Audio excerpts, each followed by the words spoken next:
Summoned in another world's dungeon with my class. Survive as Shaman that couldn't become a hero. Volume 1. By Hishi Koge Diary. Translated by Foxaholic.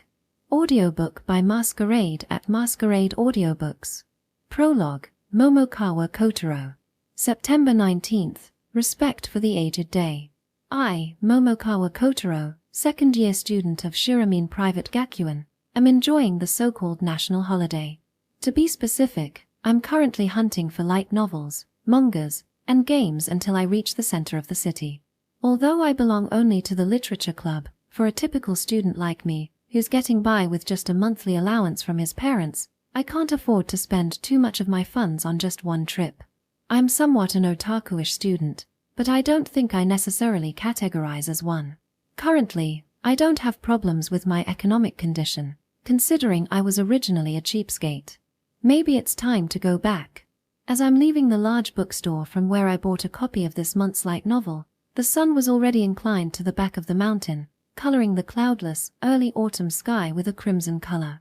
Maybe it was because I'm shopping alone. I had a little premonition of the vanity of life when I saw that sunset, as I was walking sloppily on the road without thinking anything. Hey, don't touch me. That, even if I can't say it as something like shrill, the nuance of the girl's voice was like a scream. When I noticed, I was looking curiously at the alleyway from where that voice came from. No way. In that place, there were 4 men encircling 2 girls. I was partly expecting it, but the spectacle was filled with surprise. The 2 girls were wearing the recently outdated sailor uniform. That was obvious since I am also going to Shiromine Gakuen. One of the girls with shoulder-length hair is a cute girl, while the other one is just a plain glasses girl without any conspicuous point. It seems the one who's screaming is the former. Though the glasses-san face is turning pale as she completely stepped back, it was clear when looking from where I was currently standing. OAOI, you shouldn't say those kinds of words to gentlemen like us, right? Saying that, the man corrected the 2 girls. Looking like gentlemen, no matter how he says it, they're completely more like Yankees or hoodlums, despite their correction. What the heck is with that loose hip-hop parka? Where the heck did he buy it? But, no matter how stereotypical these juvenile delinquents are, I just couldn't do something stupid with the reality before me. They're also high school students like me, even more so. They're most likely from the infamous Kuroka High and are nicknamed as students of Kuro High. Note: Kuroka means Black River while the nickname changed into Black High School. Nope, no matter what you say, that's impossible, right? Even I need to think twice with my game-filled brain, whether I must go against opposing those 4 hardcore Yankees to save the girls whose face isn't even in my memory only because they're of the same school as mine. How can I fight against those Yankees with nice builds with my meager 152 centimeters height and 45 kilograms weight? Of course I don't have that sort of mastery of martial arts or something with me. My poor specs match my appearance. Damn it, I don't see anything. I really didn't see anything. I mean, who the heck going to blame me from running away at once from this place? I mean, see, I'm not the only one who notices this situation. Everyone is just hurriedly getting away from this place since some time ago. Even though they had a glance in this alleyway for a moment, they're just passing it like that as if it has nothing to do with them.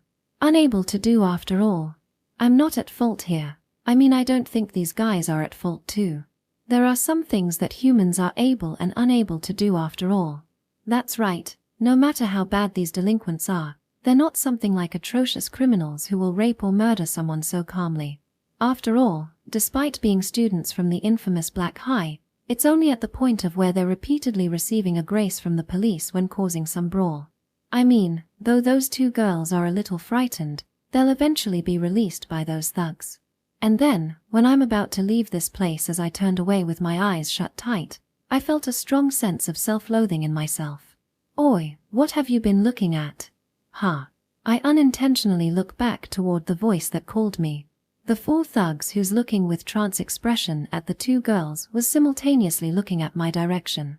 No, I just... what? This girl is so indifferent, her. They keep saying whatever they want, easily interrupting my all-out excuse.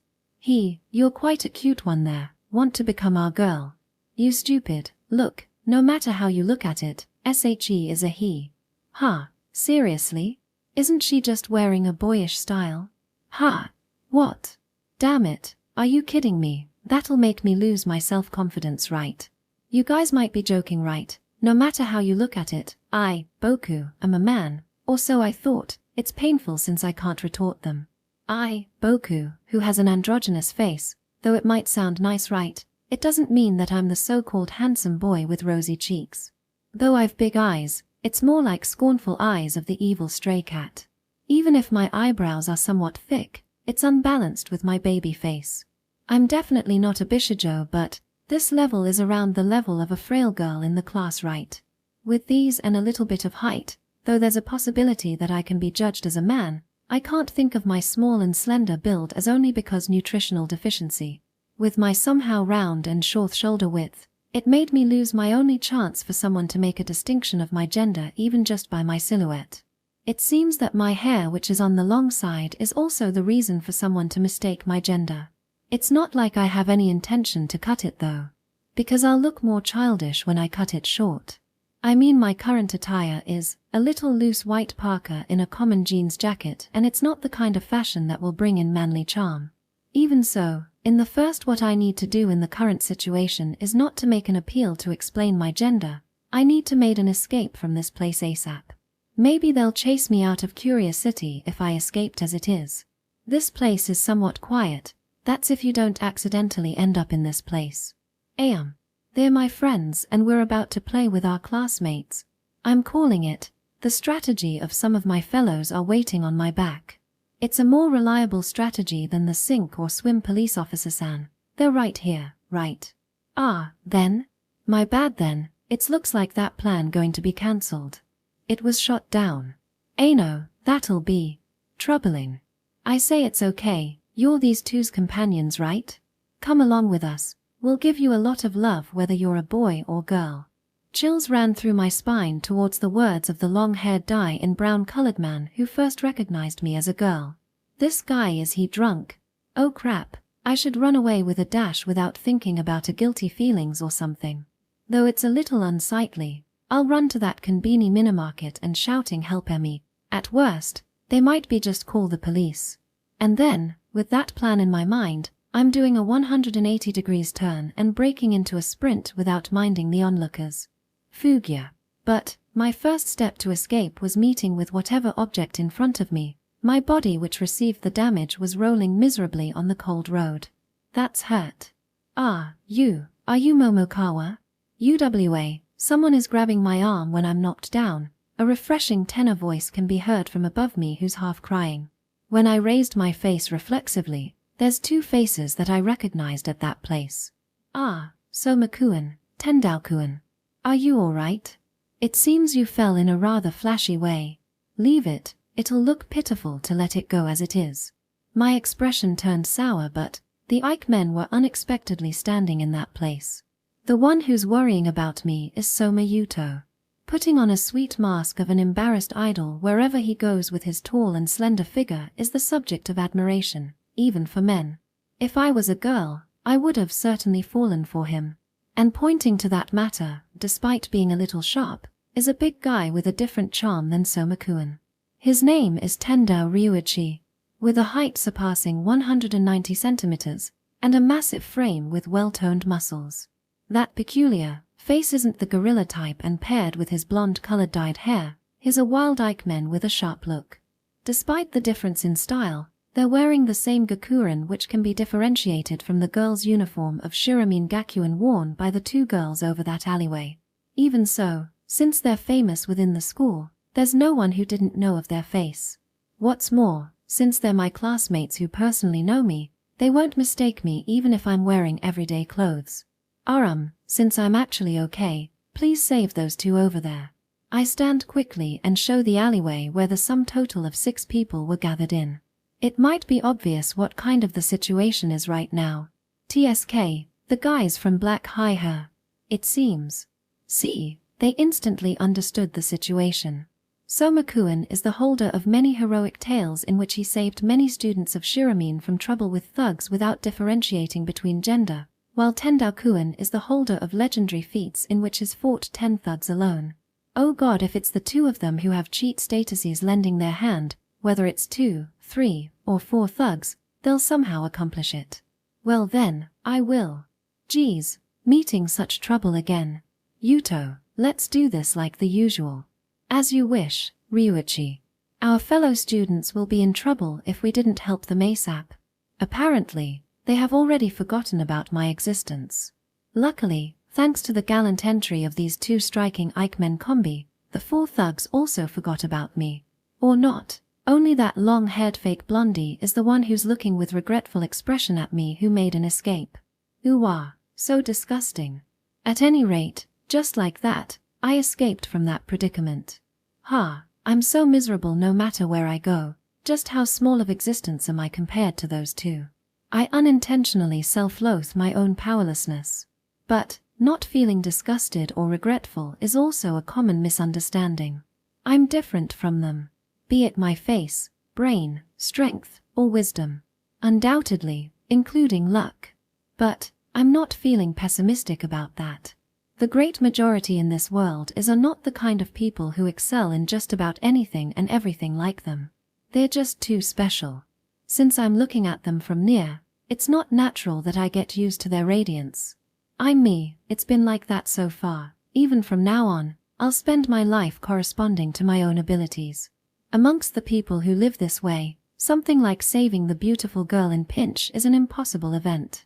Regarding today's incident, right, I managed not to get punched and safely escaped from that place. In addition, with the 2 heroes entering the scene to save the day, the girls are saved, the thugs are punished, it's a perfect ending. And me, just a mob character who's just happened to be on in that place, the student A. I'm not dissatisfied with that role or anything.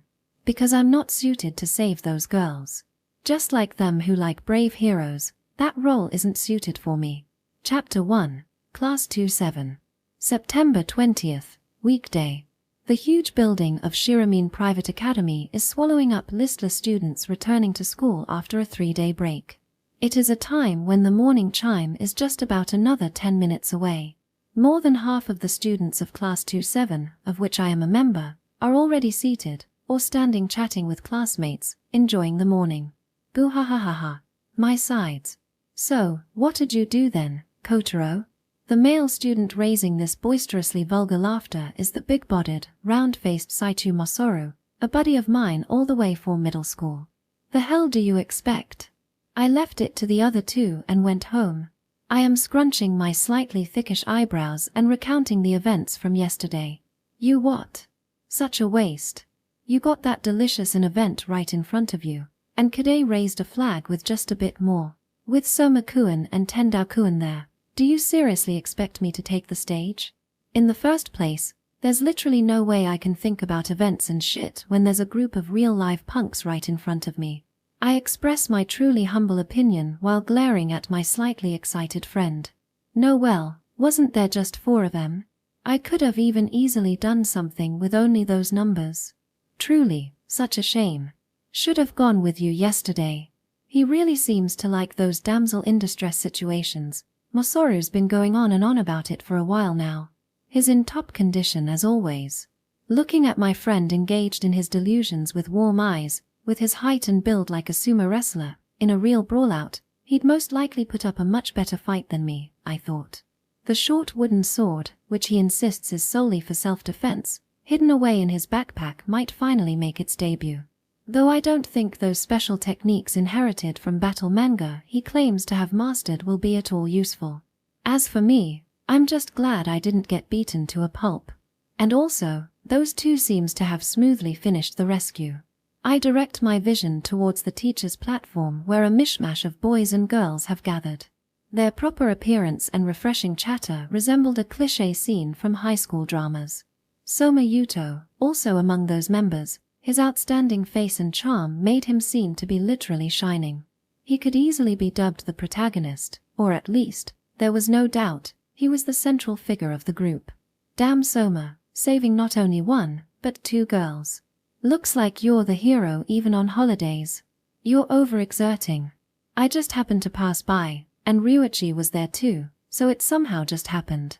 But Somakuen, You could have handled them even by yourself, right? Well, I guess I could have won even without the training sword Bokitu if it was only that much. Pointing an ear for a bit, and I hear this kind of dialogue. Somakuen's could have won has tremendous persuasiveness when he's actually got a track record of saving girls.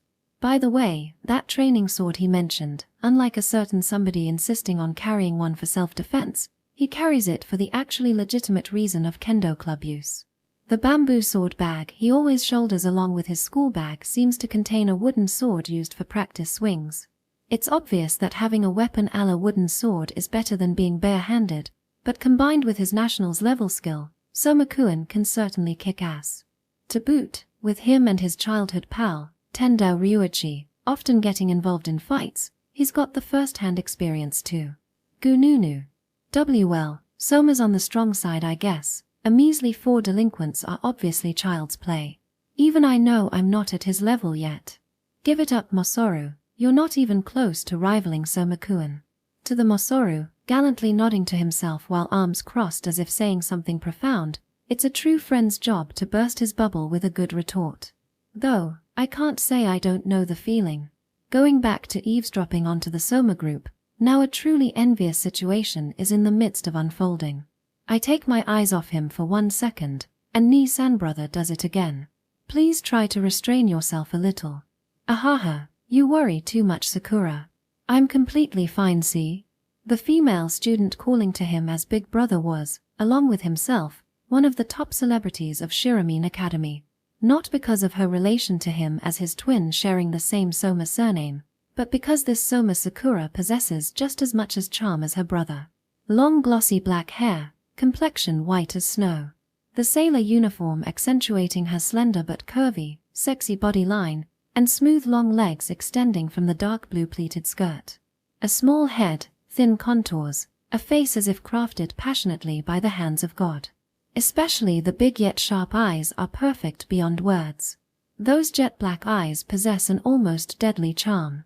Her superior appearance was not all. With a sharp mind and excellent athletic ability, she truly possessed the best of both worlds. A member of the archery club, like her brother, she was a regular at the national level. Leaving aside appearance and ability, her courteous behavior with colleagues, and respectful mannerisms with superiors, she displayed picturesque upstanding morals. She would more appropriately be called the school idol.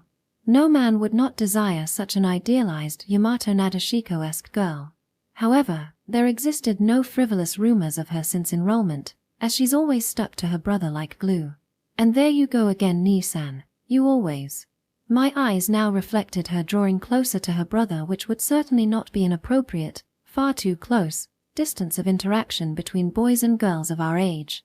Even I could see the objectionability of their closeness in both the physical and mental sense. Personal space, I wonder if that's a thing. I look away from the charming brother-sister duo who don't look anything other than a lovey-dovey couple, but the conversation nonetheless flows right back into my ears. At least think of how I feel constantly having to worry. Yeah, my bad, I'll take better care from next time. And on this side, Masaru's usual foul expression seems to have worsened, his teeth grinding, auditory display of jealousy in full view. Nope, he's hopeless. Falling for that Soma Sakura is simply bad math. To my friend whose loss has been decided even before the game, I have no words. For Masaru, it was love at first sight from the day of enrollment. But personally, I just couldn't laugh at this development. For the people in the same predicament as him are too numerous. Inconsequent, the male students chasing after her caused the phenomenon of a great influx of membership into the archery club this year and last, him also becoming one such member. I simply couldn't laugh at him. This Saito Masaru. Well, he's just a ghost member now though. Just quitting would be simple, but that not having happened perhaps demonstrates the complexity of the human heart. While thinking these philosophical and useless things, I follow Masaru's line of sight to find the appearance of the little sister, Sakura, looking down with a flushed face while having her brother caress her head and saying sorry, my bad. Nah, I should just tell him it's better to give up. While the handsome brother-sister couple are off in their own cherry-colored world, I get myself ready to dish out a harsh reality. The woman known as Soma Sakura is dangerous. She would certainly drive to madness many hordes of men. I don't care what the fellows of the Soma Sakura Underground fan club does, but I won't regret saving this friend of mine from falling to the dark side. Ah, Sakura-chan no fair, Yukuan, pat my head too. And there appears the ternary force, barging right into the middle of the isolated world of brother and sister. A small, even compared to my own 150 cm 4 feet 11 height, and who would be seen as nothing but a middle schooler, or maybe even a grade schooler if you're not careful, girl raised a high-pitched voice and forcibly tackled into Soma Yuto. Well, though I expected some violent intervention at this point in time, even I can't help but cast a cold look at the scene before me. Well I guess I'll have to, for you Reina. Do it more. Nii-san, please don't spoil her so much. Completely ignoring Sakura's nagging, the girl who was enjoying a helping of Soma Yuto head-patting as if she was a pet dog was Reina Adelheid Ias, the second childhood friend. She's maybe half or perhaps a quarter, well anyway, as can be guessed from the surname, she's an inheritor of Western blood, and, dissimilar to Soma Sakura, gives off yet a different kind of beauty resembling a French doll.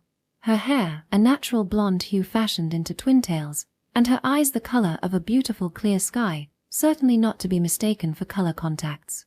Kuwanga, Soma you're so dead, I wanna stroke Reina-tan too. Masaru, just give up. This guy even has a thing for lolis. So you don't care as long as they're hot her. But still, I can't call Masaru a pervert for being fond of Reina Ias. Same as before, this is because many hordes of men have also fallen victim to this girl's charm. Certainly, seeing this kind of energetic yet naive character, I, who am not a lolican, too can understand that the protective instincts of a man are roused by this small, thin girl.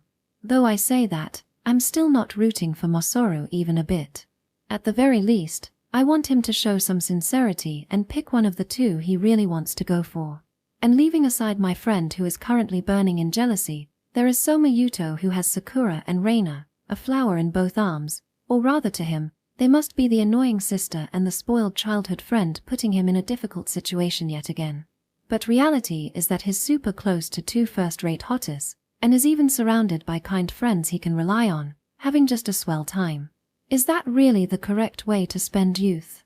I have not fallen for Soma Sakura, nor have I feelings for Reina Ias, but seeing Soma Yuto's, this kind of lifestyle makes me feel an absolute inferiority even if I don't want to. No, let's stop. It's a stupid way to think. He's him, and I'm me. He's but a special exception. Because I see this rosy life in front of me every day in class, I tend to forget just how much of an exception he is. Grade school and middle school never had an existence to cause this kind of overwhelming inferiority. I have a friend in class too. And we too spend every day having fun with stupid conversations. I also enjoy writing my edutuni light novels while desperately trying to make the Literature Club magazine deadline. After confirming that my own school life is more than satisfactory, the petty and meaningless inferiority complex quickly disappears. I do think I want to get along better with girls, but thinking of how that's a problem faced by the mass majority of Japanese male students makes it much less painful. The chime should ring any moment now. Casually looking at the wall clock in the classroom, the needle is only a minute away from the first chime. The homeroom teacher may appear just before the chime rings, so as I stand up to return to my own seat, it happens. The classroom door opens with a sharp rattle and two people come rolling in. Don't pull so hard, Ryoko. Come on, it's fine being a little late, right? Shut up, Ryuichi, just get to your seat. With such an exchange, our Class 27 class rep, Kisaragi Ryoko, grabbing Tendao Ryuichi by the hand, bursts in and crosses the front of the classroom with her shoulder-length hair in a flutter. Kisaragi-san, a tall and slender, with cool eyes in depthless spectacles, a sharp-looking beauty, standing beside the large and handsome Tendao-kun, doesn't look out of place at all. No, it can be said that she's the only one who has a rightful place beside him. Sup Ryuichi, got caught by the rep again? Yeah, just my luck. My morning joint was ruined all thanks to that. To Soma-kun's refreshing greeting, Tendao-kun returns a truly dissatisfied reply. Joint? What, you have cigarettes on you? Take them out now, Ryuichi. Hey wait, the price got higher just the other day, so don't take the one I haven't even opened. Yup, No more of that.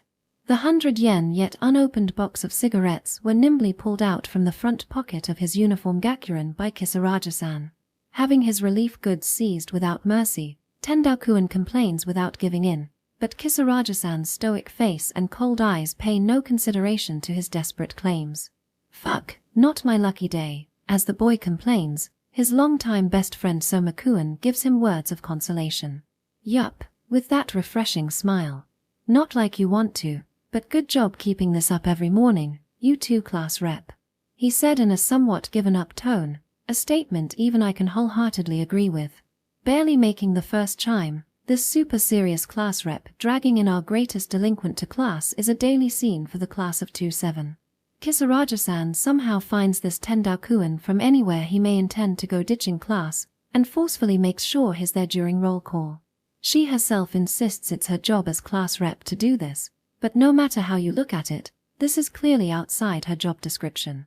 As a result, the fact that she's doing this because she wants to is only unknown to herself, and has been made an undeniable truth in the class of 27. That aside, with the meddlesome class rep bringing in the blonde-haired delinquent with her before the first chime, all of Shiromine Academy, class 27, have gathered in the classroom. I look at the clock a second time and the minute hand is just about to make its tiny mechanical sound and denote the instant of when the chime would sound. Holidays aside, it is a sound I hear every day, the ding-dong-dang-dong melody that any student would be very familiar with, but jijiji, gai. That unpleasant metallic sound rang throughout the classroom. Yue. Plugging the ears is something not only me, but everyone in the classroom did almost reflexively. There's also the cute kias coming from girls scattered about. There's the usual ting sound of the intercom speakers. No, this sound is much more painful. Ku groan, I got a bad feeling. This shrill noise echoing in from all 360 degrees around this classroom felt absolutely nauseating. In my brief 17 years of life, I've never experienced such a terrible stomach-churning sound. Well, with not yet getting sick enough to actually throw up, the sound stopped. What in the world was that sound? These kinds of mutterings from practically everyone's mouths filled the classroom. At that time, something happened yet again. Suddenly, as if a candle being blown out, all light from the classroom disappeared. A blackout.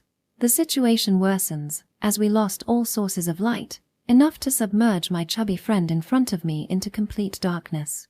Though it was I myself who claimed it was a blackout, looking at the current situation, that theory is instantly denied. For right now, it is morning. The time is 8:45 a.m. Today's forecast, continuing from yesterday, another clear autumn sky. Though the windows weren't open like in the summer, the uncurtained windows let the gentle sunlight splash into the big classroom. At least, until 2 seconds ago. Wait, why is it dark even outside? The inside of the classroom became rowdier. Not only screaming from girls but some boys' ones were mixed in there too. Or rather, their angry voices were. I'd said nothing more after my previous statement. But I recognized the bizarreness of the situation as well, and had broken out in a cold sweat. Oh oi Kotaro, what's up with this? Why's it gone dark all a sudden? This some kinda prank show? Masaru's voice had a clearly anxious tremble, but I wasn't in a state to make fun of him for that.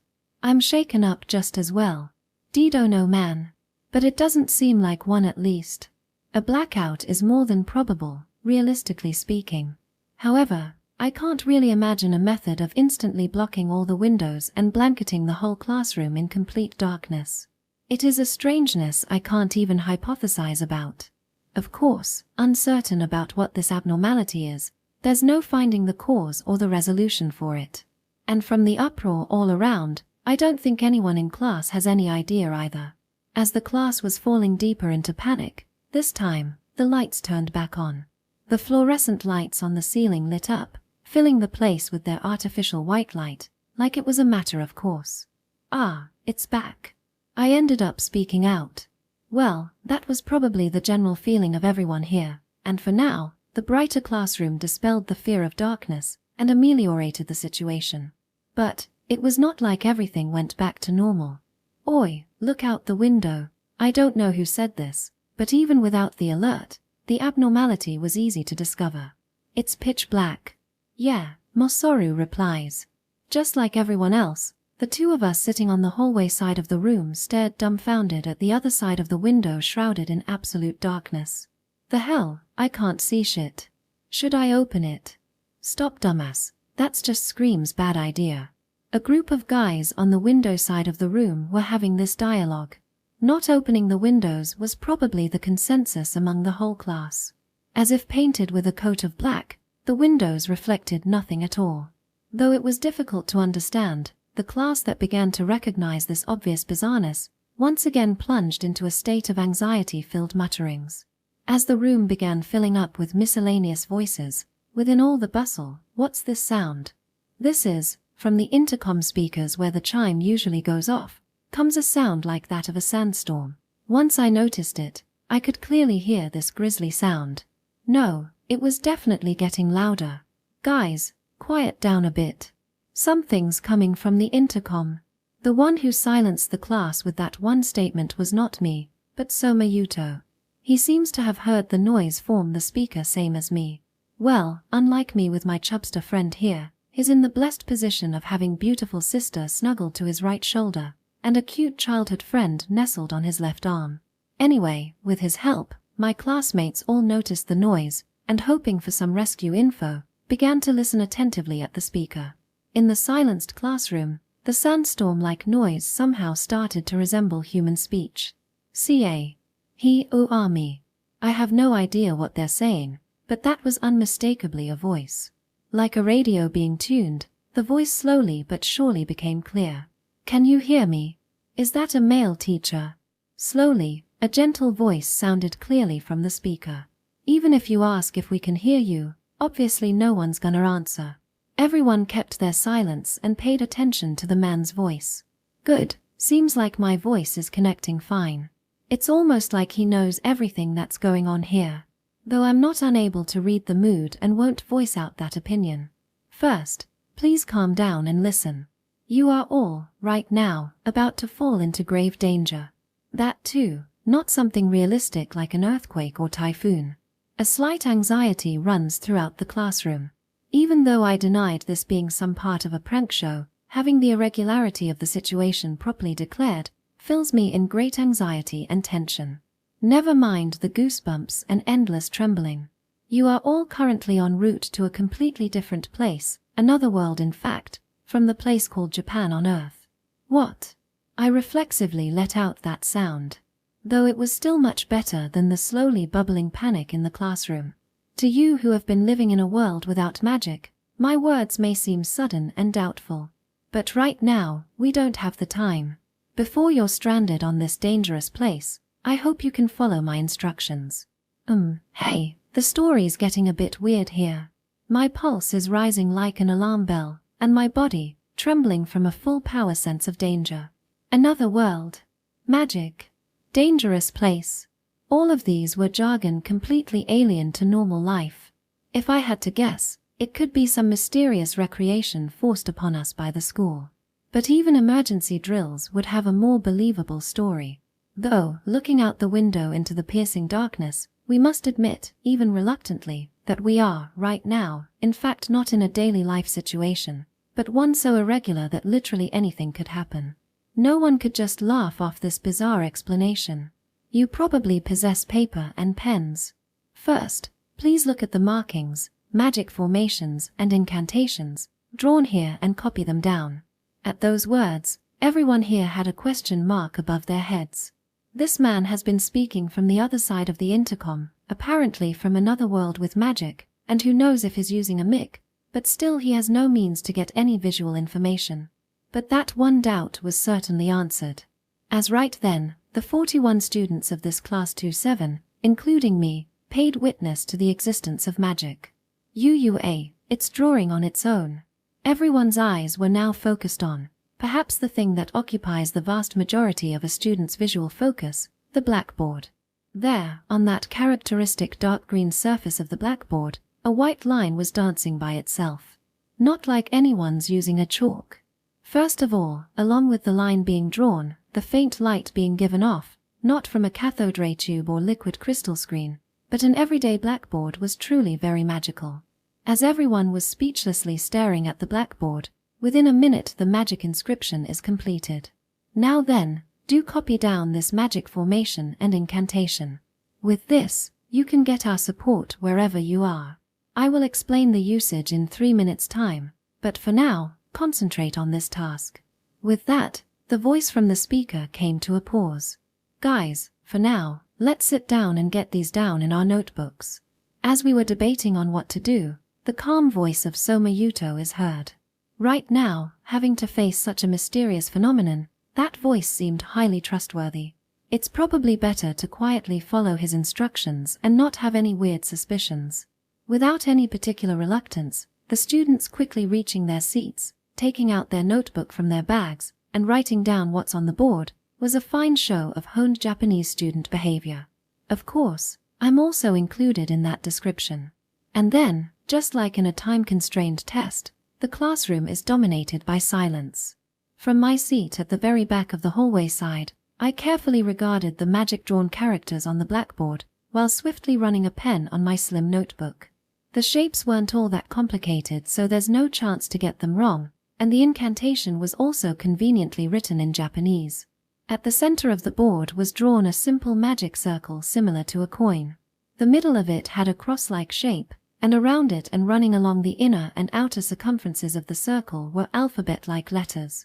Of course, I've never seen any magic circle like this. Meanwhile, the incantation written in Japanese reads, "O gods above, grant us salvation with the force of thy miracles. For we shall adhere to thine decree." So it was this obviously pandering to the gods for help kind of statement. Very neat handwriting though. By the way, there were no meanings furigana attached to any of the words kanji, but students who couldn't understand read words kanji at this level would probably not be found at a famous university prep school like Shiromine Academy. And as I finished copying down the formation and incantation, I stuffed my campus notebook back into my bag. The unknown man's voice wasn't here yet. There's likely around another minute of time left, so as I attempt to make sure from the wall clock, the hands are stuck at 8:45. Well, I don't really feel like getting my phone out to check. I'll just be patient. And, with this free time at hand, naturally I look around the classroom to see what's going on. Looks like almost everyone's pretty much done. Many have finished up with their note-taking and are whispering with their surroundings or taking a pic of the blackboard with their phone or smartphones. Speaking of phones, of course many tried to contacting the outside, but all forms of signals happened to be out of range, is something I deduced from the chattering. I also attempted to use my phone, and as expected, it was to no avail. By the way, mine happens to be a flip phone. I'm pretty much broke. Well, even though it's another world, it'll probably prove useful at some point. Suppressing the ever-increasing uneasiness in my heart, I stuff the phone into the depths of my bag. Since no one's gonna be calling anyway, I turn the power off too. At that moment, something small and white rolled in towards my feet. Its momentum coming to a rest from hitting my indoor shoes, wearing a black, white and blue stripped sleeve, a product from the same brand I happen to use as well. It was an eraser. Probably belongs to the next seat over. Without thinking too hard, I almost reflexively picked up the eraser. Futaba-san, yours? Waiwaya, thank you Momokawa-kun. The one receiving back her misplaced item in the most nervous way was the female student seated on the desk next to mine, Futaba Maiko. She was one who could stand proud as one of those, like Soma Yuto, Soma Sakura, or Reina A. Ayas, who happened stand out in this class of 2-7. This is not attributed to her beauty, however. It's more of a, mass-related thing. Futaba Maiko was a big girl, both horizontally and vertically. Right now, she was taking the eraser from me, yet she was already a head taller than me. If we take my height of 150 centimeters, then she looks almost breaking past 180 cm 5 feet 11. On top of that, she boasted a girth comparable to that of Saichu Masaru. If standing side by side with the tiny old me, one could think there was something wrong with the scaling factor of reality. Fluffy, semi-long hair, a round face matching the body, and gentle downturned eyes which somehow made you think of a cow. The face, I thought, was fairly pretty. But more importantly, those rich breasts gave her a strong image of a milking cow. Right now, her chest, which seemed want to burst out from the sailor uniform in front of me, really accentuated their enormity. They're like the size of my head. I'm honestly made a bit excited. Men are weak to boobs. Especially if it's me, the type who likes 'em big and loves 'em even bigger. Shaking off those impure thoughts, I go ahead and turn away from my glance. Yes, I do have at least that much modesty. This girl by the name of Futaba Maiko and myself have no relation other than that of having our seats next to each other. Now that I think of it, this returning of her eraser was likely our first words to each other. While I don't think much of anything of her other than her chest, at some point in time, I hear some girls from class started calling her with a horrible nickname like Butterbar, which not only reminds me how frightening women can be, but also instigates a slight pity for her. Anyway, perhaps because of that tiny bit of pity, as I see Futaba-san's notebook on top of her desk, with a crooked magic circle having already been drawn and erased several times, without much thought, I spoke up. The formation, not done drawing? Yeah. Her round but somehow lovable face is distorted in a frown. Actually, her eyes are also moist with tears. Even without asking, that her mental state was confused and afraid due to our current happenstances was obvious. She may be double my size, but that doesn't change the fact that her mind was that of a simple teenage girl. She may just be a klutz, but I could easily see she was shaken enough to not be able to draw the magic circle on the board. Here. I take the notebook back out from my bag and, tearing off the page with the formation and the incantation, I hand it to Futaba-san. This is. We don't know what could happen, it's better to have this. Her round eyes opened wide with a start, and looked dumbfounded. But, there's no time for chit-chat. Right after leaving the torn-off page on Futaba-san's desk, I recreated my own copy of the contents of the board. Thank you, Momokawa-kun. Still seated, I receive Futaba-san's thanks, to which I reply with a curt MHM while running my pen. Getting a sincere thank you from a girl doesn't feel bad at all, or rather, it makes me a bit shy. Her voice, surprisingly sweet in contrast to her figure, and that thick physique, with those extraordinarily large breasts that give an alluring jiggle as she lowers her head, also happens to contribute to my shyness. Now then, that's 3 minutes. If you haven't finished writing, please continue until you're done. However, please try and not miss the following explanation. And with the continuation of the broadcast, I barely managed to finish up. Damn, that was close. It is simple to use this magic formation. You just have to put your hand over the drawing and speak the incantation. If you try it out now, the magic won't activate. When you've completely arrived to this world, it will become possible. Some early birds were already trying out the described method of usage, but after hearing that condition, slightly embarrassed, they closed their notebooks. Using this magic would allow you to, with the help of the god whose name is inscribed on the formation, receive packets of information from our side. I believe you can understand better if I say texting. Not a phone call but text messaging, which would mean that they wouldn't send instructions through sound. Though it's magic, it probably comes with its own set of inconveniences. Basically, if you proceed according to the instructions, you should make it out fine. But, before you reach a place under our protection, there will likely be many dangers lying in wait. The principal of which would be entities known as monsters. But please rest assured, you would already have become residents of this other world. Implying, you would be able to wield powers impossible in your previous life. You would even be able to harness magic. Using those powers, you will surely beat the monsters and escape from danger. The man's hot-blooded words tempted many of the boys into saying, "Oh, sounds fun, it's like an RPG in a carefree way." Yeah, no, that's pretty much impossible mode, like, if you can't muster enough power, isn't it a permadeath? According to the man, these monsters which are a known danger to humans will surely be encountered by us. In the first place, we have to play survival on some strange unknown land. To top it off, if there are these monsters that actively prey on humans, this is too much. This isn't some damn game.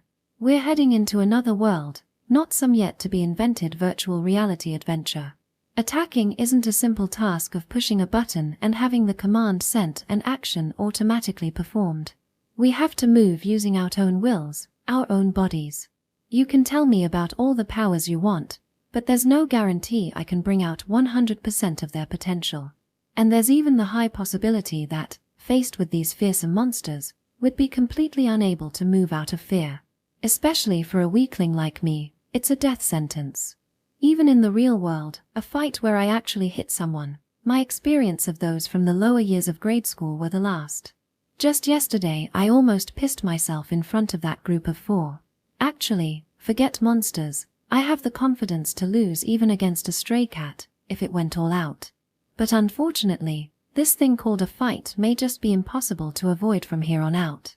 Yeah, I'm pretty much dead. My face right now is definitely so pale, there probably isn't a more pathetic one possible. No really, I'd cry if I wasn't in public. But, it seems I have some kindred spirits. Girls who are weak-willed are already producing sniffling sounds. Among them, was the large-bodied Futaba Maiko sitting next to myself. Now then, we're almost out of time. It is dangerous to stay inside this room. Get your things and get ready to head out. The man's words forcibly move the plot along. At this point, I can't just keep being pessimistic. With a small burst of courage, I stop my trembling body and, for now, start working.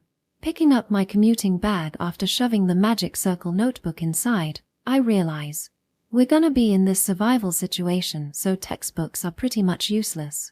Paper could be useful for starting a fire, but that's no reason to walk around with something this heavy. It's obviously better to have a light load when escaping from monsters. In contrast, as we know that magic formations and incantations exist, there is value in having notebooks to gather information in. Let's see, not too heavy, so I'll leave only 2 in the bag. As I look around the classroom, everyone's also getting ready for heading out, as the man said. I'm of the literature club, so whether it's Soma Yuto's wooden sword, his sister's bow, or a bat belonging to a baseball club member, I don't possess any such club-related equipment. Shit, the guys from the activity-oriented clubs sure are in luck. I curse at them internally. It's much more reassuring to be armed rather than not, and a bow can even give the possibility of ranged combat from a safe distance. On top of that, having been practicing with them every day, those people are actually competent in their usage. Compared to some newbie, this is a serious advantage. That being said, it doesn't mean it's okay to swipe that sword bag from Soma-kun. There's probably some others who've also realized the same thing. Unlike the plain old delinquent Tendao Ryuichi, the other more heinous class punk, Higuchi Kyuya, has been leering at the Soma siblings with an openly bitter expression. Well, not like he'd actually try to attack someone like Soma-kun. Higuchi Kyuya is tall and has a pretty good build, but just physical strength won't be enough to topple Soma-kun. Well, leaving aside the punk DQN, right now the safe bet would be to get protected by Soma-kun or Tendao-kun. To that end, it's unfavorable to cause any chaos with those two. With that thought, I went to the back of the room where the shelves are, to retrieve the bag with my jersey. Since this is a survival, having another set of clothes is a priority. My commuting bag, now freeform the greatest deadweights known as textbooks and printouts, has more than enough space. I shove in the jersey with its bag whole. Maybe they're following my lead, but some others are also getting their jerseys. Well, the jersey aside, do they really need that half-sleeves shirt and short soccer uniform? Soon, we will open the door leading outside.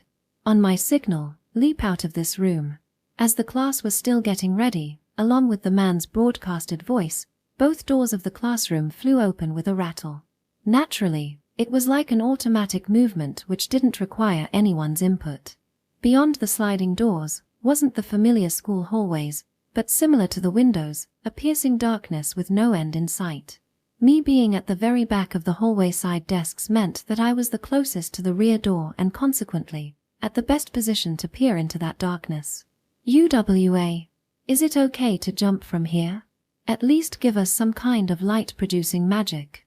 Aside from wanting some convenient magic, everyone seems to have the common feeling of deep anxiety from this ominous darkness. Looking dumbly at the door, no one had the courage or guts to take the initiative and make a leap of faith. Hey, this really the only way to do this? Perhaps worried about me at the very back and so close to the door, Mosoru spoke up. Right now, Mosoru in the Going Home Club has just like me, only his bag with the jersey, but he also has his self-protection short sword in there. Wait, will his dual sword art style techniques finally show their might? Forgetting such jokes, right now I look again at the ominous exit before me. Yeah, really can't see anything. Don't really feel like jumping in either. And just as I state my humble opinion, now, quickly line up neatly in front of the door. The collapse should begin any moment now, but do not panic, wait for the signal. Came the man's anxiety-inducing explanation. See collapse, say what now? In the middle of that thought, screams from girls as well as boys rise from the window side. Kia, it's breaking, something's breaking. Jesus, this is seriously bad. Collapse, just as the word says. I see the windows, walls, and even the floor covered in black cracks, being swallowed up by the darkness outside. Seeing a wall with a window crumbling, the white curtains then fluttering, disappearing into the abyss gave me a truly strange impression. The danger finally having made its appearance, the anxious and high-tension classroom derailed into a raging panic all at once. Especially, the window-side students who begin fleeing towards us at the hallway side. Fuck, move it fatas. I hear this remarkably loud roar. Seated close to the window side, Higuchi Kyuya made a rush towards here with the likeness of a Demononi, and to the one standing in his way, no rather, the one just stiffened up in this moment of crisis. Anywho, there was Futaba Maiko and her large self standing there. As if looking at trash, Higuchi shoved Futaba-san away with full force like some inanimate obstacle. Kia. With a high-pitched cry, her body is driven back in long strides. Her seat was right next to mine. As in, she's right in front of me. As in, if she were to go backwards. With Futaba-san's back closing in, I remember the time in grade school when we saw the horrific scene of a 10-ton truck slamming into a plastic dummy in a traffic safety class. My head occupied by that image, I simply could not react to this sudden development. I just saw this huge but projecting out towards me in something like slow motion. Fugia. Raising a cry like a cat that had its tail stepped on, I am blown away all too quickly by Futaba-san's large behind. Ah, Kotaro. The surprised voice of my friend seemed awfully far. And that was the last thing I'd heard from that classroom.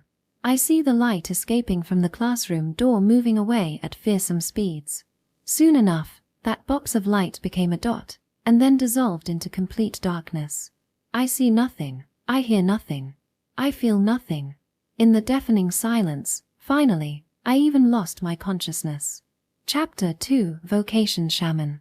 I open my eyes to the cold sensation of water droplets splashing on my cheeks. Ah, I'm alive. No gaps in memory or dizziness. I only spoke out some dramatic likes about being alive because, flung out of the classroom via Futaba-san's big ass and falling into the abyss, I had prepared myself for death. That was close. My limbs are still attached, and actually, the fact that I don't have a single scratch on me is to be super grateful for. I feel like I could write a whole essay on the splendor of nature. Well, even with feeling this great and experiencing the surrounding nature with all my eyes, ears, and skin, the way down here was the same as a 90-degree straight vertical descent. Spread out before me is a verdant forest of such grandeur that the more or less 500m high hill I climbed at an outdoor excursion before doesn't even hold a candle. I'll be fine, right?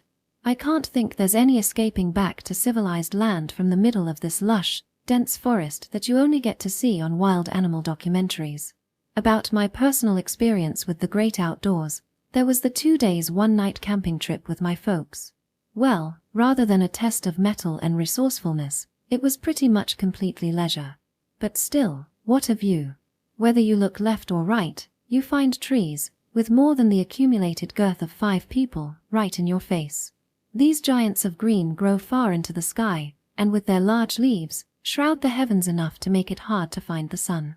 Though it's not completely dark, the creeping despair in my heart makes the place feel coated in pitch black. But there is in fact a brighter side to this. Right, the magic circle. I never thought I could be this smart. Matter of fact, as I just noticed I was holding onto my bag, it's not like I had any memory loss. I easily remember what that man said about magic and whatnot. Thereafter, I opened my bag, took out the notebook, and on the slightly damp, bare ground, put down the page with the circle drawn, all within a minute. So like, I just have to put my hand on this and chant the incantation. Right. I try to remember if there was anything else. Nope, that much should be it.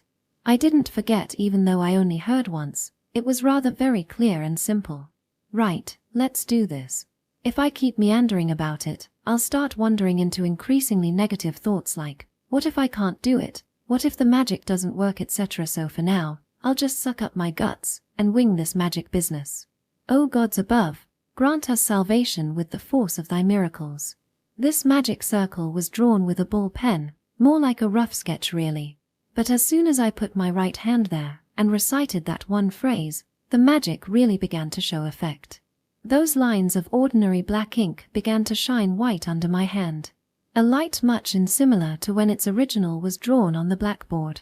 There was a slight shock at the appearance of actual magic right there, but so as not to interrupt the casting, I calmly, slowly, precisely, continued the rest of the incantation. For we shall adhere to thine decree. And right as I finished, on the back of my hand that was placed above the notebook, a magic formation just like the one below, no, a similar one with some of the markings missing, shone with a poisonous-looking red light. As if the back of the hand was imprinted with the brand of the magic circle. But rather than that bizarre phenomenon, I raised a scream unable to bear the sudden sharp pain that engulfed my whole body. Oh, it hurts, damn it, even in my head, it's only screams. A fearsome pain, the first of its kind I've felt in my whole life. As if I was captured by some evil organization and subjected to torture. It was an unforgiving, horrible suffering. I'm done, I'll die.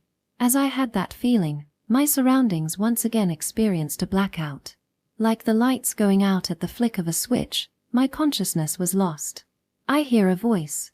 Pardon me, can you repeat that in Japanese? My English is severely lacking. I see, can you not speak Japanese? No, wait a sec. Who cares about the language barrier? I'm still alive. Just as I realized this, I jumped straight up and shot my eyelids open. I'm conscious, my body moves, I can see too. I'm not dead yet. Yeah, no. I am dead. This must be the place known popularly as hell. I can't help but think that. What reflects in my eyes is the same pitch darkness I watched as I fell from the classroom just now. I can't even tell if I'm standing or floating in zero gravity. Well, the location doesn't really matter right now.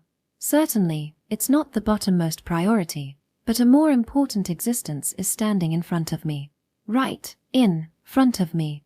Yes, the person who's been speaking to me for the past while in English or who knows what language, was a grim Reaper Shinigami. If you see a skeleton in black, what else can you think? From under the deep hood, a skull with not a shred of meat or skin peeks out. In the depths of those abyssal eye sockets shine an ominous crimson light. He's around a head taller than me. That in and of itself is a normal height, but regrettably, in front of a talking skull, I can't really fall back on common sense. Excuse me. Please just spare my life. Will something like that get through? Like, this is hell, and the Reaper is speaking some strange language. But, I have to at least say it. Please Fugia. I couldn't even plead for my life. The Reaper's hand suddenly gripped onto my head. I feel the surprisingly cold, hard texture of the bony palm. Is he gonna tear out my spine now? My head wasn't plucked off. Instead, the finger was jammed in. Right into my brain. Ooh-wah.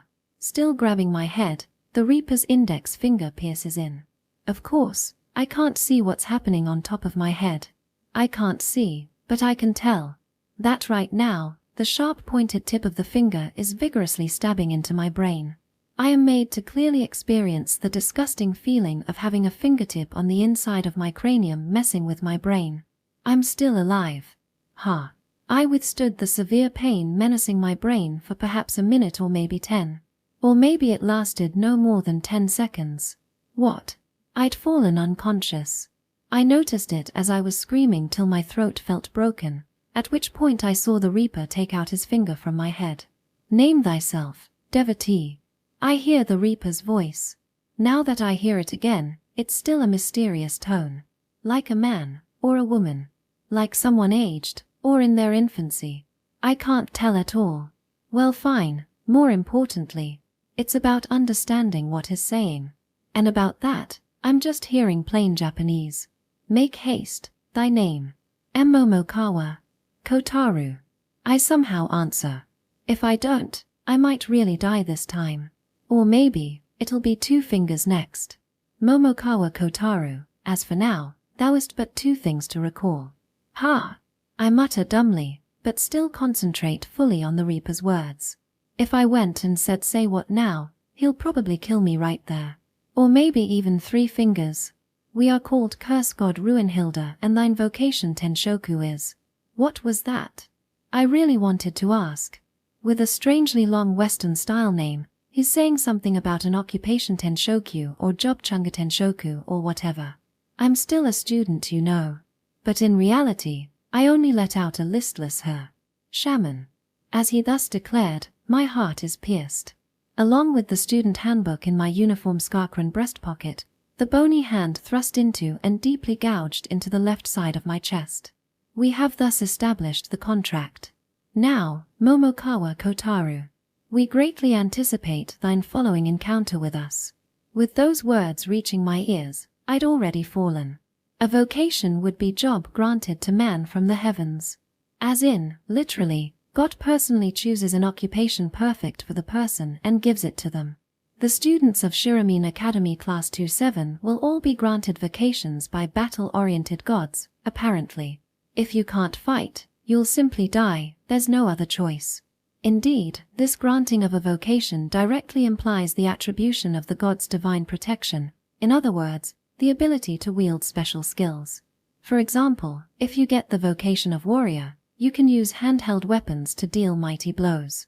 As for a fire mage, you can use magic to launch scorching balls of flame. However, one must not get arrogant with this power. A beginner who just acquired a vocation cannot unleash much. By repeatedly using this power, or perhaps by overcoming special conditions or trials set by God, the abilities from the vocation will grow strong. Meaning, the students who just received God's protection must give top priority to honing their vocation. Fighting monsters, growing their skills, is the only and best way to survive. Aha, I see now. In the hands of my talking to himself self is one of the notebooks. On the page where the magic circle was hand-drawn in black ball pen ink, these sentences were being displayed with a light not unlike that of a PC monitor. So like the man had said, the magic that sends information like texting seems to be working. What is being displayed is information on vocations. But the text only showed up on the page with the magic circle. You can't scroll the surface, and it doesn't seem like it will be updated. It can probably only do that one page. Rather than a phone, it's like some shitty pager. Shamanism granted by Curse God Ruinhilda. I woke back up in the forest just 5 minutes ago. I'd seen this horrible nightmare just now, but the magic on the notebook activated and I got a nice distraction. And as I read through the information, I began to better understand the nightmare. That was basically a ritual performed by God for granting the vocation. It's a god of curse. I can understand him being a skeleton and doing those painful things, or rather, things that would literally end you if done in real life, is something I don't really agree with, but I get that it's that sort of thing. Right, first I got to see how these shaman powers work. Luckily, or I should say, already, there's a feeling of change having occurred in my body. I'm already under the influence of the vocation. Me comprehending the language of this other world is the foremost proof of that. That Grim Reaper aka Curse God Ruinhilda's words started to make sense right after he was done messing with my brain. I think that it was some kind of translation magic directly engraved into me. And the decisive proof of that were the words I was reading on the notebook just now. That was actually not in Japanese, but in an alphabet I've never seen before. Despite that, I was able to smoothly go on reading it with no trouble at all. Yet to be known memories and knowledge have been engraved into my mind. Knowing something I'm not supposed to know gives me quite the creepy feeling, but no choice but to rely on it at this point. I look through the newly input memories. As I focus my consciousness on that, sure enough, I see it. This is an incantation. Coming to mind, is a short phrase. This is a magic no, as I am a shaman, this should be called curse jujitsu, I guess. In any case, I get that this phrase is the necessary aria to activate the curse. Welp, here goes nothing. Plunge into permanent swelter, and curse the body, red fever. Bam. I thrust out my right hand in an I'm a shoot kind of pose.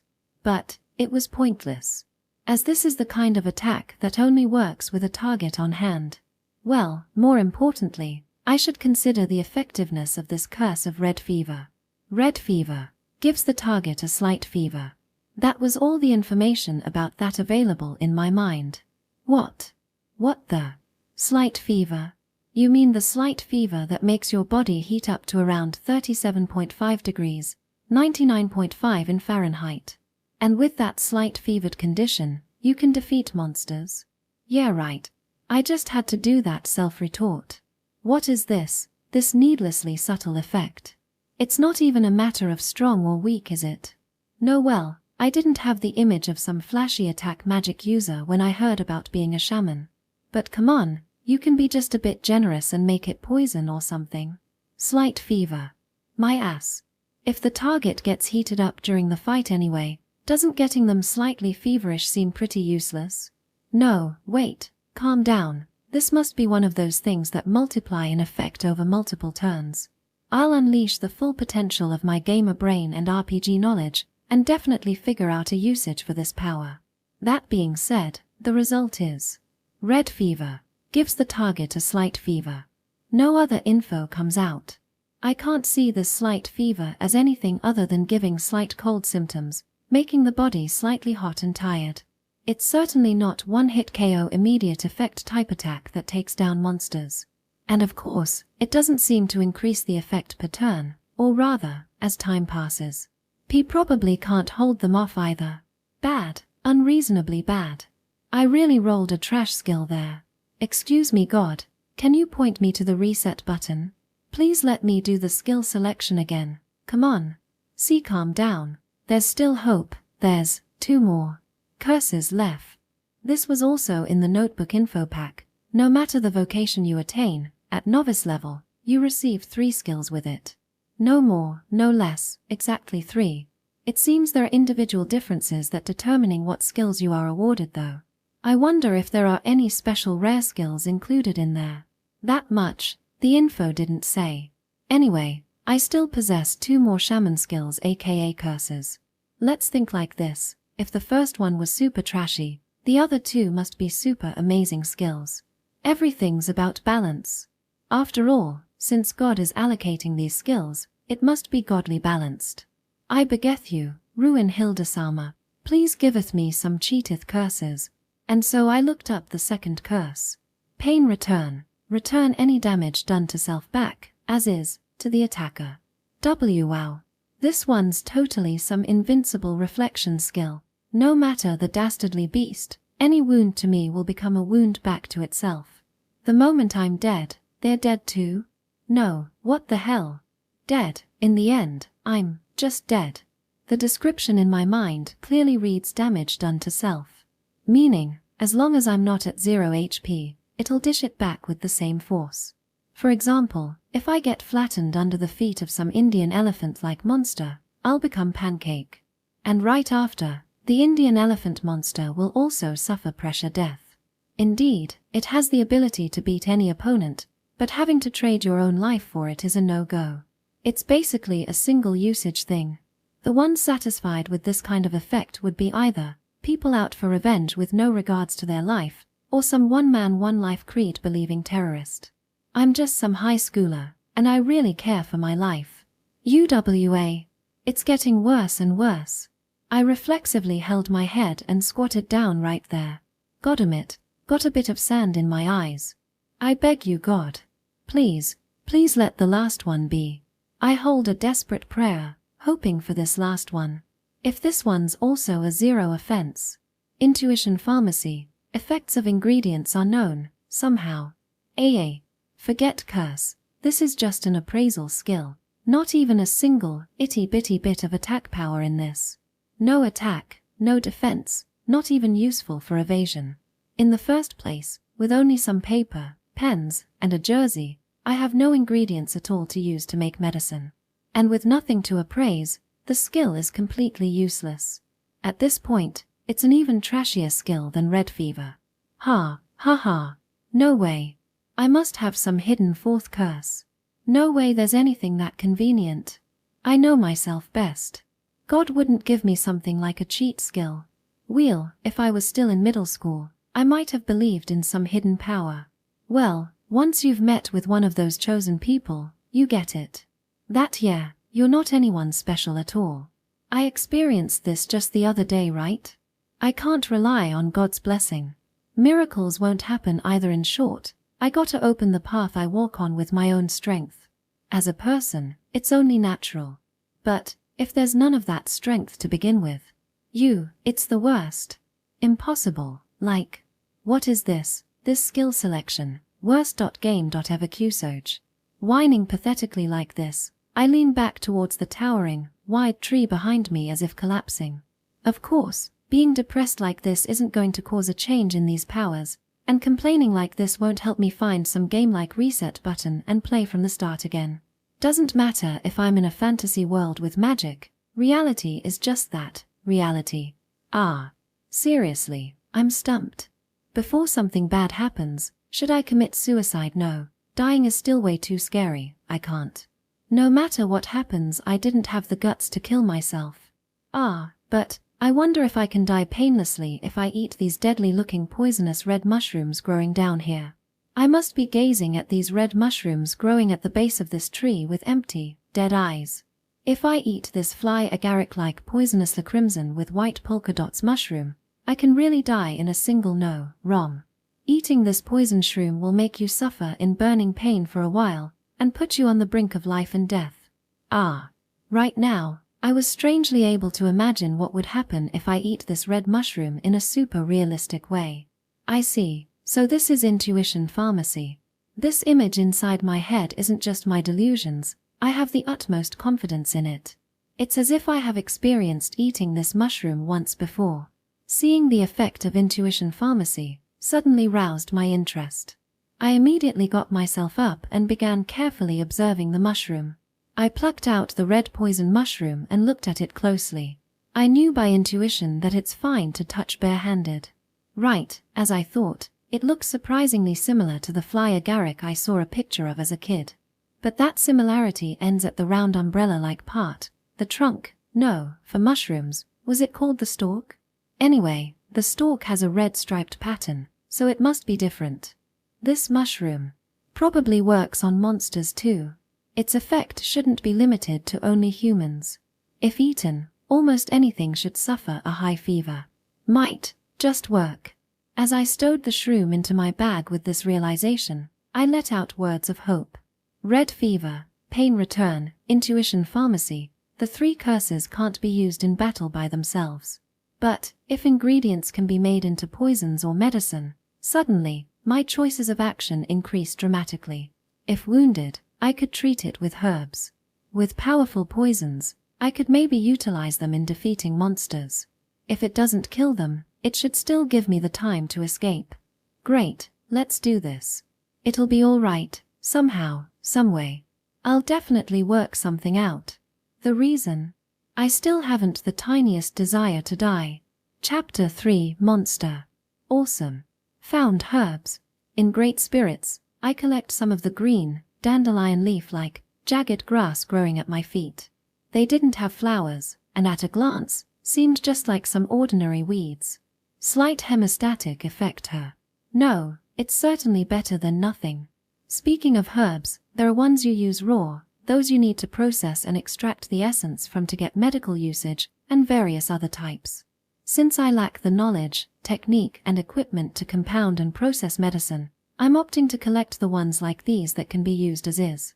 As for this herb, let's call it non-delian fake dandelion. To use it, you apparently need to grind it into paste.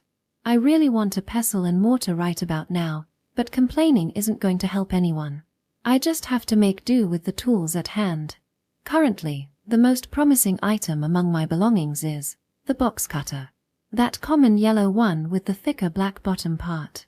To be honest, this thing inside my pencil case was a pain to carry, but now it's become a, primarily herb collection, and in case of emergencies, weaponizable ace of stationery. Furthermore, the replacement blades, X10, sleeping deep in my bag, make for a reassuring extra supply. However, the cutter's blade dulls before I know it. I need to use it as sparingly as possible. So I need to cut just till I can tear it off by hand. Right, this much should do. Taking the accumulated bundle of these leaves in my hand, I store them into my bag in a practiced motion. Inside, there are only the red poisonous mushrooms, aka red shrooms, I'd first collected, so there's lots of room. Next Yup, I should follow this animal trail. Me being this sure about the path wasn't something like my sense of direction being on par with that of migratory birds or something. In my hands I hold a magic compass. Technically speaking, it's the compass feature. The magic circle on the notebook wasn't only good for texting, but had this feature to show the correct path via an arrow. From the inside of the circle, a large white arrow of light projects out. This compass function, and above all, the place where this arrow is pointing towards, was explained just a while ago in an updated message. According to that, we're in this woodland located far from human habitat and are supposed to head for these ancient ruins, the so-called dungeon. According to the plan, the students were supposed to awaken at this dungeon. Unfortunately, I woke up here in the forest, most likely, because I'd gone and did some skydiving, which slightly misaligned the landing destination. In retrospect, that man had said on my signal, "Leap out," so, though it's an accident, I'd ignored the signal, so I couldn't help but be left in my present predicament. More like, jumping out at the wrong timing in this warp-like phenomenon. There's some stories where you have no idea where you'd end up, or maybe meet your end swallowed up by a spatio-temporal whirlpool or something. That it was only slightly misaligned must be some tremendous luck at work. On the other hand, I may have used up all my luck with that. Anywho, so about this dungeon I'm headed to. It is one that spreads deep underground like the inside of an anthill. It seems that deep inside, there are devices called transfer gates that instantly teleports you to a different place. Though the principle behind it wasn't explained, I get what they're trying to mean. Meaning, we need to use these transfer gates to escape. The explanation states that the teleport destination is a country that's working to aid us. It is the Astria Kingdom. More specifically, it explains that we'd arrive at a temple in the royal capital, but there wasn't any more details. Only the phrase, "We are a human nation, and we are ready to accept and protect other worlders like yourselves," was sent to reassure us. Right now, there's no other choice than to believe in those words. Even if I do doubt it, it won't change the reality that I was thrown into this forest, and I really don't think there's any help coming from Japan. So I need to bury down my anxiety and just keep moving. Huff. Huff. This is tiring. Pathetic as it seems, however, just keep moving wasn't something my poor physical specs could hope to achieve. How long has it been since I picked up those non-Delian and started walking? I don't think it's been over an hour, but being this out of breath just shows how rough the terrain is. The animal trail I'm walking on was more or less cleaned up of any twigs and vegetation. But not only is the ground very uneven, but the uprooted giant trees standing in the way like a wall cave to be climbed over too. It really drains stamina. I'll take a break. I had no choice but to make that decision. And as if on cue, my stomach started grumbling. Now that I notice, the sense of hunger pangs at me. It's a bit early, but let's have lunch. I stowed the magic notebook into my bag, and in exchange, took out my lunchbox bento. But, just as I opened the lid of the black plastic lunchbox which my mother had probably filled with way too much last night, I happen upon the thought, is it really alright to chow down on every last bit like always? The danger imposed from the possibility of monster attacks can be somewhat taken care of with the use of this other world's mysterious power called the vocation. But next comes, without the necessary equipment or expertise, can I, a normal student, really survive this harsh survival lifestyle? Food, water, shelter, warmth, etc. Even an amateur like me can think of many factors of anxiety. Even though it's a forest, I don't know if there's anything human edible here. And even if there were, I probably wouldn't be able to get a hold of them either. Therefore, My last lifeline of food would be these helpings of rice and side dishes distributed half-half inside this lunchbox. And the rest would be this half-finished 500 milliliters plastic bottle PT bottle filled with an energy drink. I'm worried about food, but water looks to be a problem too. Moving forward at this pace, it'll be gone all too fast. I have to get a refill somewhere, or else it's a one-way ticket to dehydration hell. Let's hold off for now. I worried about the future, and made to close the lid on the lunchbox on my lap. The bushes in front of me moved with a rustle. And just as I noticed it, a steel-like dull grey bear appeared. Stout and heavy log-like arms, the ends of which are garnered in long, sharp nails akin to knives. With these arms, which are practically weapons incarnate, on the ground, the beast walking on 4 legs could certainly be called a bear at first glance. However, though its silhouette may resemble a bear, its large frame was covered in a shell like that of a crab, which jutted out like thorns in places and shone with a metallic luster. I imagine it had reached 3 meters if it stood up tall. The great bear looked like it was armored in some steel shell. Its fearsome appearance was far from what would be considered a wild animal. Even humans would instinctively end up thinking, I can't beat this. It finally hit me. This beast in front of me has to be one of the entities known as monsters. Hi. My small body was completely shaking with fear. The result, the lunchbox on my lap fell over. The pre-cooked foods, deep-fried sausage, chopped burdock, and lightly seasoned white rice. The precious food slammed itself into the ground. At that moment, the bear raised its snout and made a move. Those shining red eyes were focused not on me, but on the contents of the lunchbox. Right there is rich-tasting food that would never exist in nature, the fragrance from which must have greatly provoked the monster's appetite. The bear was enthralled and thrust its snout into the fascinating food. Now, I have to run right now. I haven't completely become its target yet. Firmly believing which, I slowly move my trembling legs. Still facing forward, one step at a time, but certainly, I was moving farther from the monster indulging itself in sausages. It's all right, the bear wants my lunch. I can get away now, I'll be able to get away now, please let get away. Having started strongly praying to God, as if I've become unnaturally devout in the moment of crisis, I withdraw from the bear's luncheoning in baby steps. My heart was pounding so hard it hurt, and though my body was supposed to be hot, my muscles felt like they were frozen over. Fear causing my head to boil over, I had no idea about anything anymore. In that manner, as if reality was somewhere far away, I continued my retreat in light footsteps. Now that I think of it, I did well not to fall down walking backwards in that state. After getting 10-odd meters away, I finally turned and continued swiftly on the animal trail I've been on till now.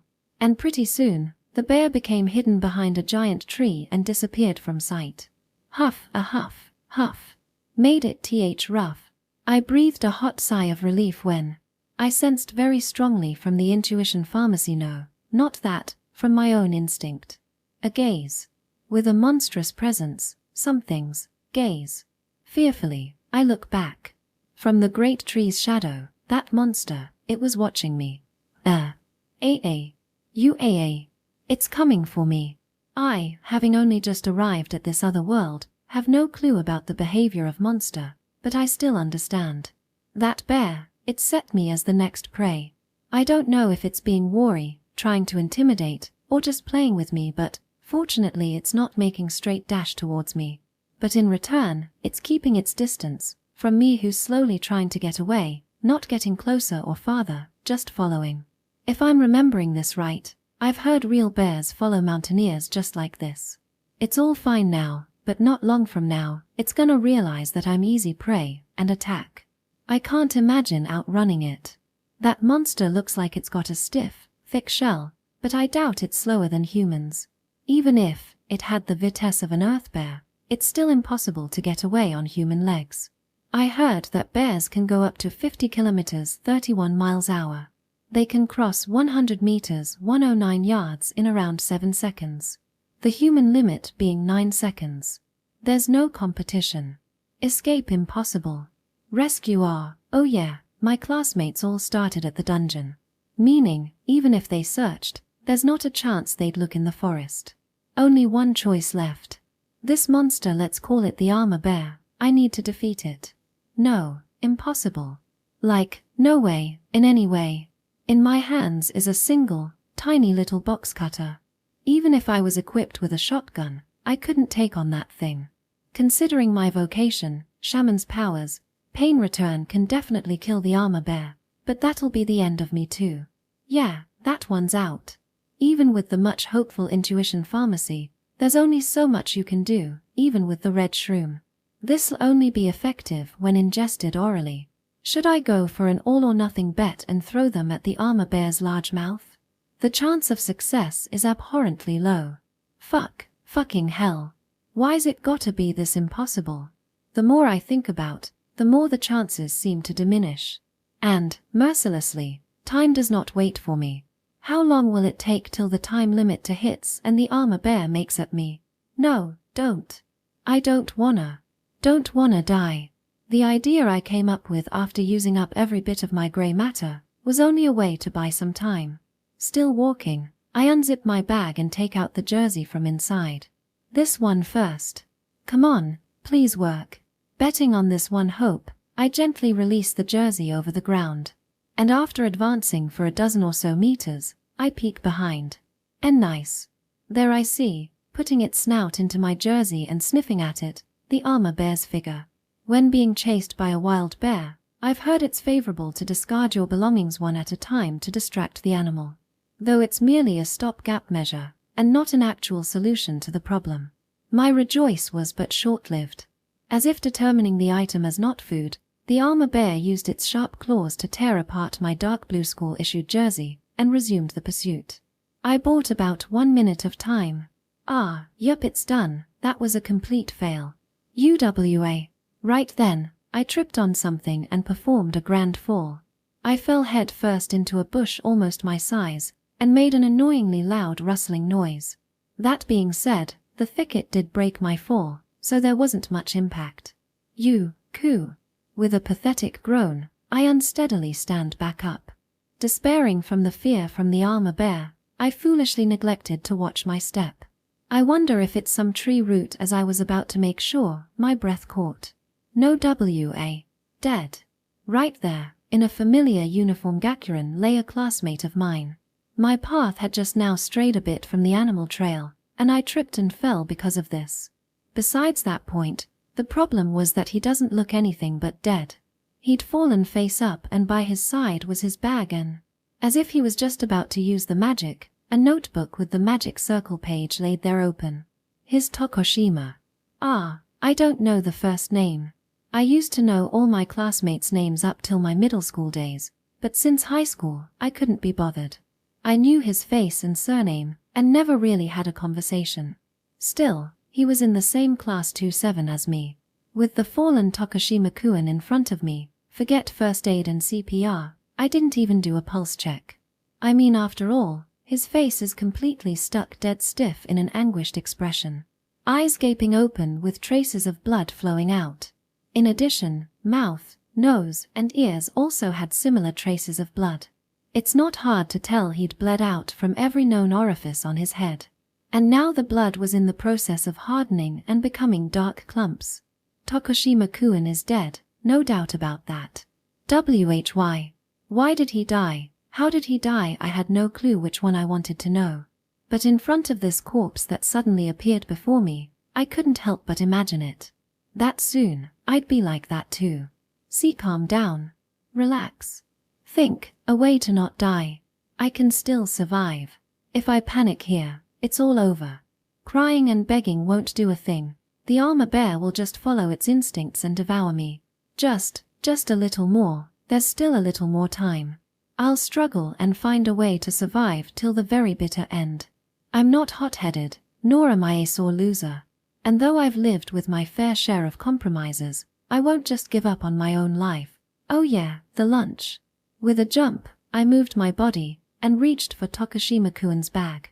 Please God, it's the plan I thought up really hard. Please, I beg you. Found it. Transparent Tupperware in a plastic bag. That was Tokushima-kun's lunchbox. He was a big guy, I recall, a member of the baseball club and an athletic young man. His was not a normal lunchbox, but this large-sized Tupperware with food stuffed in, matching his build. Half white rice with dried plums, and another half Salisbury steak hamburgu sauced with demi-glace and rolled omelette tamagoyaki. Finally, a bit of red leaf lettuce, sunny lettuce and baby tomatoes placed as if an afterthought. It'll work, this can work. I made a silent thanks to Tokashima-kun, or rather, his mom who made this lunch, and opened the lid. In the same motion, I unzipped my bag at top speed, and evacuating everything inside, took up the desired item. Of course, that is, the red shroom. Presently, it is the only thing that can deal damage to the armor bear, this poison item. 3 in all. No, with this size, 1 could be the limit. The red shroom is around 10-ish centimeters, 4 inches, similar to the box cutter. I thought about it for a couple seconds, and decided to use 1.5 of them. Like when making stewnabe, I cut them lengthwise. For now, I put the julienne red shrooms on the steak. Next, I grab the rice. Yup, there's quite a bit. I can't hold it all in my hand, some of it falls on the ground. Well, it's fine, I don't have to be elegant here. That's right, I'm about to make rice balls tonigiri seasoned in red shrooms, poison rice balls. Since the red shroom should work on the armor bear, it wouldn't attempt to eat it. It'll probably use smell or something to avoid it. Thus, the plan is to mix them with the richly flagrant sauce and steak, and furthermore, use a white rice coating to give it an inconspicuous visual camouflage. No idea if it'll work. But, at this point, I have nothing else but to bet on this plan. It's probably been less than 3 minutes. Just then, the bushes behind me shook with a rustle. It was no illusion, the large mass of grey had once again, slowly appeared before me. With great force, my body once again goes into a shiver. Similar to when I dropped my lunchbox a little while ago, this time, the rice ball in my hand fell on the ground. But that's fine. This poison mushroom rice ball is already complete. I'd suddenly dropped it, but the plan was to run anyway. In fact, doing it naturally like this would likely invite less suspicion too. Now, the game begins.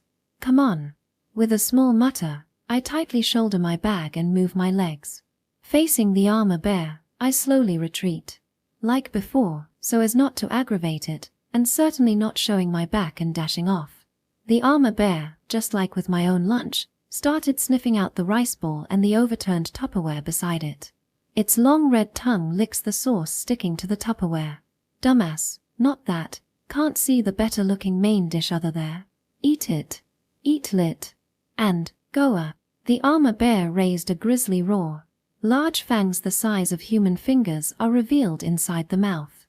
UWA, I'm sorry. I'd loudly apologized by reflex, but, just then, the armor bear had eaten it in a single bite. The rice ball. Mixed with red shrooms, the poisonous rice ball. As I rejoiced, the armor bear made a gulping noise and swallowed. And, as if not having had enough, it turned its sharp eyes at me, and slowly started closing in. Did it not work? There's no change in the armor bear. With its usual snort, it again took a step with its 4 thick, stout legs. Why, you mean, the red shroom isn't immediate effect. It's not really impossible if I think about it. In thrillers, you often find scenes where they die in pain right as the poison touches their mouth, but there's no guarantee all poisons will work like that. Delayed effect, as in, taking effect after a few days, or a few weeks, that pattern is entirely possible. Rather than weeks, if that red shroom doesn't work in the next few minutes, I won't be working either, because of that still unsatisfied bear. Ah, damn it all, my head's so full of just getting it to eat the thing. I hadn't considered the acuteness of the poison at all. Even the intuition pharmacy is just a somehow known thing. It doesn't provide that much info. I'm done for. I was about to give up. But then, the armor bear's legs stopped abruptly. Ga. It raises a sharp roar, and stood up on 2 legs and then fell over right there. It also started struggling with ragged breath. It worked. It fucking worked. The poison taking a toll on its body was obvious from the sight. The armor bear's writhing became increasingly fierce. Every time that mouth bares its fangs in pained groans, endless amounts of drool is scattered. The recklessly flailing arms dig into the muddy ground and leave claw marks on the tree trunks. However, its instinct for desiring prey yet remained, and it brought its eyes towards me. As if by its animalistic tenacity, the staggering armor bear used its 4 legs and took a step. Right now, I could turn around and get the hell out of here. But no, in the second step, it'll catch me. I can still feel at least that much vigor from the armor bear. Shit, not enough damage. I don't have. No, I do. If the armor bear's feeling the scorching poison of the red shroom and suffering from a rapidly rising fever, a way to worsen that condition is something I possess. Plunge into permanent swelter and curse the body, red fever. The spell I shout out is the first curse, red fever. This curse that instigates slight fever probably doesn't have much effect on those with large bodies. But casting it on this guy who'll go beyond the limit in a couple more degrees may just push it over the deadline threshold. Yet, the armor bear moves. A step. Distance to me, 3 meters. Plunge into permanent swelter and curse the body, red fever. Die. Another step. Distance, 2 meters. Plunge into permanent swelter and curse the body, red fever. Please die. Yet another step. 1 meter. Plunge into permanent swelter and curse the body. Just die, please. The armor bear's steel arms rise. Red fever. As a great impact forcefully brings down my body, I shout the curse. The paw with shining nails was brought down. Gaha. Before I noticed, my eyes were seeing brown earth. I perhaps fell, or maybe tripped. No, more importantly, it's hot. AR. Belly feels hot. Like burning. But it felt wet when I touched. My right hand is dyed in blood. Ah, this is my blood. The armor bear's blow had struck. Its knife-like sharp nails had torn at my abdomen. That implied it must have activated the second curse, pain return. Ha, ha ha. I did it. Raising my line of sight a bit, there, lay on its back, was the armor bear, not moving an inch. On the smooth abdomen of its dull grey shell were 4 rough lines etched on, from the insides of which poured out copious amounts of blood. Under unbearable temperatures, and having its belly shredded, finally, the armored monster died. I finally did it. I beat it just as I realized that fact. As if break time was over, reality struck. Scorching pain running through the abdomen, and the image of life itself materializing and flowing out as blood. Right now, the reality of death was coming for me. Like hell, I'll die. Here. No way, I'm dying. One more. Just one more time, work with me. Move, come on, move, body. With my all it moved, my bloody right hand. I reached desperately. Its destination, my back fallen right beside me. Fully opening it, I see the red shroom and the bunch of non-delians. Non-delians, these have the hemostatic effect. I need to use them, here, now. I have to bet on that effect. Grabbing a hold of the jagged leaves with my blood-soaked hand, I somehow, some miraculous way, willed myself into lying face up. As I properly look at the wound, I shouldn't have looked. It's so red everywhere, I have no idea what I'm seeing. But I mustn't look away. With a shaky left hand, I undo the golden button of my uniform. Then, unbuttoning only the belly part of the dress shirt underneath, I forcefully raise the t-shirt under that. UWA, this is terrible. No, well, it's not like my guts are falling out, so it might be not too deep a wound. But still, if I leave this profuse bleeding alone, I'll definitely die. Come on, work. Please just work.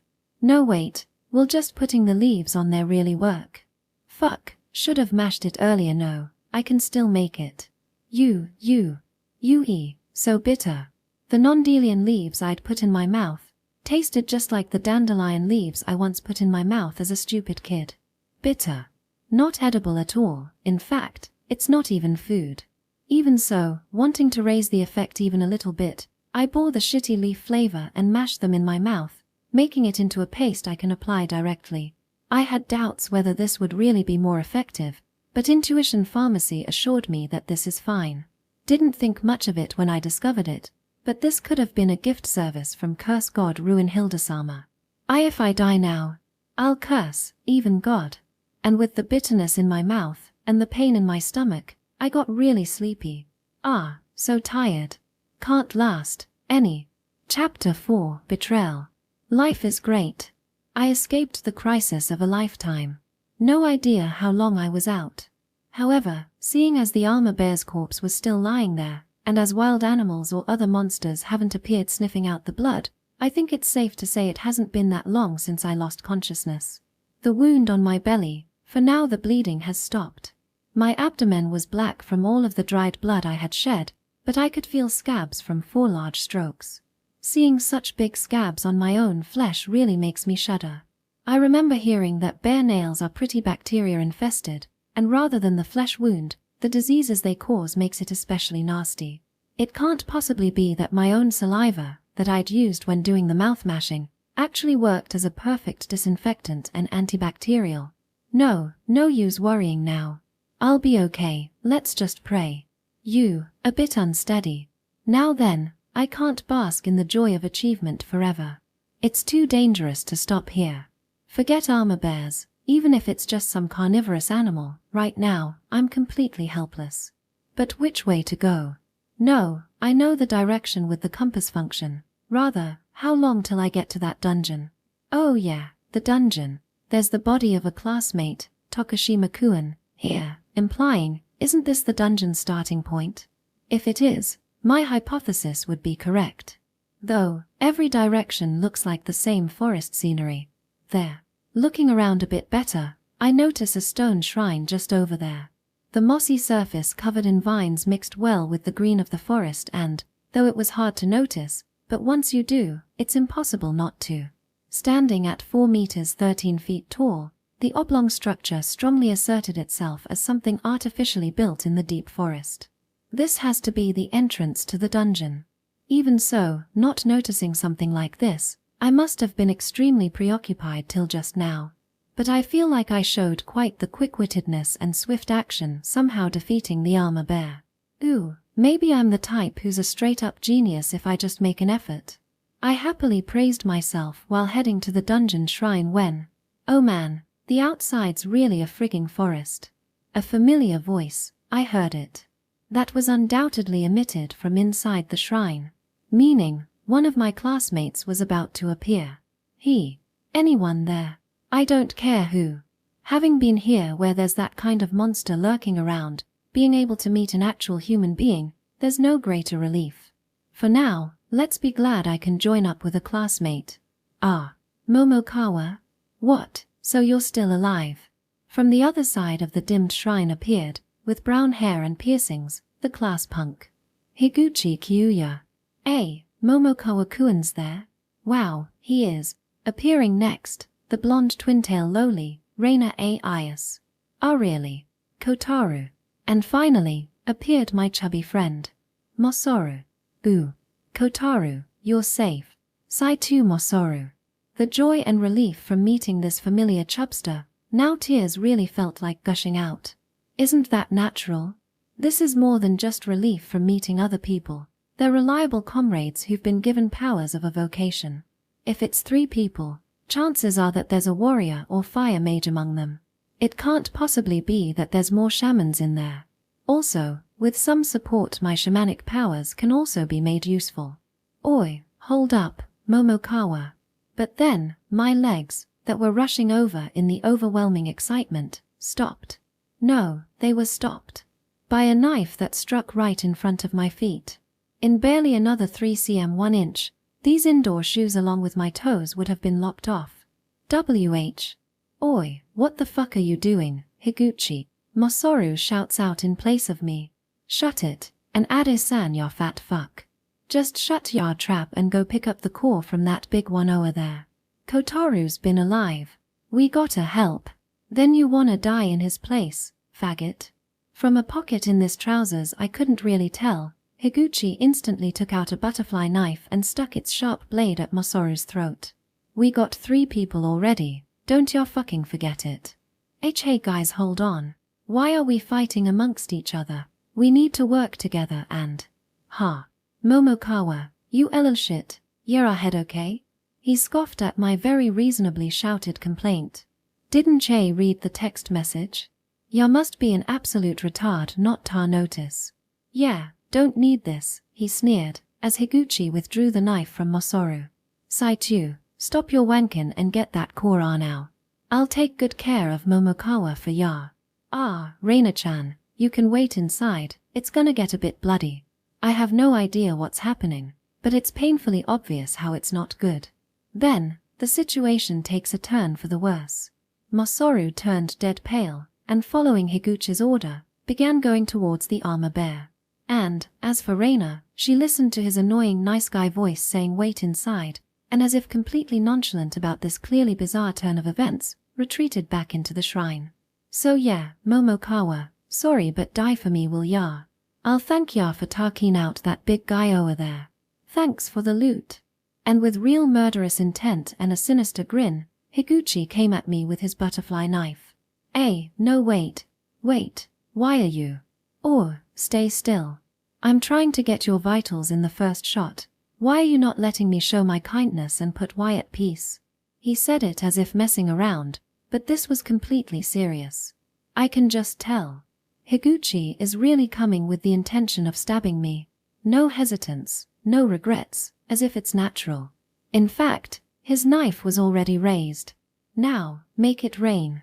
When you stab me, my shaman powers will kill you too. Higuchi's hand stops. Don't be a smartass, pipsqueak. Well, then why'd you stop? Higuchi is clearly wary now. Right, this guy must know too, how absolutely bizarre the powers of a vocation can be.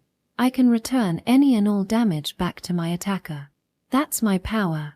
Sheeing, he folded in the butterfly knife with a high-pitched sound.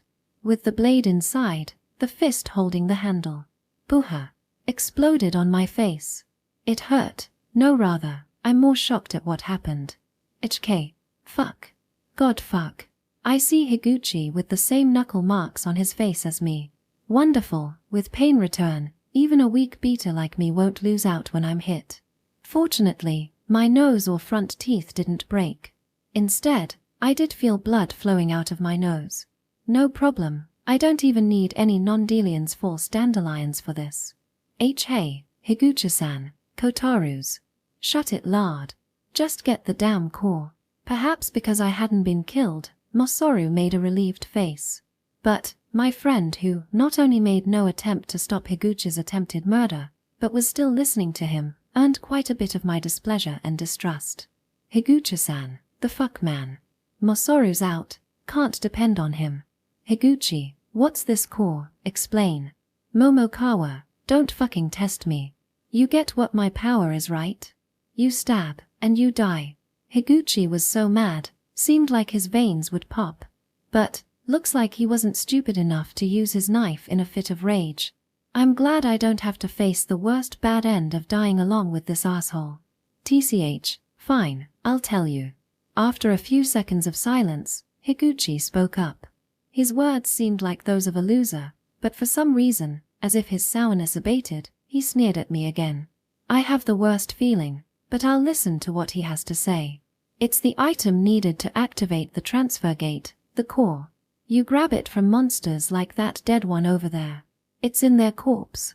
Looking to my side, Masaru's been poking around the armor bear's body with a knife in hand. That knife was different from Higuchi's butterfly knife, a strangely old-fashioned design. Oh right, the knife Higuchi threw was also like that. I wonder if they got it inside the dungeon. Nevertheless, there's no way you can break the armor bear's hard shell with a simple knife like that. Masaru probably figured that too. Giving up on breaking the shell, he resolved himself to get smeared in blood and fats, and shoved his hand into the wound. Can you really retrieve the core like that, I was thinking when. Nice. Found it. Apparently he did retrieve it. On his right hand, soaked in blood, was a dazzling red jewel. So that's the core. Not bad, it's got a big body, and a big core to boot. From Higuchi's broad grin statement, I learned that there's a size distinction in the cores you can get from monsters. This core think is probably crystallized energy like mana or something. If there's magic, There's bound to be some form of energy or mana that enables its usage. Therefore, these transfer gates that warp you to other places must need an adequate amount of mana to run. If not, it's like a car with no gas in the tank. I beat the armor bear, so that core's mine. A reasonable claim. The core's an indispensable key item to escaping this place. I have not a bit of intention to hand it to Higuchi. Oi Saitu, pack up, we're heading back into the dungeon. Forget listening, Higuchi's straight out ignoring me. Masaru follows his orders, and comes up beside Higuchi, core in hand. He met my glance for an instant, and awkwardly looked away. Silently, he hands Higuchi the red core. Don't mess with me. What, Momokawa? Yeah, saying why can take this core from me, Liel shit. With a devilish grin, Higuchi replies. Flaunting the bloody core at me. Shit. This bastard found out I don't have offense skills. You're a shaman. It's the one that kills people, right? Iwai Momokawa, you're mad, right? You're a geekotaku who thinks I'm some shitty DQN punk, right? Right, then do it. Use your shaman magic and curse me to death. His eyes are assured that I can't. In fact, I can't. I don't have a comeback. Hiya ha ha ha. See? Ya can't do it, faggot. The fuck's a shaman, some shitty vocation, that's what. Why probably killed that big UN just by chance, right? You're half right, and half wrong, you fucking DQN. I'll take this core, and you'll watch. Don't pull nothing, we got 3 people right, wow, why didn't I notice something this easy before? So stupid, with a forced sigh, the highly waxed up brown-haired Higuchi says. He must have thought up something awful, no doubt. Saitu, beat Momokawa's shit in for a bit. The worst option. Pain return reflects back damage to the attacker only. Higuchi won't even feel a scratch if Masaru's the one hitting me. Do it. And don't fucking stop till he cries. Where's that line from? What you like that shit, right? Masaru's frozen. But not forever. He was just hesitating. If Higuchi says it, he'll do it. He'll beat me up. Without fail. Masaru. You being threatened by Higuchi? I'm sorry. Kotaru. I knew without him saying. Masaru's weaker than Higuchi. Even in a normal fight, though not as tall as Tendakuan, he can't win against Higuchi, who's pretty tall himself. Not even with his dual-wielding sword style. And, even now, after receiving his vocation, he can't. Higuchi had come stabbing at me without an ounce of hesitation. He's probably killed someone already. He's used to it. He's completely ready to murder. With their life on the line, people will do anything. No questions asked. It's obvious, I'd likely be the same. I do get it, but... damn it. Even a friend. Accepting it. No way. No way I won't resent him when I'm betrayed. Kotaru, sorry. It hurt. His fist hurt more than the armor bear's strike, more than Higuchi's, much more. It caved in my cheek, along with my heart. Straddling the fallen down me, Masaru strikes me many, many times. Sorry. Tears come out. Mine and his too. Obviously, both of us are equally getting our faces punched in. His mounting me is of no relation. The right cheek swells. The left one too. Nose also bleed. Both of us are a pulp. Right, I kinda forgot to say, the transfer gate here won't take more than 3 people, it seems. In the middle of the pain and humiliation, the last question is answered. I see, only 3 people can be saved. So the 4th person, me, they can't. And they won't. If you weren't some shitty shaman, but something like a healer, IDV already left this useless lard and made you a pal. Haha, Masaru, you're a sacrificial pawn, see. Why are you still hitting me? Get mad. Come on, show even a bit of manly pride, and attack that Higuchi like you're gonna die. With the irreparable crack forming in our friendship, my heart doesn't yell anything but curses. Hey, aren't you glad, Saitu, your good pal got a shitty vocation? Thanks to Kotaru-kun being a shaman, I wasn't discarded by Higuchi-sama. Aren't you thinking that while hit in a way? Man, you really got a great friend there. Might be jealous. Shit. I'll curse you. I'll definitely curse you to death. Higuchi, I absolutely will fucking curse you to hell. Huff, half, Higuchi-san. I can't. Gyahahaha. Man, Yv sure become handsome, Saitu. Higuchi points and laughs at his swollen face. Goddamit, my face must be like that too right now. PPL ease. Yeah, I get it. Can't really kill him now, whatever then. Even Masaru wouldn't sacrifice his life to kill me. Haha, if he was that obedient a slave, it'd really be super convenient. I leered at Masaru with disdain, as he dismounted me. You're heavy, fat ass. I'll be cursing you right after Higuchi. See ya Momokawa, till we meet again, I'll think up something to kill ya. Not that I'd mind if I get eaten by some monster P2E. Finally, after spitting on my face, Higuchi went back into the dungeon. Shit, damn it. Pain return won't return simple discomfort. Definitely. Curse, you. I could talk all I want. But right now, I can only shed tears of bitterness while seeing the two of them leave. The worst kind of bastard, and the traitorous friend. I'll never forgive them. Chapter 5 Soma Yuto. My name is Soma Yuto. Just a normal high schooler you can find anywhere. After the 3-day holiday, though I felt a little lazy, I opted to attend school, chatted about dumb things with buddies in the morning, and then spent the rest of the day in boring classes or was supposed to. Sigh, how'd this even happen? I opened my eyes to find, not the familiar classroom, but an ancient-looking stone room. No windows, it's like a cellar, and there are white panels on the ceiling that shone like a fluorescent light, brightening up every corner of the room. This stone room has nothing that stands out. Like a temple hall. With a school bag on my right hand, and a sword bag with a Shiner practice sword and Bakuto wooden sword each, I'm here standing alone. It's really another world here. With absolutely no warning, all of us from Shiromine Academy Class 27, were summoned to this world. It's pretty absurd, but I can't just avert my eyes from this situation where we've been transported to this totally unrealistic place. Classroom suddenly sunk in darkness. The announcement from the mysterious man. Magic circle shining on the blackboard.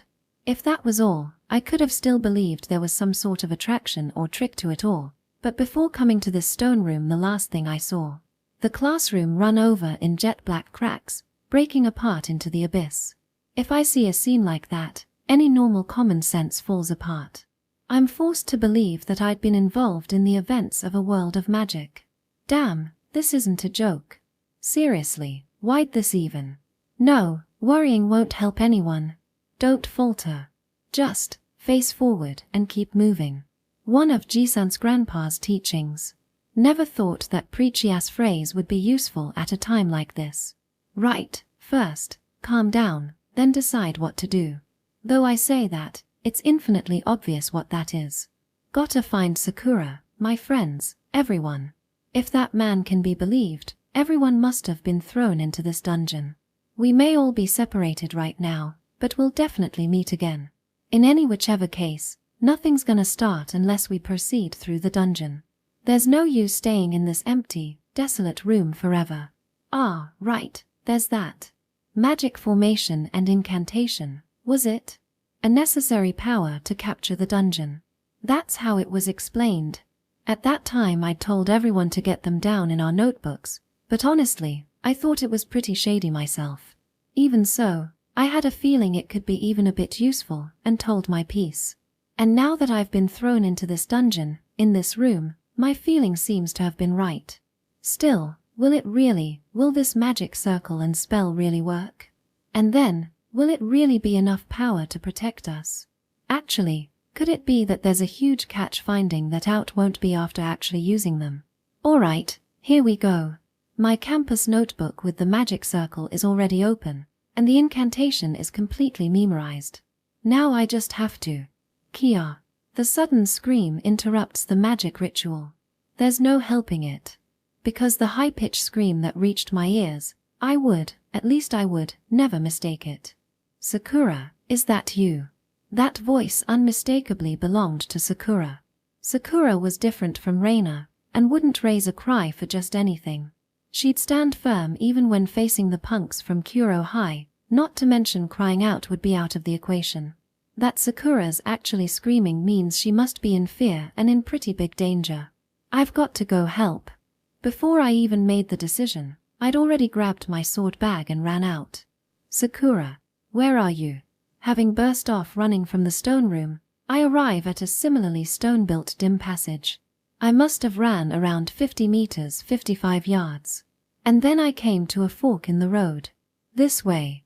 I desperately recalled the scream and estimated the apparent direction of the voice. Not calming myself in the slightest, I ran straight into the path I chose. Sakura. And she was, in fact, there. Long black hair with a sailor uniform. It was exactly the familiar figure of my little sister. However, her face was pale with a fear I'd never seen in her before, white as if all the blood had been drawn out. Enni-san, are you okay, Sakura? Having unthinkingly rushed to Sakura's side, I finally recognize the situation we're in. First, this place is completely different from the stony area from before. It's an expansive domed space, thick in greenery like a botanical garden. I'd think I had actually wound up in a forest if I didn't see the white panels of light on the ceiling above. And, as if it was the lord of this forest, that was standing there. What the hell is that? A bear. From its outline, there's no doubt it's a bear. To boot, standing on 2 legs, it far surpasses my height, rising to almost 4 meters 13 feet tall. In the past, Ji-san had called it training, and taken me deep into the mountain where we encountered a wild bear. But this guy's so big, the one from before seems like a cub. Ni-san, this is definitely a monster. She's trembling a little, but Sakura's words are very reasonable. It's obvious that this guy is completely different from an earth bear. As this bear was adorned in dulled steel, it was wearing armor. In reality, it should be a shell. The spikes on the surface, and membrane covering the joints, reminded you of crabs or lobster. But looking at its girth and massiveness, it's likely not something you could easily snap off with your hands. It wouldn't be strange for that to be like genuine steel armor. I'll distract it. And you? No. Running away, leaving Ni-san behind, I won't do it. Sakura's arms cling to me extremely tight, as if saying, they'll absolutely never let go. You're so caring, Sakura, but I can't accept that request. I absolutely can't. I must protect my sister, protect Sakura. You can't win with this kind of monster, even if it's you, Ni-san. It's okay. I probably can't win, but if you can somehow run. Even if I run, if Ni-san's not there, there's no meaning. Come on, why are you being this stubborn, Sakura? Regardless of this great crisis, I'm half amazed, and the other half, pretty happy. Don't worry. I don't feel like dying here either. I'll make sure both of us get out of this. Really? It could become a lie. I'm satisfied being able to put my life at risk to protect Sakura, but I have no intention pointlessly dying here. In the first place, even if she gets away from here, Sakura's safety isn't guaranteed. From now on, we must proceed through this dungeon infested with monsters like that. Trust me. Sakura, and everyone else, will definitely make it back home. With resolve, I take out the bokitu from the sword bag. The shinai along with the bag, I drop. They'll get in the way. As if sensing my will to fight, the bear, who'd been keeping its distance and just watching, sluggishly dropped its forelegs onto the ground, and on that four-legged posture raised a sharp roar. Now, get away quick, Sakura. Okay. Sorry, Ni-san.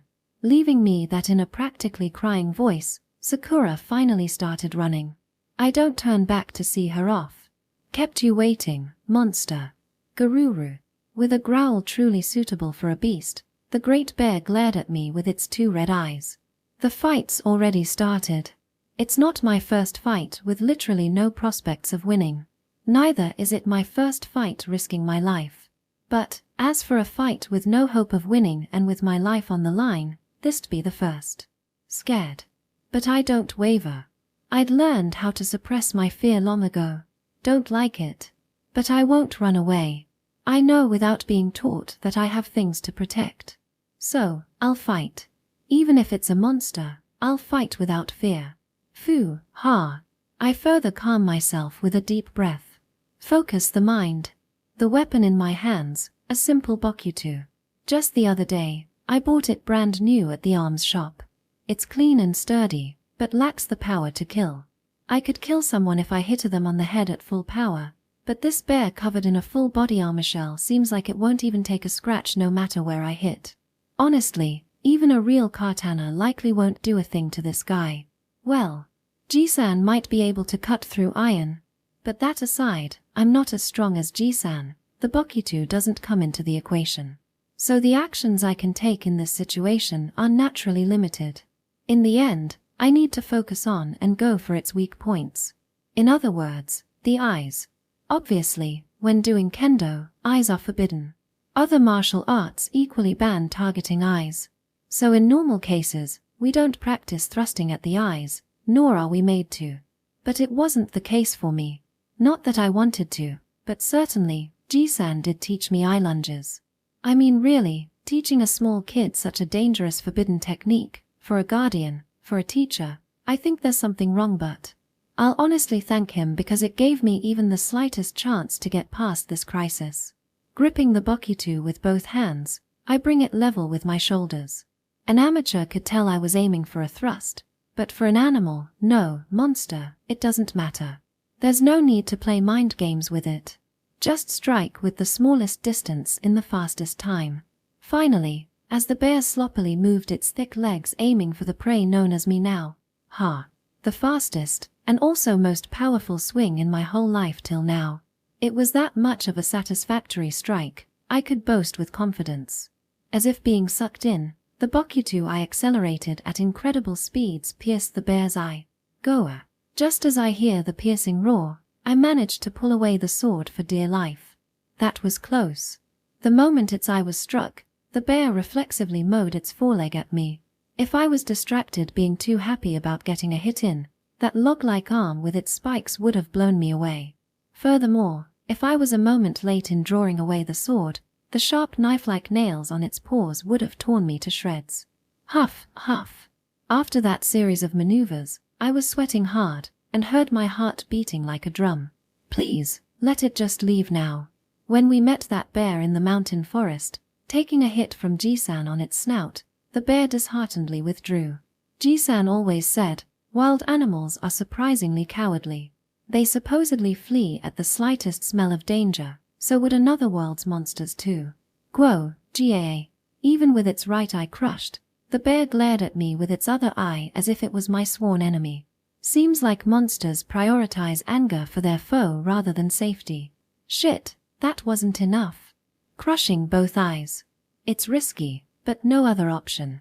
Fortunately, the Bokitu didn't break, neither had I let it go. I can certainly attack again. In front of this raging, savage bear rushing at me, I again take my stance, aiming for the eye.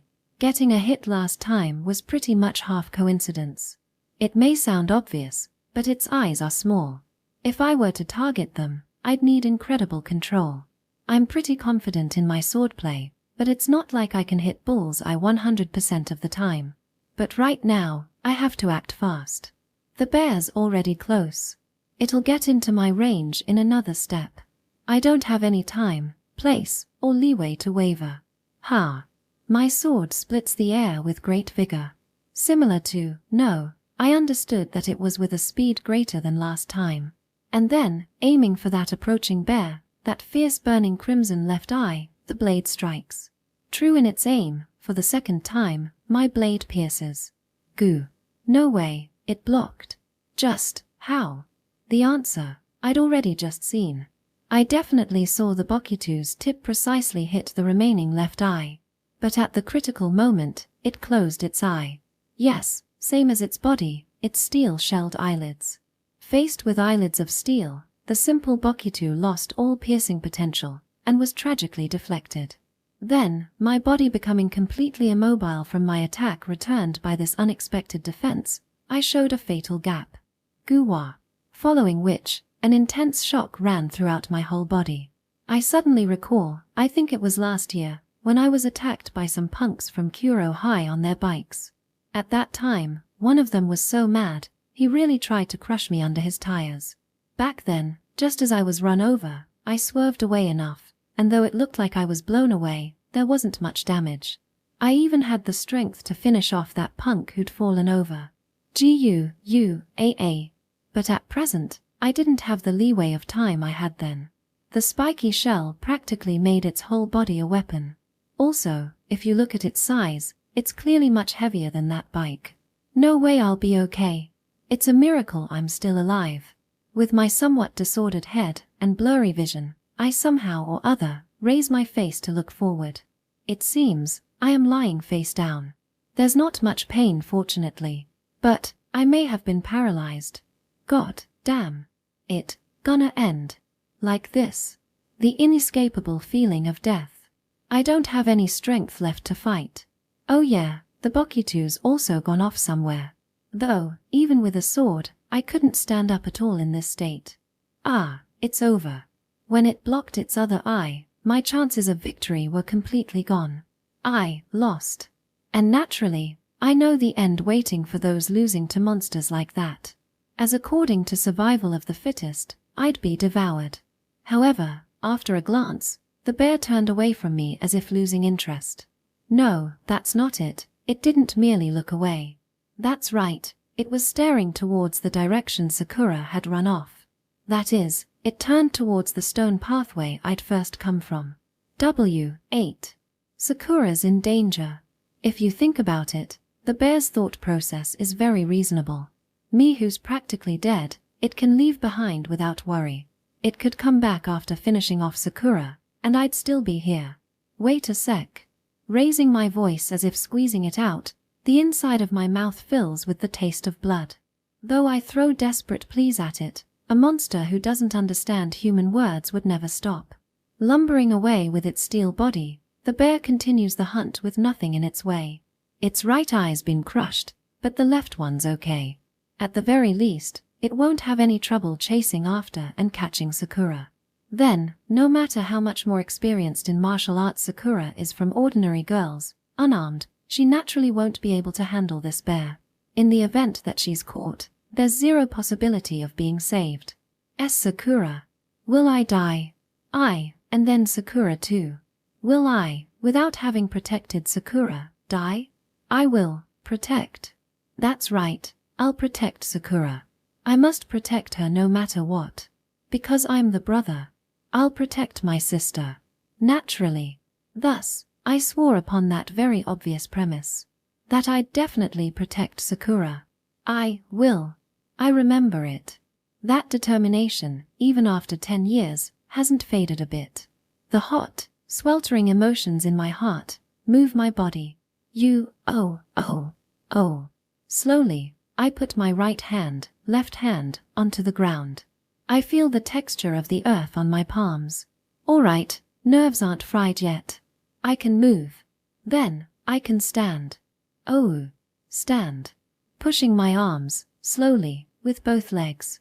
I stand. Okay, I'm up. Now, let's do thigh. That was my limit. Hot lumps rise from the pit of my stomach, and forcefully opening my throat, exits from my mouth.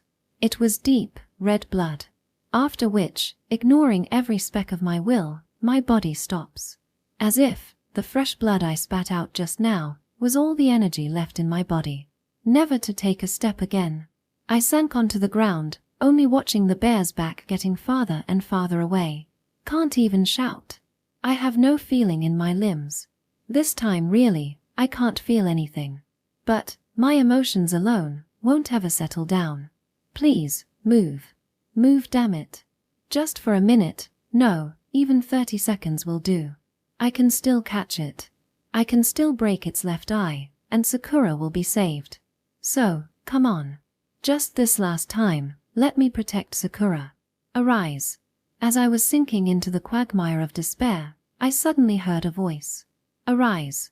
No, it's not in my head. This voice, this mysterious voice. A woman's voice with an exquisitely beautiful tone, was calling out to me. Arise, O chosen son of light. What was that? Light. Me. Presently, this world is again to be plunged into a sinister darkness. I don't get it. Light and darkness, and the world, I don't get it at all. Cleanse that darkness, and pierce that evil. don't care. I just want to protect Sakura. Mayst thou bring light to this world and become the hero. Just then, certainly, the world filled with light. When I noticed, I was already standing. The feeling is back in my limbs. No, actually, they feel much more powerful than usual. My body was in tip-top condition, as if the desperation from just before was just some lie. Whoa, what is this? Something's glowing. Something, or rather, it's my body that's glowing. Apparently, filling the world with light meant I myself would be lit up. Looking more carefully, it isn't my body that's alit, but something like a white mist. No, an aura was being released like steam, and enveloping my whole body. Is this the power of a hero? That woman's voice I heard on the verge of death. It was like a decree from God herself. Normally, I'd have ignored it as some auditory hallucination, but my body, which had critical injuries, had instantly been healed. Moreover, this brilliant white aura was clearly a manifestation of some supernatural power. God, her. Speaking of which, that incantation did say something about borrowing the powers of God.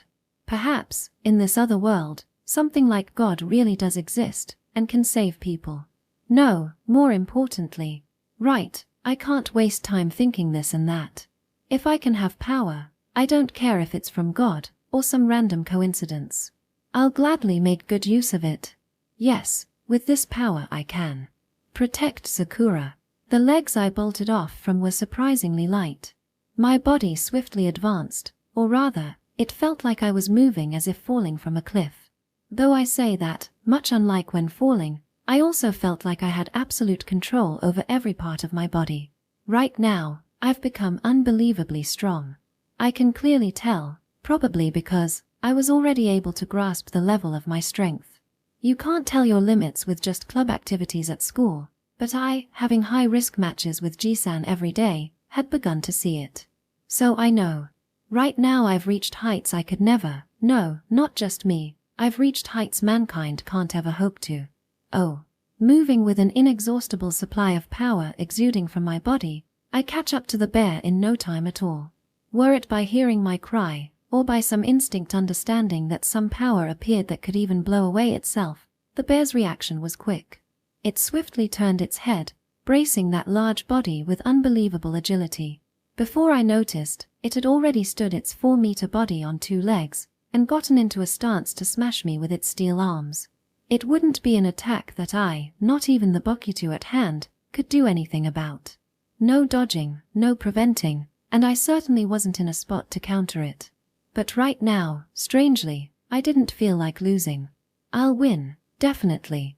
With utmost confidence, I raise up my arms. As if I was holding an actual sword, nay, at this time, there was certainly a sword in my grasp. Cross-calib sacred sword of lighter. A gushing white flash. From the eye of this storm of blinding light, I could clearly see the scene in front of me. It was a sword of light. In my hands was a brilliant sword of white light. This sword I swung down with great strength, easily cut down the giant steel body. Just like the hero anime I used to watch as a kid, the divine light was overwhelming and made quick work of the terrible monster. The steel shell, cut away as if it was just for show, I cut through the insides of its huge body like water. But there in fact was the resistance of it being cut. The sword of light I'd swung, thus cut the bear monster in 2. Go. Eyes wide open, the bear leaves that slight death throw and then that large body disappears. From ear to tail, it wasn't gushing out blood and entrails, but was being enveloped in pure white light. After that, the light instantly covered up the swaying corpse, and before the body hit the ground, it all burst into particles of light. UUWA. As I was dumbfoundedly staring at this strange body disappearance phenomenon, the light particles suddenly rushed towards me as if being sucked in. I shout on reflex, and move my arms to drive them away. Seems like the light sword's already gone. While I was thinking such, my useless resistance came to an end. As of now, the light particles have all neatly disappeared as if absorbed into my body. What was that? Anyway, there's no problem with my body. It wasn't even like the light was hot to the touch. Or rather, now that I take a good look, my body's unscathed, and the enemy bears also disappeared. The whole thing feels like some bad dream. Man, that sure was something, is what I'd think if I woke up right now in my own bed, but where I am hasn't changed, it's still the forested dome, and the tearing from when the bear tackled me still remains on my uniform gakurin. So there's no mistake that the battle from just now did happen. I was critically injured, revived thanks to God's miracle, then used the sword of light to finish off the bear. Yup, alright. I can't agree with most of it, but I do get that it's happened. Now then, I don't have time to idle here. Now that the threat is gone, I need to find Sakura. Enni-san. Sakura, why are you? As I turned towards that timid voice, right at the mouth of the stone passage, was the peeking face of my sister. Can't be, you came back to help me? Yes, my vocation was Ni-san. What a stupid thing to. Also I was about to get angry when, what, my strength, it's Ni-san. Are you alright? Oh, yeah. Sakura, I'm pretty much okay. I feel like I blanked out for a bit. In fact, I have a gap in memory of when exactly I'd fallen to the ground and raised up in Sakura's embrace like right now. This is pretty serious. My body is assaulted with an exhaustion like when right after training in a scorching hot day. Being pretty much okay was just something like acting tough in the spur of the moment. Nope, I'm gonna pass out. Come on. Don't cry, Sakura. Finally, wiping away the large drops of tears from those round eyes, I let go of my consciousness. When I wake up, please let me be back in the real world. Please, God. I didn't want to be the hero. So please just get me back to my peaceful, everyday high schooler life. Name: Soma Yuto. Vocation: Hero. Inherent skills: First, cross-caliber sacred sword of light. Second, ? Third, ? Learned skills: Thrust, / high walk.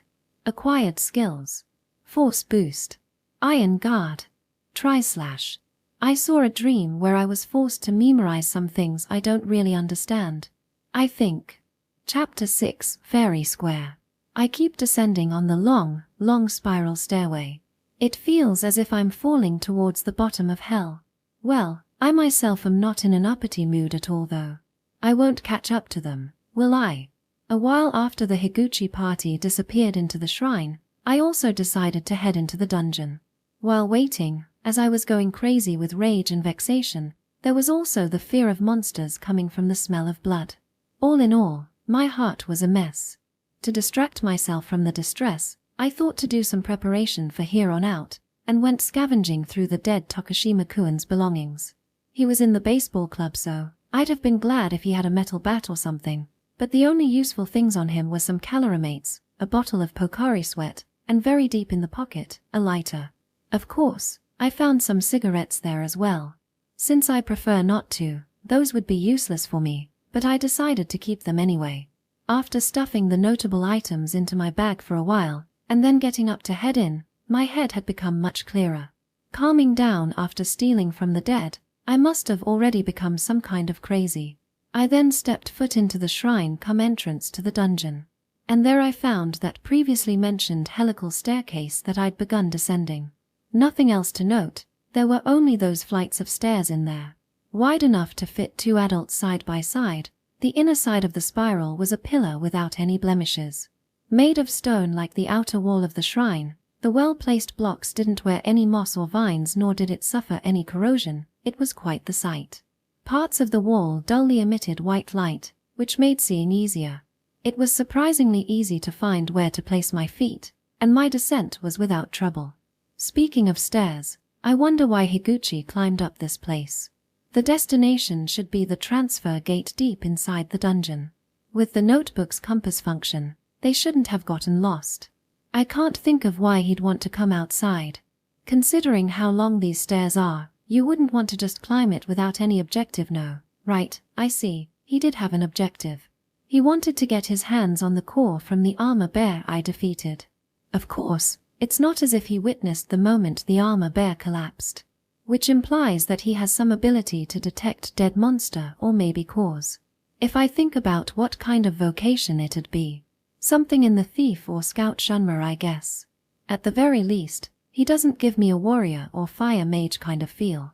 So then, one of those three must be a thief her, that fits Higuchi like a fucking glove. He was born for the job. That adept usage of the butterfly knife too could be an effect of thievery skills. And when you say thief, of course their weapon of choice is the knife. Still, those guys really seemed used to everything, didn't they? It's not even been half a day since I've arrived in this world. Nonetheless, Higuchi already has the gut to kill people nonchalantly, and even Mosoru buried his arm into the armor bear's insides without flinching. It's not like they just up and decided to be like that because the situation called for it. Most likely, the two of them have already done it enough to warrant that kind of attitude. What if the time frame we arrived at is different? That seems like a reasonable conjecture. Those guys had started their dungeon life some number of days ago. And as for me, I was finally dropped into that forest today. I had reluctantly exited the classroom first, but ended up here last. Or perhaps, there's some of us who haven't made it here yet. Either way, the fact is that I had a late start compared to that fucking DQN bastard. That guy's probably already killed people and had experience fighting monsters. And, as per the explanation, he's probably leveled up on his vocation skills too. Can I really start grinding and catch up with my already weak shamanism? No, let's not think about that now. I want to take my revenge on Higuchi and Mosoru, but I lack the power to carry it out right now. First things first, I gotta think about how to survive solo in my first dungeon. Huff. It finally ended. In the middle of my endless speculations, I reached the end of the spiral. The place I arrived at was very open, and much brighter than the stairway. It's more like a park than a dungeon. It was around the size of a neighborhood children's park. Plentiful verdant greenery with flowers of red, yellow, blue scattered. Unlike the forest I was in recently, the trees and shrubs are much more orderly. Of course, it doesn't go far as having proper flower beds, but the grass was cut neat like at the National Stadium. I can see the ceiling, but it doesn't give the closed-offness of being indoors. The same light from the stairway shone from 5 meters 16.5 feet above, gently illuminating the space. What's most striking would be the stone fountain plonked right in the middle of the room. It was small and circular, but the reliefs of flowers in bloom surrounded by butterflies all around gave it an elaborate finish. Its most distinctive feature would be the statue of a fairy standing boldly at the center. Long, narrow, leaf-like wings on a long-haired young girl in a one-piece. And the face, super cute. This doesn't bring anything but the image of fairies to mind. This little girl-sized fairy statue stood atop the shaft which acted as the water spout. Yup, this must be the Fairy Square. No, that's not some name I went and made up. Fairy Square is the official name stated in the newly updated information in the good old notebook. I checked the notebook inside the shrine right before coming down the stairs. It seemed to have updated while I was having my dance of death with the armor bear, and the info supports Higuchi's explanation. Like how the transfer gate needed quite a bit of cause to activate. Like how only exactly 3 people can use that gate to escape from this dungeon. Why the hell didn't you, even if forcefully, add something this important to the first message? So I was getting mad, but there's no one here to vent it on, so I buried it back in my heart and kept reading the rest. And one of those currently confirmable pieces of dungeon info is this Fairy Square. It says that, in these ancient ruins there are many fountains with fairy statues laid out, which, for some reason, monsters won't approach, making them the sole safe areas in the dungeon. Endlessly flowing for many thousands of years, the fountain's water was clear like spring water, and made for an important source for resupply. In addition, the fruit from the trees here can serve as food, and the flowers can work as medicinal herbs even if applied raw. All in all, it's a resting area. One could even say, a save point. It kinda even feels like that cute fairy is saving my progress here. No, well, I don't really have the guts to attempt dying once to try for a load game though. Since I'm here and all, let's take a break.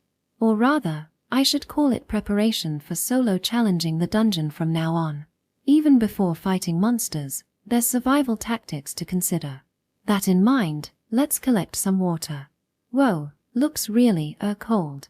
The clear water surface that I dipped my hand into without much thought felt cold enough for me to let out a yelp. It was in fact surprisingly cold. It's good. As I try drinking it, that reaction naturally flows out. To be honest, I've never thought about water as good or bad tasting till now. Whether it be mineral water or spring water, it all felt the same, but this water is clearly good. Really delicious. Almost makes you think there's something weird in there. I wonder if this is recovering mana. Pooha. I let out a sound of satisfaction like what my father does from a beer after the bath.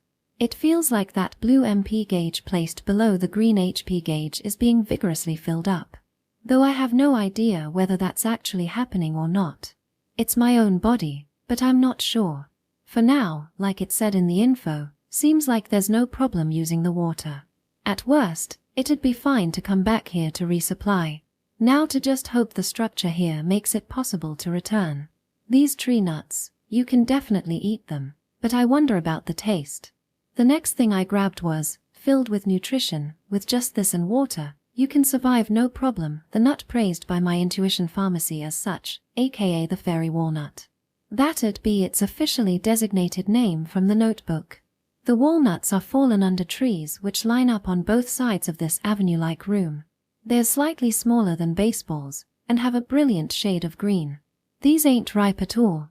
Is not what I complain about. Peeling off this green husk, you can find that characteristic walnut brown color inside. And these leaves, they've got a bit of healing effect.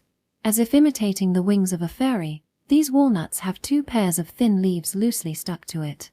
Intuition Pharmacy says that these 4 leaves can work to accelerate the healing of wounds. If mixed with the fake alien false dandelion, it would make for an even better healing concoction. The taste is SOSO. I took a bite of the fairy walnut while thinking up drug creation plans, and the taste wasn't too good or too bad. It's nothing special. Well, it's obvious cause there's no seasoning, but just being edible raw gets it a passing grade as food. The look and edibility are the same as earth walnuts, a familiar wrinkly shape, so I don't feel weirded out by it. But I don't really want to eat just this, you know. Spoken like a true privileged modern Japanese citizen, I diligently put away the main dish from here on out into my bag.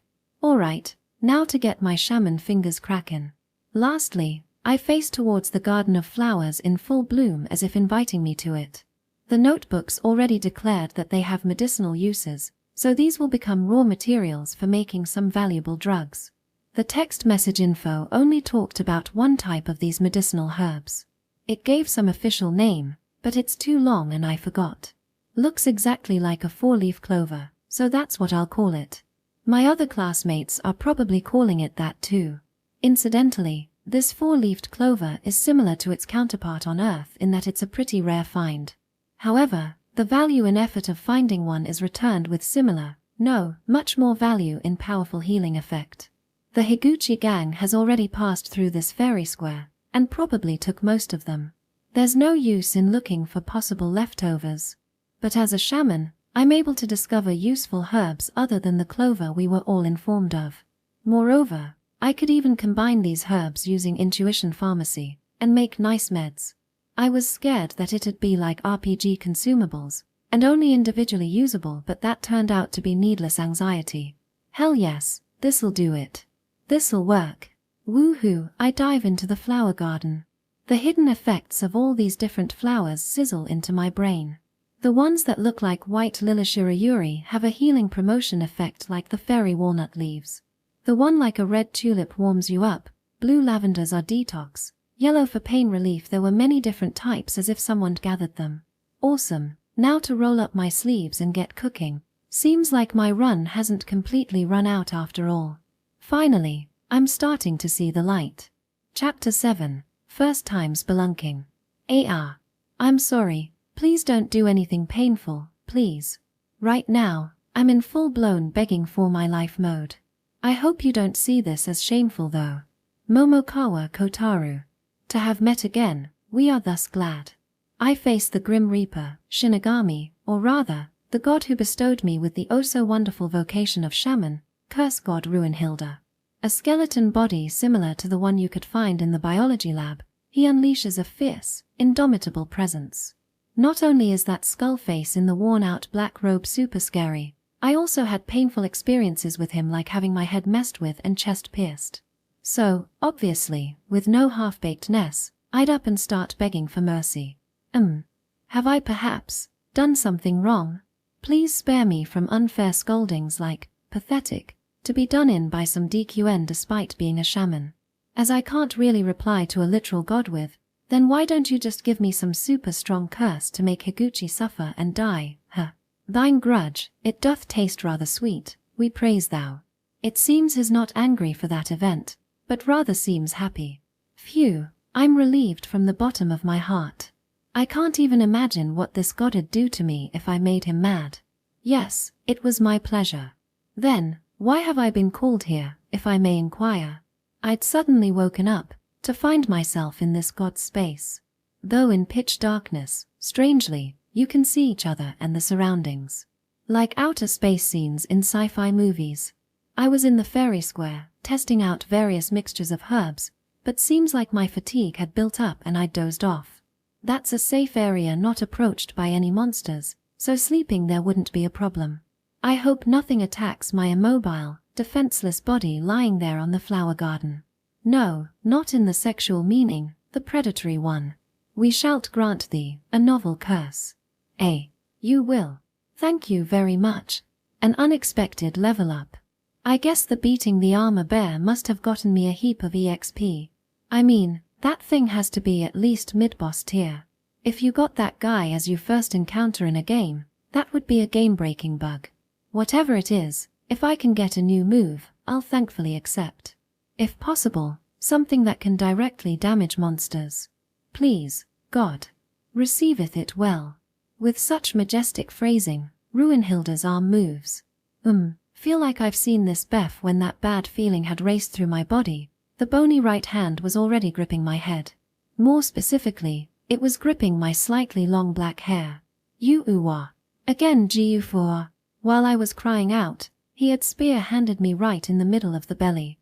My hard abs-less squishy abdomen offered not the slightest resistance, and let the sharp fingertips pass through all too easily. Begrudge, envy, but stops not thine legs. Indeed, doth thou possess the aptness of a shaman. We expect much, young devotee, Momokawa Kotaru. Ruinhilda was rattling his skull face saying something, but I didn't have a moment, even a speck of time to listen to God's words. Actually, my consciousness is already. Damn, what is this nightmare? Alright, got myself a new blessing, made lots of meds too, time to head out.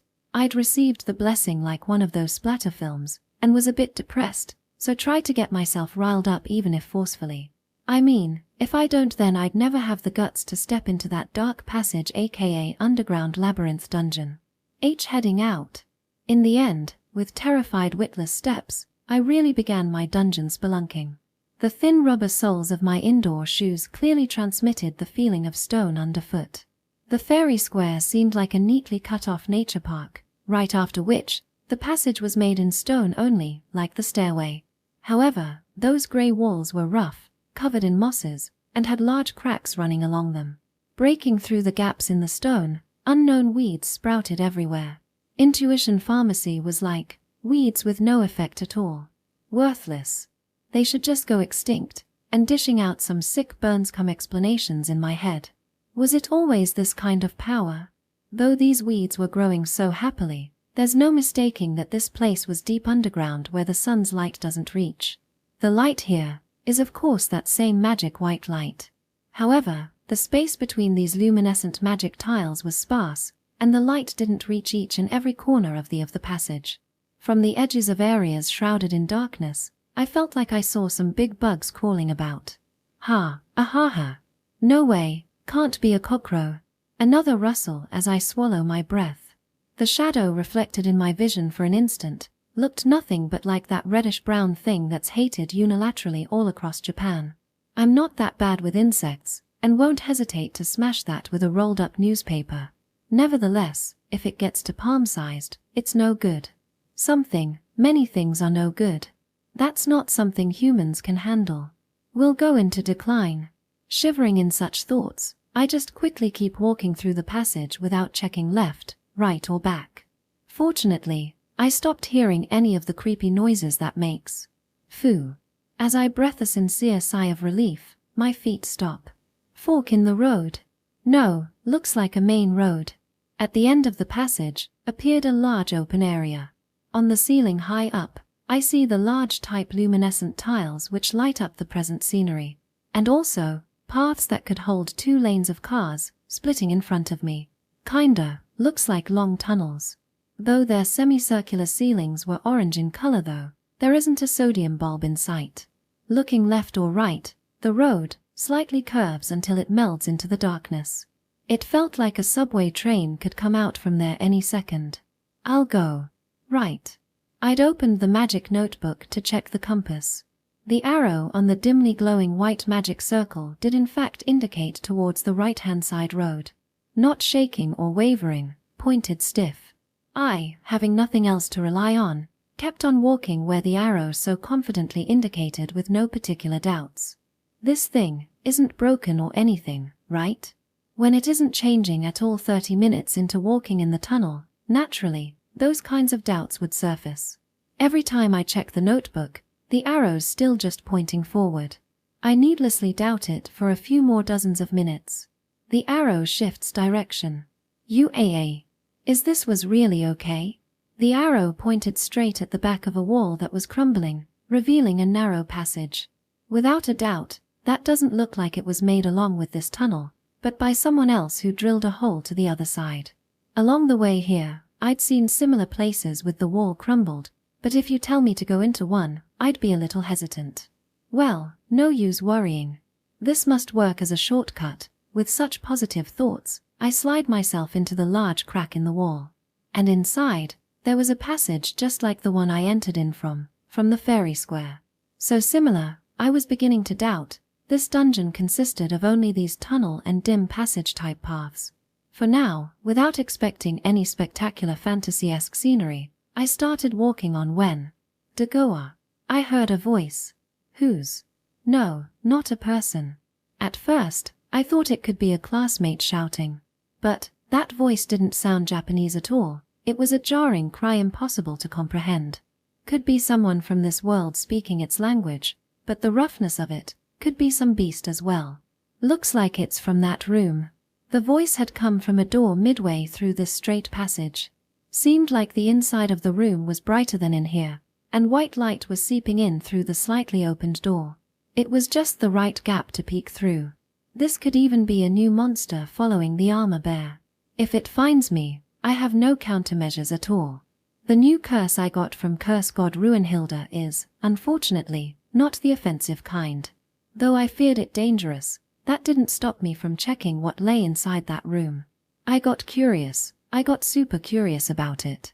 Really, if there's a new monster, I at least want to confirm what it looks like. I could get some valuable insights too. Feeling my rapidly rising heartbeat, I kill the sound of my footsteps and stealthily approach the door.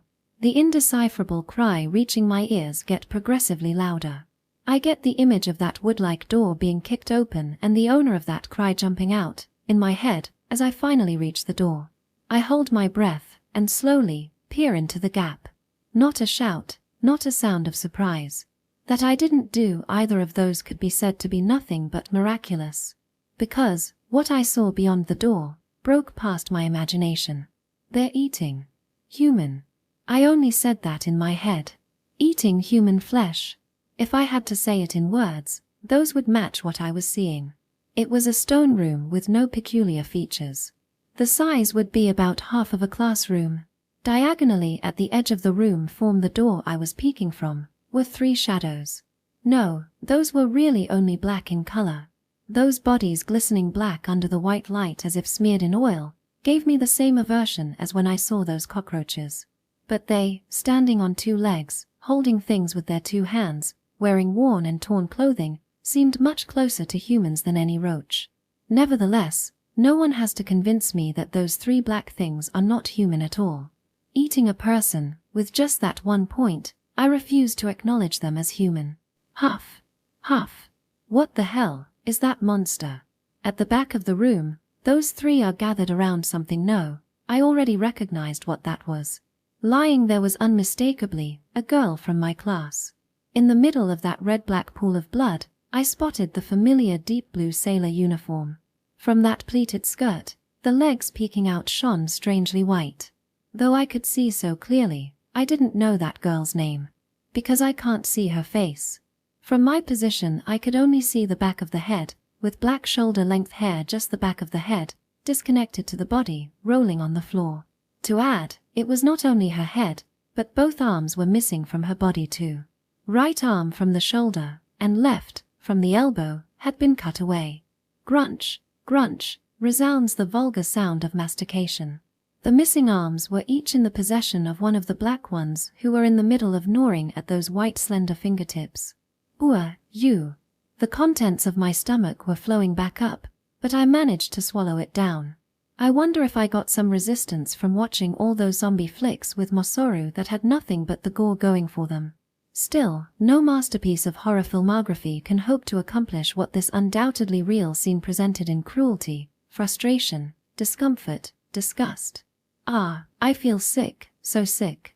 A feeling, nothing but, sick.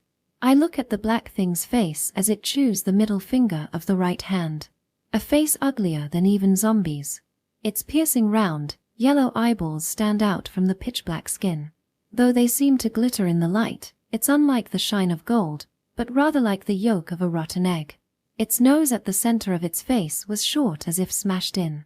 Maybe human meat is just that good, or perhaps is it eating a girl that got them excited, I don't even want to know.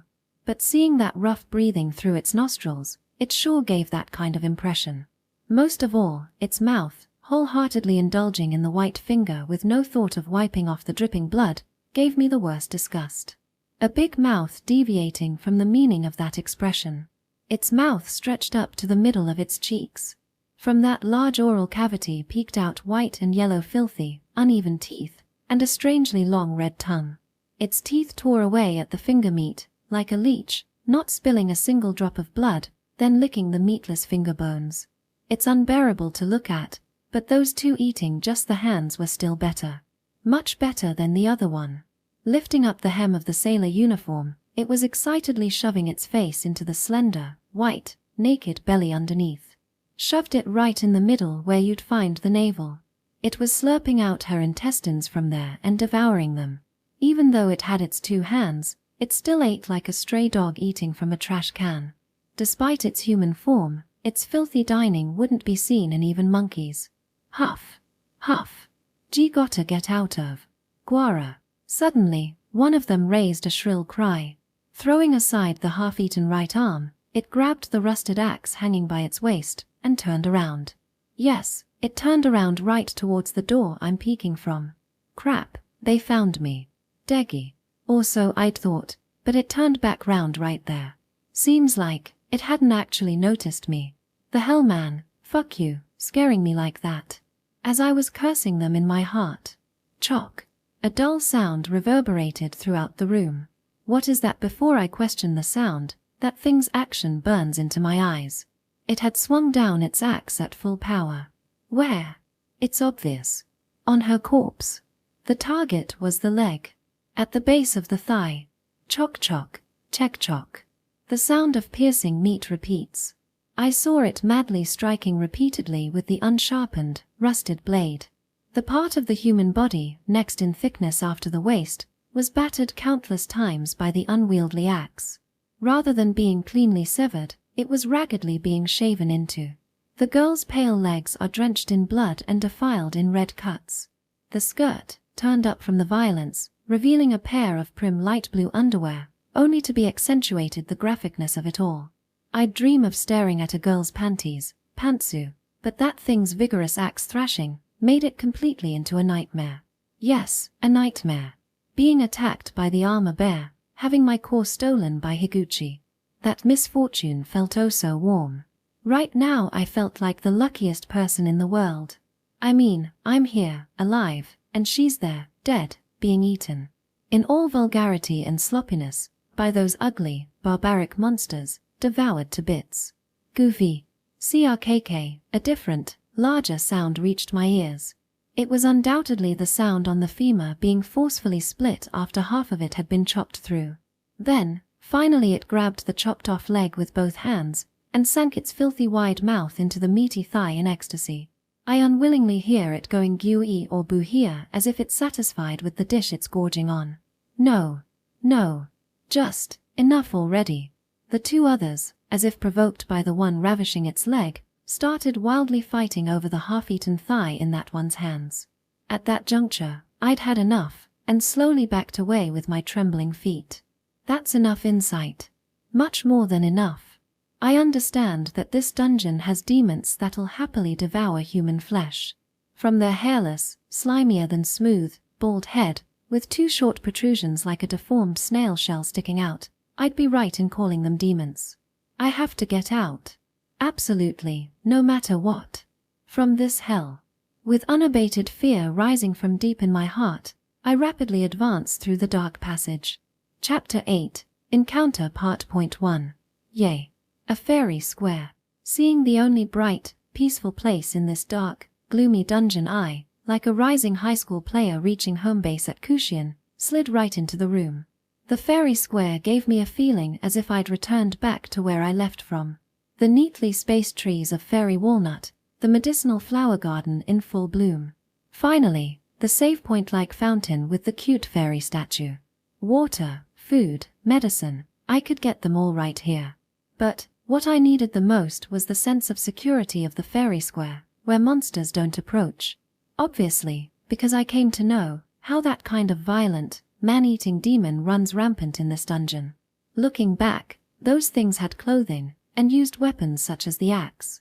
One could see an intelligence greater than monkeys but less than men. In RPG terms, they gave the image of goblins or ghouls. In a game they'd be beginner-level mobs used for grinding EXP, but seeing something like that in real life only gave me fear and panic. There's likely more of those than the 3 I saw, implying this dungeon is literally teeming with them. I should just live here from now. Like an office worker, salaryman, who'd just been laid off, I was sitting at the edge of the fountain, head down, mumbling these heartbroken words. Rather than continuing this dangerous dungeon exploration, God knows when the next safe location will be, I ended up genuinely thinking I should just stay put here. No, I get it. I know doing that isn't possible. But, at least, I can't really jump into that abyss right now. I feel like I heard a groan. It's not a sound I myself leaked out along with some auspicious sigh. Who's there? My first reaction was wary. I won't be smiling like an idiot when meeting a classmate anymore. It got a bit hazy because of that gory scene from before, but Higuchi's loathsome grin instantly flashes back into mind. Only 3 can escape from here. Having been betrayed by my best friend, I know there won't be anyone capricious enough to let me in their group, if only to make up numbers. To add, my vocation is that of shaman. You can't rely on me in fights either. I know you're there, show yourself. With my shaky hands, I take out my box cutter and fully unretracted, and repeat the curse incantations in my head countless times. With red fever and my newly received curse, I should be able to hold them off somewhat. It's better than doing nothing, is my general feeling. Come out, damn it. My already shrill voice, becoming even more soprano from the tenseness, echoes pitifully in the fairy square, but the other party hasn't made a single reply. If they're hiding, I'll just have to find them. That being said, I already know what places a person could hide in this room. I glance at the trees lined up on both sides of the room, but nope, you can't completely hide yourself behind those. I don't see anyone there. That being the case, there's only one more place. That is, right behind the fountain I'm standing in front of. If you lie sprawled out on the opposite side, you'd be completely out of my visual range. I prepare myself, and sneakily begin tiptoeing around the fountain. Only the splashing sounds of flowing water hits my ears. The moment of truth, to be revealed in a matter of seconds. It's a small fountain in the first place. Walking slowly, a round trip wouldn't even take 30 seconds. Even less time if the distance is halved. Ah, indeed, it was a classmate. Like the one I peeked at through that door just before, dressed in the same sailor uniform, a girl from class, lay there collapsed. However, The impression was completely different. Compared to the unknown girl from before, the one in front of me right now lying pale was practically twice her size. The girl boasting such a large figure, there could only be but one. Futaba-san. Futaba Maiko. From the seat next to me, the big-bodied girl. But also someone whose body shook enough to not be able to draw the magic circle, a classically girlish, small-willed person. That girl was lying there, paled blue. I don't have any particularly special feelings for her, and when I handed her a copy of the magic circle in the classroom this morning, it was nothing but a whimsical act of small kindness. Honestly, that much of a relationship isn't enough to put my trust her. And right now, I need to be wary, first and foremost, but I quickly ran over to her. Along with the box cutter, I threw away my panic, wariness, and steeled heart. Futaba-san, are you all right? Because she'd been injured. The first thing I notice is the redness of her abdomen under that blackened sailor uniform rolled up to the chest.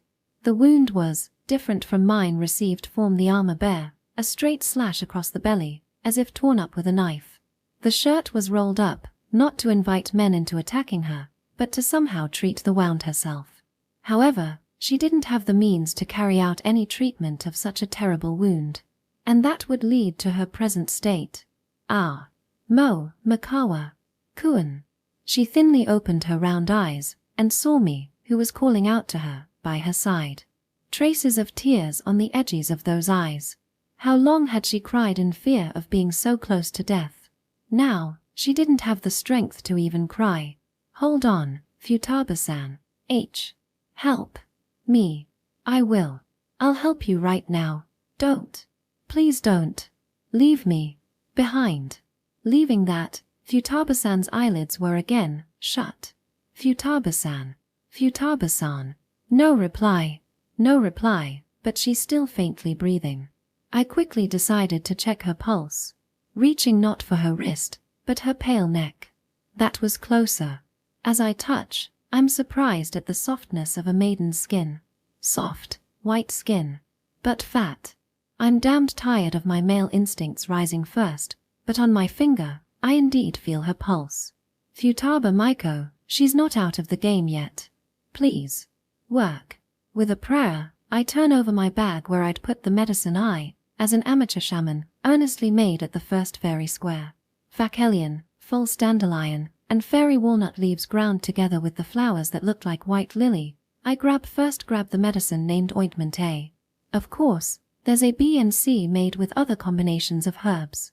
But, right now I don't give a damn. Ointment A was stored in the Tupperware from Tokishima-kuen's lunchbox that had saved my life. And now it would be saving Futaba-san's life too, this miracle Tupperware. Before applying I have to disinfect. No, don't have any disinfectant. No, before that, I need to wash the wound itself. I need to wash my hands too. Paramedics would cry seeing this disorganized excuse for first aid. First of all, I washed my hands in the fountain, grabbed the plastic bottle out of the contents of my upturned bag, and quickly twisted the cap. This was something I was carrying, the one half filled with an energy drink. By the first fairy square I'd already emptied it, and filled it with the water from the fountain. In the end, I hadn't drunk a drop till reaching here, so it's filled to the very brim. Excuse me. After apologizing for some reason, I reached my hand towards Futaba-san's plump belly. It didn't look erotic as it was covered in blood, but when touching, I felt an enticing warm softness from it. Bearing the urge to vigorously rub it, I used the water from the plastic bottle to rinse the wound, carefully so as not to widen the cut. Though the blood was somewhat washed off, since some time has passed since the injury, some of the blood had hardened. At this rate, I wouldn't make any progress. After making the area clean enough, it was finally time for ointment A. Fortunately, the cut wasn't deep enough that her guts would pop out. However, the horizontally running slash right below the navel was still bleeding out bit by bit. Death from blood loss would be the highest risk factor. It's okay. This will work. I'd survived with the slight hemostasis-only effect of the Facelian. This now greatly upgraded version, ointment A, will definitely make quick work of a small fry wound like this. Believing that with my all, I grab some of the pasty, wild grass-scented ointment from the Tupperware and smear it on Futaba-san's belly. This should definitely stop the blood flowing out, but if it should have the opposite effect. No, let's not. I can't just worry about everything. Though I think that, when I see Futaba-san's blood-drained pale face, the word too late inevitably comes to mind. Now, I can only pray, Using up half of the contents from the Tupperware, I had nothing else. I had neither bandages, nor blood transfusion packs. To boot, there was no clean bed to quietly rest her on either. It's unfortunate, but she'd have to keep lying on the grass here. If this doesn't work, maybe I'll get cursed by Futaba-san. Chapter 9, Encounter Part Point 2. Finishing up Futaba-san's emergency treatment, I decided to take a nap for the time being. Though it hadn't been long, quite a few things did happen, and I was genuinely fatigued. Just how many traumas does this day have in store for me? It's been one anxiety after another. After that, not being aware how long, and not wanting to go to the trouble of restarting my powered-down phone to check the time, I slept soundly till my body had its fill. It was on top of the grass but surprisingly comfortable. In addition, there wasn't an ever-so-pleasant dream with Curse God Ruinhilda making an appearance, so I'd woken up quite refreshed. Futaba-san seems to be all right. Her peaceful breathing reminded me of a Holstein taking a nap at a farm. No, not as in her boobs, but in the sense of her tranquil presence. The color in her face returned somewhat. She was resting calmly. Nevertheless, her defenseless posture lying before me does in fact incite an urge to squeeze. Well, there's no way a loser like Mill actually do anything. Well, naturally, since I'm but a lowly virgin boy whose age equaled exactly the amount of time he hasn't been with a girlfriend. Sigh. I'll make more meds. Since I'm still not feeling up to dungeon crawling, I started remixing more of ointment A to replenish the portion used up. To be honest, if you just knew the effect of the herbs with Intuition Pharmacy, you didn't need to be a shaman to actually make these ointments. There was no game-like convenience of casting some magic and getting the desired item. Basically, you had to collect the herbs and diligently grind them with your own 2 hands. I work at the process single-mindedly, with the regular flow of water from the fountain as BGM. I take a branch from a fairy walnut tree as a pestle and a convenience store plastic bag, small, I discovered deep in my bag, as a mortar, finally throwing in a mix of ingredients eyeing out the amount of each. We take leaves from the fake Elian, full dandelion, and fairy walnuts, but as for this white lily-like flower, let's just call them white blooms. We need not the leaves nor the petals, but the nectar inside, which has medicinal effects. Since I don't have any way to properly wring out the honey, I can only tear off the petals and throw in the ones that seem to secrete nectar. I worried if this rough method would be effective, but Intuition Pharmacy whispered it's fine, in my head, so I decided that it was. Anywho, in that manner, I had made more ointment A, the thing that seemingly healed Futaba-san, proving its great efficacy. With this, there's much less danger from quite a few types of injury. Still, what do I do? It's not about the ointment, or about what I'd do with the dungeon, but on the subject of Futaba-san who I happen to have saved. Now that I've calmed down, inevitably, doubts rise on whether this was the right thing to do.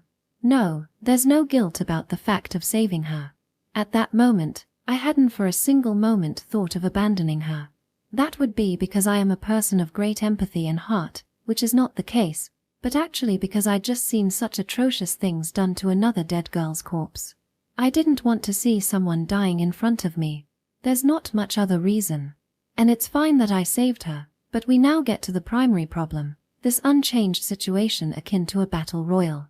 Though I've saved her life, there's no guarantee that Futaba-san will feel any gratitude towards me. Although she was asking for help, she could have just been utterly despaired from this situation and desiring death. Or perhaps, she's like Higuchi, the type to kick down and use people. As the number of people who'd be able to escape, who'd survive, was clearly declared to be 3, there's no simple way of trusting anyone. If that number had been 1, I'd currently be facing the even crueler internal debate of killing her or not. In that sense, the number of 3 is appreciable in that one can have 2 other allies. There's a ways to go in trusting people, but, as soon as the 4th person appears, someone must be cut off, it's a harsh, restrictive number. Honestly, I don't think I can get along well with Futaba-san under these complicated happenstances. Will we aim for escape together, or will we distrust and go our separate paths? No, me being a shaman, I need to bring Futaba-san to my side by any means. No way to know what her vocation might be, but whatever it is, it'd certainly be better than acting as a lone shaman. Even if you take away the vocation, Futaba-san simply has more power than me. Her upper arm is as thick as my thigh, it's slightly tight in her sailor uniform. Extending from that pleated skirt, her thighs are each as wide as my waist. She's not only thick, but tall too. An overwhelming body difference. Minimum class Momokawa versus heavy class Futaba. I don't think it's hard to decide who to bet on.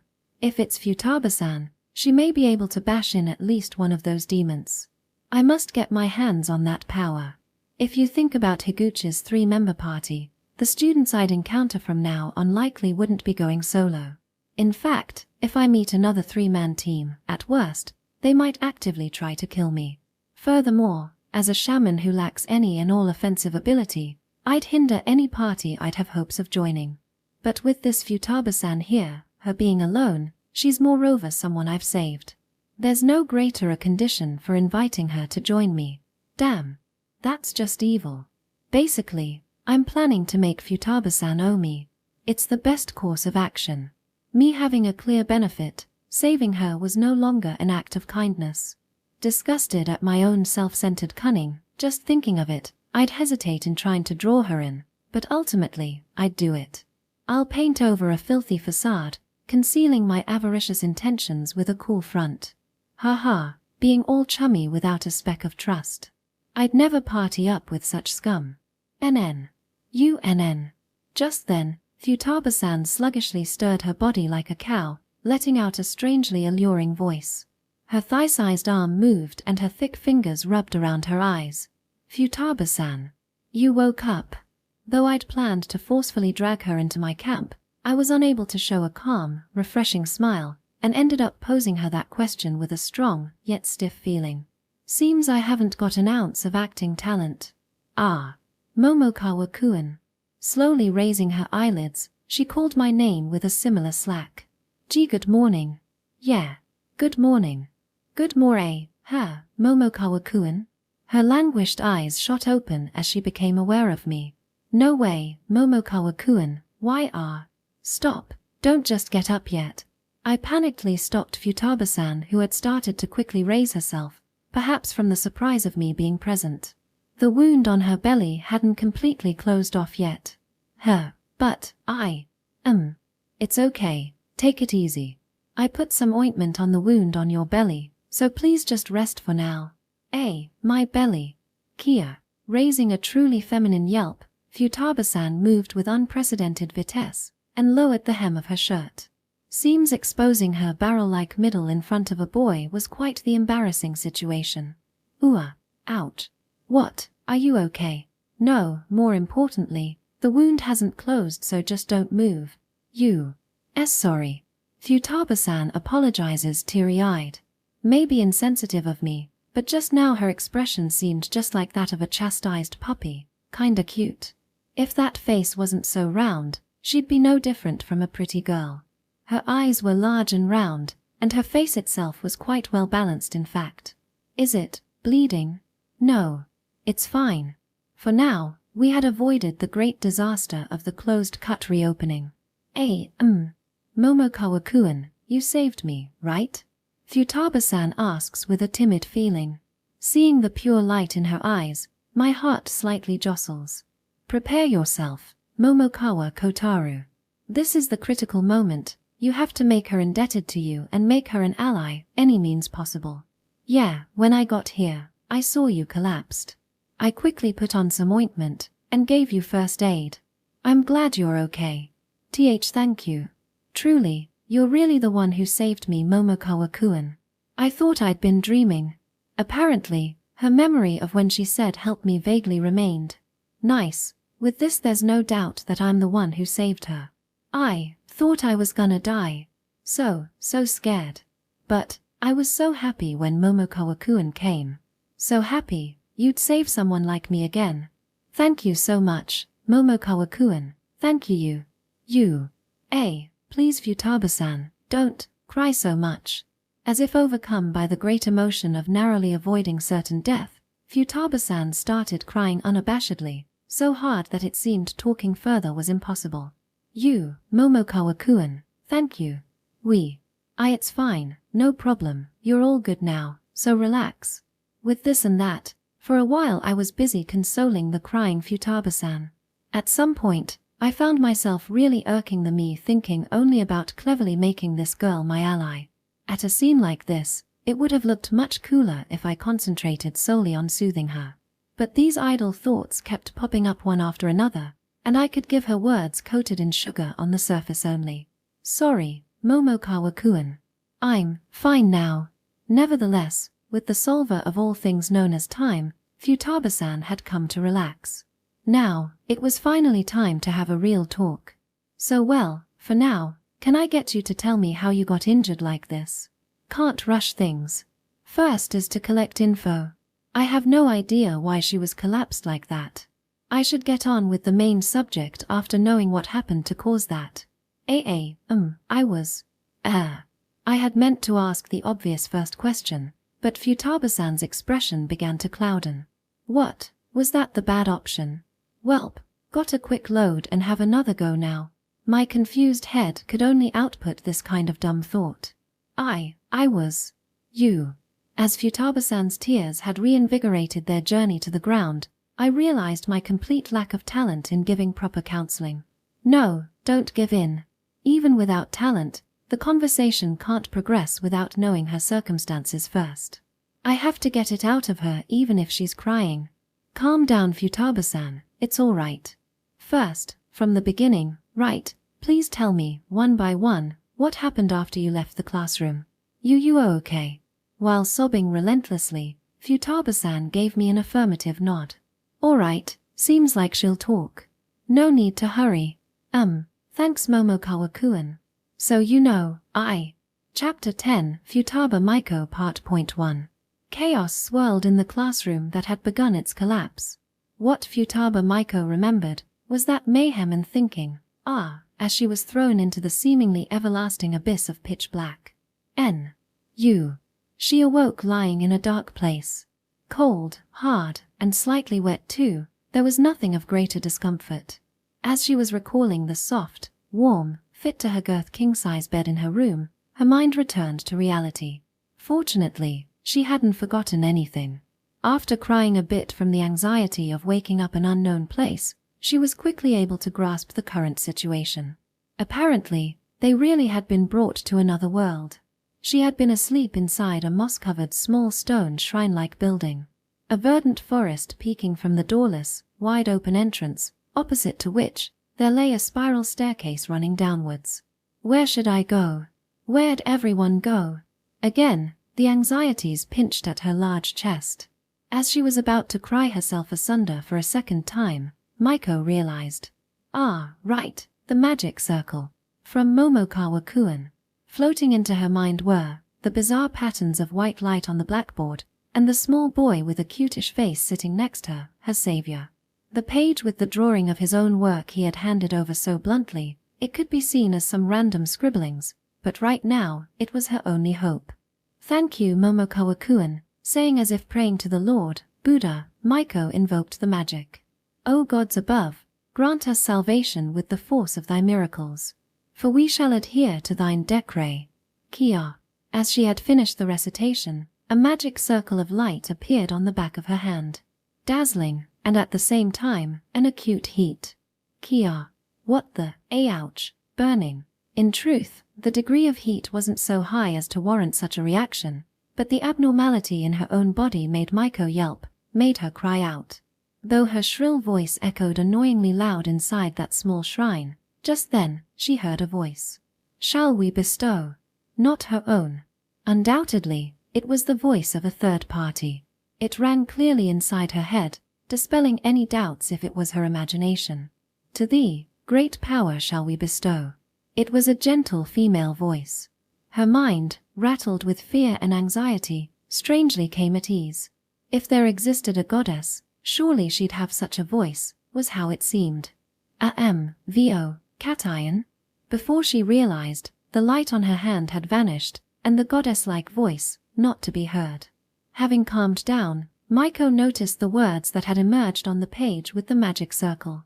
Reading them, she came to grasp the circumstances.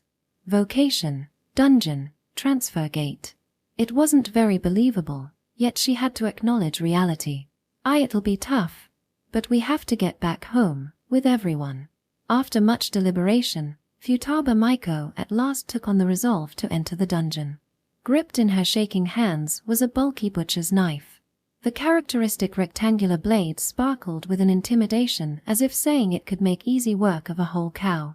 Futaba Maiko belongs to Shiromine Private Academy's cooking club. Her hobby is food. That include both the preparation and dining of.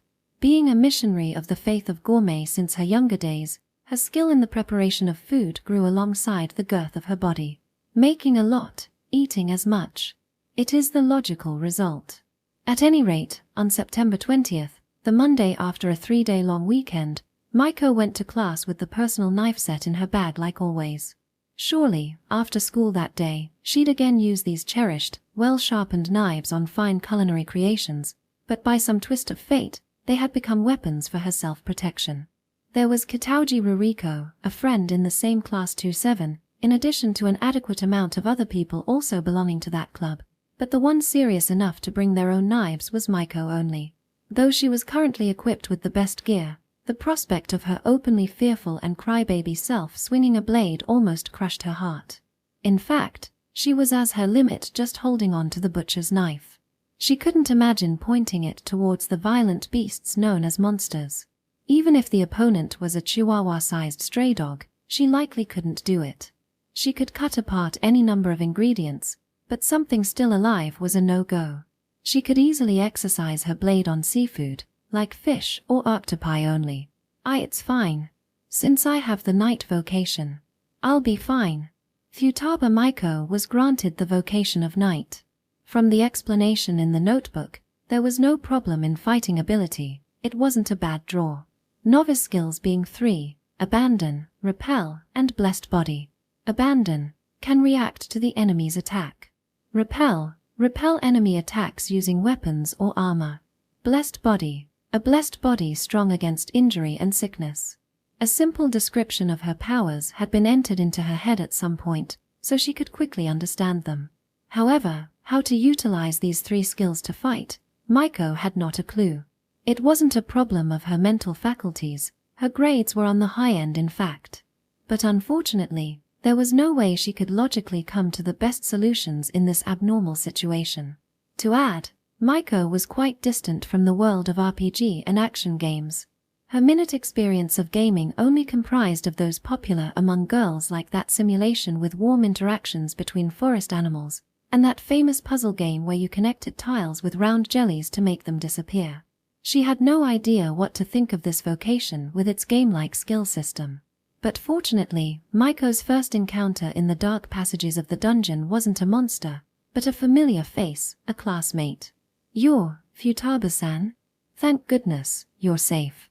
The person she encountered on a narrow crossroads was, possessing a slender, calm beauty completely contrasting Futaba Maiko, the class representative of Class 2-7, Kisaragi Ryuko. K. Kisaragi-san. F.W. I'm so glad you're here. Ryuko's ever-present calm and intelligent presence even inside the dungeon gave Maiko a peerless feeling of relief. Wait Futaba-san, calm down. Taken slightly aback by the large mass approaching her, Ryuko tries to calm the teary-eyed Maiko. I'm pretty anxious about this place myself, but the goal is clear. No matter what, let's get ourselves out of this mess and return to our world as fast as we can. Walking along the passage which looked hard like concrete, talking about their situation brought back a bit more peace of mind to Maiko. Most of all, Ryuko's strong words alighted hope in her heart that was crumbling in despair. Kisaragi Ryuko and Maiko weren't particularly close. You could count on one hand the amount of times they'd conversed. Still, Maiko knew that she wasn't only of gorgeous appearance, but her grades in athleticism were also outstanding. Being called class rep by everyone, her skill in leadership was also a guarantee. Moreover, she showed not the slightest fear in facing the greatest delinquent Tendao Ryuichi, who had sent a dozen punks from Black High to the hospital. In fact, she had the courage to even assert dominance over him, invoking a feeling of both admiration and abandon at never being able to reach her height. That was the girl known as Kisaragi Ryuko. "Hey Futaba-san, have you tried out this vocation thing?" "What? Not yet." "I see. I haven't gone past the description either, but seems like we have no choice but to try them now, huh?" After exploring the dungeon with Ryuko for some dozens of minutes, the time had come all too quick. It was a round open space where many paths met. Contrasting the dreary grey road up till now, it was an area of green. The walls overgrown in ivy, crooked trees spanned from floor to ceiling as if replacing pillars. But what widened Maiko's eyes was not the abrupt change in scenery of this place, but its dwellers. Those are rats, right? From inside the slight darkness, with creepy red eyes, an animal familiar to the Japanese, it was a rat. Particularly, its size was larger than what one would imagine. It certainly wasn't something you could describe as slightly larger than normal. Dirty grey fur, and a long, narrow, hairless tail like an earthworm. A rat from all directions, except size, which was closer to a cat. It could bite back against a cat even if it wasn't cornered. Furthermore, this rat would, in reality, be able to make easily bite apart any cat. Since, in place of canines that facilitate chewing, its mouth was equipped with two sharp fangs like that of a saber-toothed tiger. It proclaimed its threat by releasing grinding sounds from its fangs and lines of saw-like teeth. This kind of rat monster had appeared before Ryuko and Maiko, and in great quantity. No way. So many. Her large stature ashaken, Maiko completely stiffened in fear. Forget attacking, she was currently the best tasting prey, one who couldn't even run away. And not even lacking in filling. The rats were practically drooling a river at the sight. No reason for holding back. They probably hadn't scripted it out, but the rats, widening their eyes and mouths, all at once, began to move. Ice Sagitta, Ice Arrow. Just then, though her spine was frozen stiff, Maiko felt a real coolness on her skin. Right after, shing, a shrill sound entered her ears. And then finally, she came to understand what had occurred before her. Wow. You can really use magic. She easily praised the cool class rep. It was that amazing a phenomenon. Ryuko's right arm extended. Before it stood an icicle, having pierced two of the rats at the same time. Maiko hadn't seen it launch, but she could easily guess. Ryuko had invoked a magic that threw ice, and this transparent ice broke through the rats' bodies, further staining their dirty grey fur in deep red blood. Perhaps the rats became wary of the unprecedented counter. The pack halted its rush. Like an ebbing wave, they turned and took distance. And again, with great agility, they began to encircle Ryuko and Maiko. It pretty great, but it won't clear the way. Ryuko seemed to have calmly analyzed her power and the enemy's strength. Even in this crisis, she could make use of her head, and furthermore, take action upon that forethought. Ryuko was of astounding courage and guts. Lest it be ignored, Kisaragi Ryuko's magic prowess too was astounding. Ice blast, frozen emission. Along with a chant in a completely incomprehensible mystery language, Ryuko shouted what was likely the magic's name. Pushing both hands out at front with all her might, she manifested the ice blast. She created a blizzard. That was Maiko's impression. From Ryuko hands surged air cold like the freezing gales of a midwinter blizzard, and the next moment, the rats moving in front of them were frozen solid. Impossible to count, a great many of them. With that single cast, about all of the rats on the forefront were annihilated. Their squalid grey bodies dyed in white snow, they had become unmoving statues of ice. Faced with the fact that a large number of their allies had suddenly been slain, the rats were unable to take appropriate measures. Meaning, they weren't able to make the quick decision of escape. Or perhaps, Ryuko's second volley was simply too fast. That should do it. One after another, she kept invoking Ice Blast. This time mowing down the flock built up on her peripherals. The rats scampering on the ground had no ability to avoid the fierce gale that instantly froze them to the core. Amazing. Kisaraja-san. Soon enough, the pack of rats was no more. More than half frozen, the rest fled like baby spiders. Afterwards, the only things left behind were the creepy ice statues of monster rats. Phew, I'm glad that went well. With this magic, we can make do from now on. So dazzling was the gentle smile of Ryuko. So much, that to Maiko, her own useless self looked like an ugly pig. Now, let's go, Futaba-san. Relief from overcoming the crisis, and faith in Ryuko. With those, and, deep in her heart, a slight sense of inferiority, Maiko stepped forward. I see, Kisaraja-san's vocation must be Ice Mage then. With a proper vocation, I guess you can fight like that. I feel a bit of jealousy boiling up, but if I was in her shoes, suddenly able to launch ice magic, I have doubts it'd go so well. It's highly likely that when these large rats with overgrown fangs, let's call them fang rats. When this pack of fang rats was so easily done in, it was undeniably by the superior talents of the individual Kisaragi Ryuko. I had this thought from before, or should I say, I had indirectly felt it. That she was of the same type as Somakuan or Tendaukuan. High-spec-ed, normie, Ryuju, there are many easy words to describe them, but in the end it's that. Beauty, brains, body, and even personality is top-notch, winners in life. Direct attacks with ice arrows, and a cold air emission area attack. Full points in versatility her. On that point, there's 3 novice skills, so she must have another one. Futaba-san, do you know? Sorry, I don't. Her brows arching as if troubled, Futaba-san made an apologetic face. I'm not blaming you, okay, so that face is a bit troubling for me.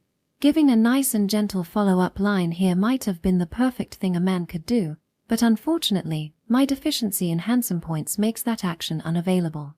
I thought about how to reply for a few seconds, but ended up with nothing in particular. Pathetic. You not knowing probably means it was an always passive skill, or maybe she was intentionally keeping it from you. My pain return and intuition pharmacy worked without any chance or special actions, they were the always active type.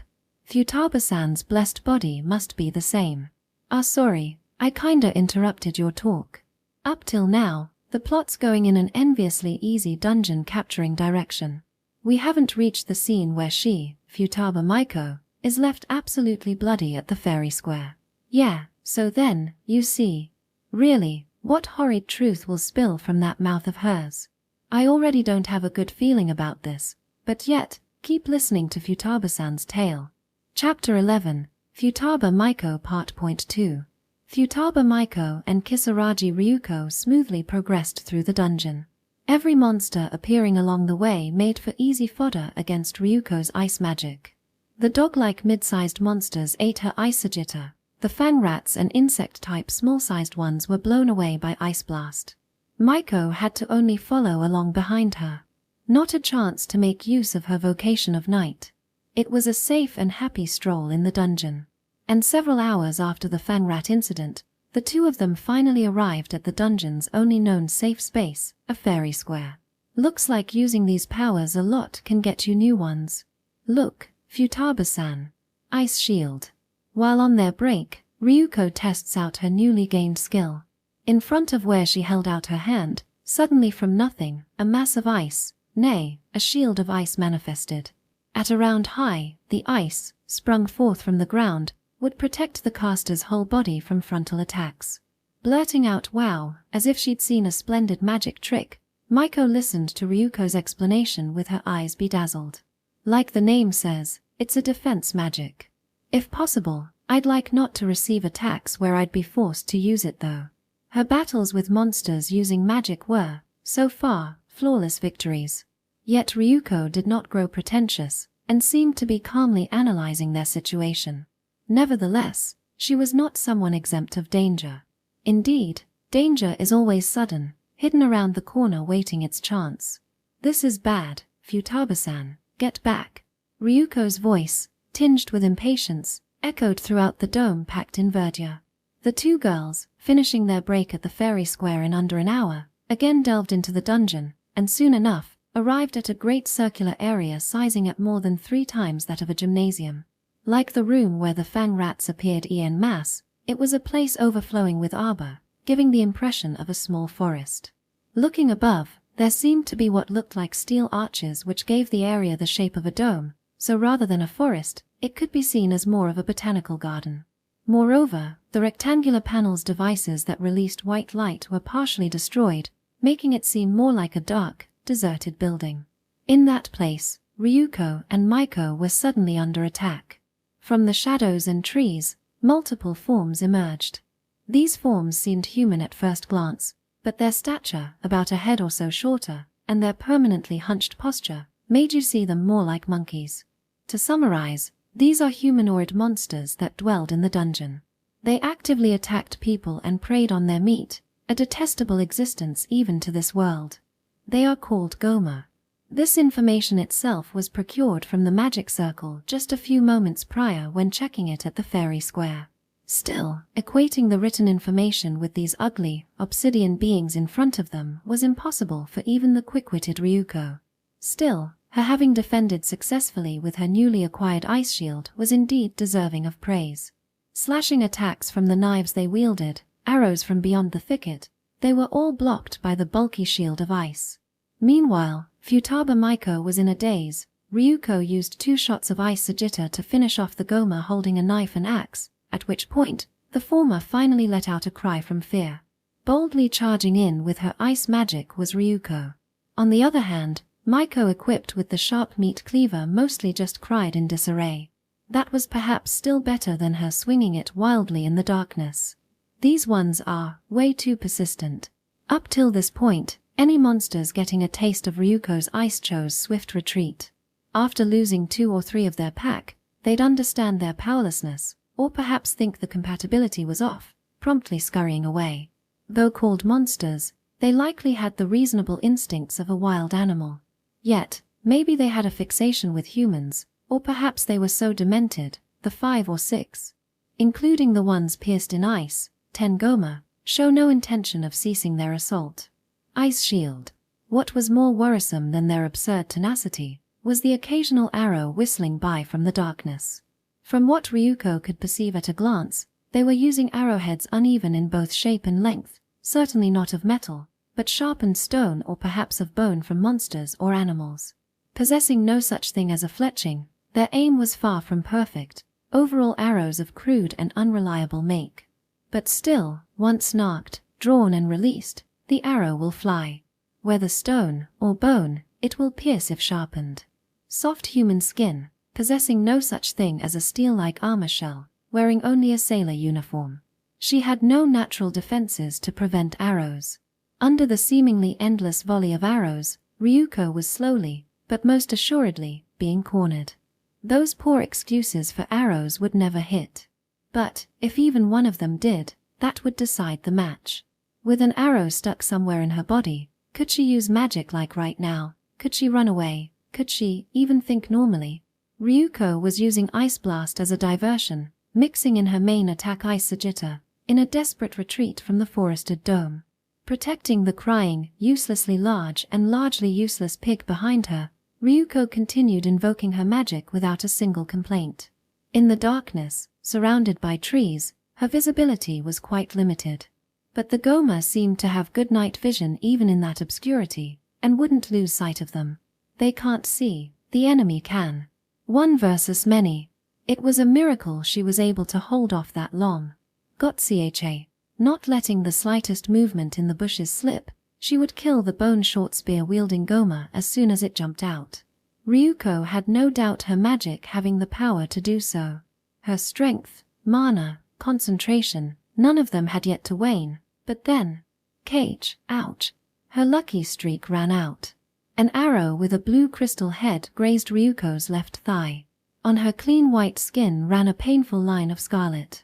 It wasn't fatal, but from the sudden shock of pain while running, she pitched forward and fell. Her falling posture, Yukimi, perfect. With her level of athleticism, there's no reason she'd let herself plunge face first into the ground. But from turning over to limit the shock, to getting back up again, there was a critical gap. Damn.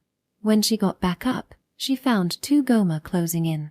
One held a blunt-edged knife, and the other a rusted hatchet. And both had an absolutely nauseating appearance with muddy yellow eyes, and squalid lines of teeth peeking from inside their mouths wide agape. From their filthy bodies drifted an odor, a horrendous melange of sulfur like from rotten eggs and decaying fish. That along with their further ammonic smell like that of toilet cleaning fluid, it made for the worst stimulus to your senses. Erg, as she tried to suppress her nausea, knitting those elegant, thin brows, the Goma swung up their weapons, their prey to be caught in another step. Kisaragi-san. At this point, Maiko finally stopped her slow running and turned around. Being one-sidedly protected, she had been facing forward, concentrating solely on moving her legs, and even with her piggish, slow self, a small distance had opened up between her and Ryuko. Naturally, even if she turned back now, she had no means to save Ryuko. Maiko was a vocation knight. She possessed no magic-based ranged attacks. Indeed, Kisaragi Ryuko wouldn't be saved, unless of course, there was a third party involved. "Ryuko-chan, you all right?" Along with the voice of a young girl rang dirty, hoarse screams. What appeared first in Ryuko's eyes was the scene of two Goma that had come as close as face to face, grandly falling over. She got a glimpse of the rusted knives stuck on the throat of one and the chest of another. No way, Minomi. How? Just by chance. Now, run. Ryuko began running alongside the other girl. Her leg was in pain, but didn't seem to hinder movement. But more importantly, about this other girl. Natsukawa Minomi. That was the name of her classmate and savior. Big, round, cat-like eyes were her charm point. Her bob-cut hair and well-tanned cocoa-brown skin gave her an energetic image. Not undermining that impression, she was in fact even more lively and vigorous than she would initially let on. She had allocated all that excess energy to the track and field club, being known as the New Hope in her first year, and presently in her second, attained the seat of ace. Naturally, her match was the sprint. With an explosive dash resembling her own personality, she had taken Shiromine Academy track and field all the way to the nationals. This hardcore runner girl known as Minomi and Kisaragi Ryuko were friends on a first-name basis. She was the supergirl of her club, and barely passing tests in class.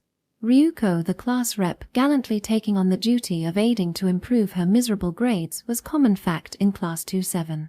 The super-serious Ryuko would lend her homework to this Natsukawa Minomi and Tendao Ryuichi only. That aside, the hot and lively Minomi, and cool and intelligent Ryuko. Their personalities may be the exact opposite, but their bond contrarily was just as strong. They wouldn't even hesitate to call each other best friends. "Thanks, I owe you one, Minomi." Nihaha, getting Ryuko-chan to owe me one, it's a once-in-a-lifetime miracle. Her road to absolute despair had transformed into a path of hope thanks to her friend's smile, fiercely brilliant like the sun. Ryuko's heart, halfway given up, newly overflowed with strength. "I'd love to celebrate our reunion, but we need to get away from those guys first." "No probs, got you covered." Minomi smiled like a mischievous child, and pointed at one of the passages connected to the wall. Indeed, there was no need to point it out as they had been rushing that way already. Incidentally, having confirmed the saving grace of Minomi, Maiko resumed her mad, wild boar rush, coincidentally towards the same direction. Her head in chaos, there being no way to know if she was intentionally following Ryuko, but luckily they were all running in the same direction. Moreover, having splendidly tripped on the curb of the intersection between the dome and passage and fallen inside, she had no clue of her astounding luck. When the two others reached Maiko in her embarrassing full-view display of blush-pink panties tight around her large butt, Minomi shouted out, "Now, Seitu-chan, shoot." In place of a reply, a single arrow flew through between the two. Its shining head spawned from inside the passage and flew out into the dome. Its aim, not the Goma chasing after them, but a strangely crooked tree, hitting right in the middle of its trunk as wide as a bunch of people. Making the abundant green leafage quiver, it made a dull sound. A miss. Jumping to the conclusion too quick, Ryuko realized that it had hit its mark perfectly. Brrr, the ground trembled and then disappeared. Not that of the passage they were on, but of inside the dome they had just escaped from a couple moments ago. Just beyond the curb, the earth in a diameter turned to mist and vanished. Hey, the heck is this? Having the solid ground she had just stepped on, vanishing in front her eyes as if a mirage, made Ryuko mutter out astoundedly. It's a pitfall. Seems like you can set up these kind of traps in quite a few spots here. Minomi said casually as if live commentating on a game.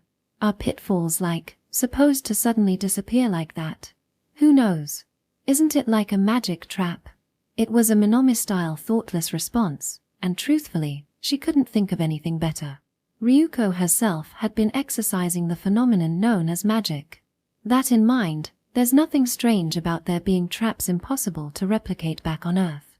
No, this being a place called Dungeon, there's no way they would be.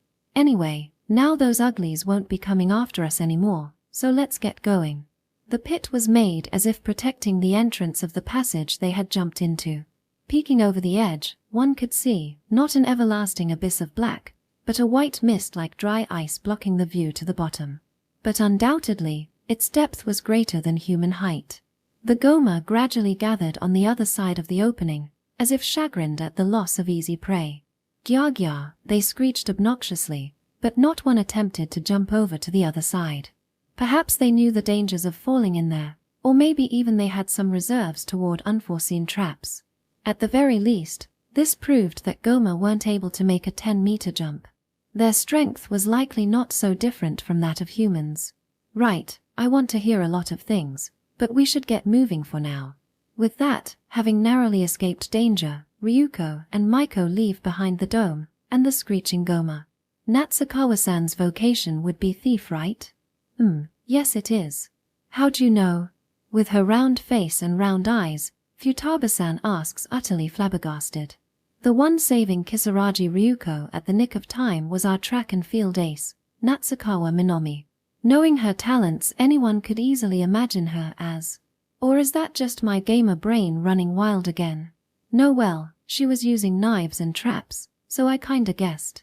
Yup, right, Natsukawa-san was using a knife, and could make pitfalls and find hidden doors, you know. Knife throwing and detection skills should be considered a given. Do you know her skill names? Yeah. There was throw dagger that made her good at throwing knives, and search sense and oh yeah, something called quick step. I think she said something about martial arts and was happily running really fast. I see, so knife throwing, trap searching, and speed enhancing skills. They do seem like novice skills for a thief. And she also learned slash and abandon like I have on the way. What does slash do? Well, I was always watching from behind, so I don't really get it. But I think she said it makes cutting much easier. As the simplistic name states, it would have the effect of raising the power in a swing when the knife is used to cut. This should probably also be categorized as a martial art. From these names and descriptions, I get the image of a skill system separated from magic. Well, I don't really care what the official types are though. What can I say, she seems pretty strong, that Natsukawa-san. Yeah, really strong. When the monsters came, she was always fighting at the very front. Seems she's been playing the role of vanguard quite well. With Kisaragi-san using her ice magic as rearguard, they must have made a great combo. It's like they got the standard fantasy arrangement going well with the melee fighter as a wall, and attack mage shooting from the back. But I was just so useless. I guess she got reminded of her inferiority in power to Natsukawa-san while we were on the subject. The thought cast a cloud over Futaba-san's visage, slight tears gathering at the edges of her round eyes. If I act now with kind, gentle, and overall compassionate words to her, I too can become one of the winners in life, but sorry to say, I let that chance go to waste. This girl's been a useless load on everyone's shoulders in the story till now, just my humble opinion. I may not be cool and handsome, but I can at least read the mood which reads not to speak that opinion out. The Seitu who shot the arrow, was it Seitu-kun the guy, or Seitu-san the girl? To conclude, the option I picked was, pretending not to hear Futaba-san's self-deprecating mutterings, and continue with the story. Ignore is a useful skill, I believe. Sorry. It's Seitu-san the girl. Seitu Aya-san. So that her first name. Honestly, I just knew the surname. She, like me, wasn't someone who stood out. Speaking of which, there's too much of a gap between the normal people in our class and the super high-spec ones like Somakuan and Tendao-kuan. When I saw my class roster, I thought they must have wanted to put all these cheat status guys in one place. Of course, Kisaragi Ryuko and Natsukawa Minami were also of the superior group. Seitu-san's an archer? Yup, she said she was in the archery club in middle school. Since we're supposed to get a vocation best suited to our abilities, well, I guess having a bit of experience doesn't hurt. If they weren't completely useless at everything, even the gods would grant something they were familiar with. Not saying I've seen how skilled Seitu Aya is, but she wouldn't be better than Soma Sakura with her nationals tier talent. So you guys met up with Natsukawa-san and Seitu-san, only those two? Yeah, as for others, we found someone's bag on the way, but didn't meet anyone else. What came into mind was the scene of those demons called Goma that were eating a girl. If they were eaten like that, no way there'd be any body left. Shit, remembering it made me sick to my stomach. Let's not. So you guys were now a 4-person team. Oh man, this number 4 made it worse. As in, the punchline's already been revealed. Revealed to be exactly what I imagined when I found Futaba-san left dying in this fairy square. Chapter 12, Futaba Maiko Part. 3. It was smooth sailing. Kisaragi Ryuko, who could manage to traverse the dungeon solo, now had gained allies, the thief, Natsukawa Minami, and the archer Seitu Aya. They seemed practically invincible. Minami had a combination of her hitherto nurtured athletics which, together with her vocational skills, made her a perfect melee fighter.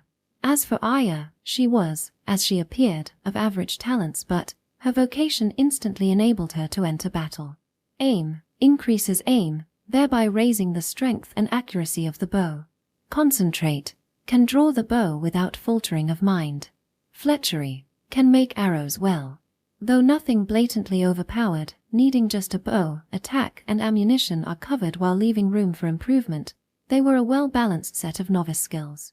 Luckily, Aya had cleared the first big hurdle of procuring a bow early on. Aya had met Minami just when the latter was about to take down a Goma with a bow. It was practically like a blessing from the god of archery. And now, a few hours after leading the dome and entering a fairy square, that girl was yelling hysterically. Hey, let me get this straight, so this means only 3 of us will be saved. See, calm down, it's okay, so just calm down, alright.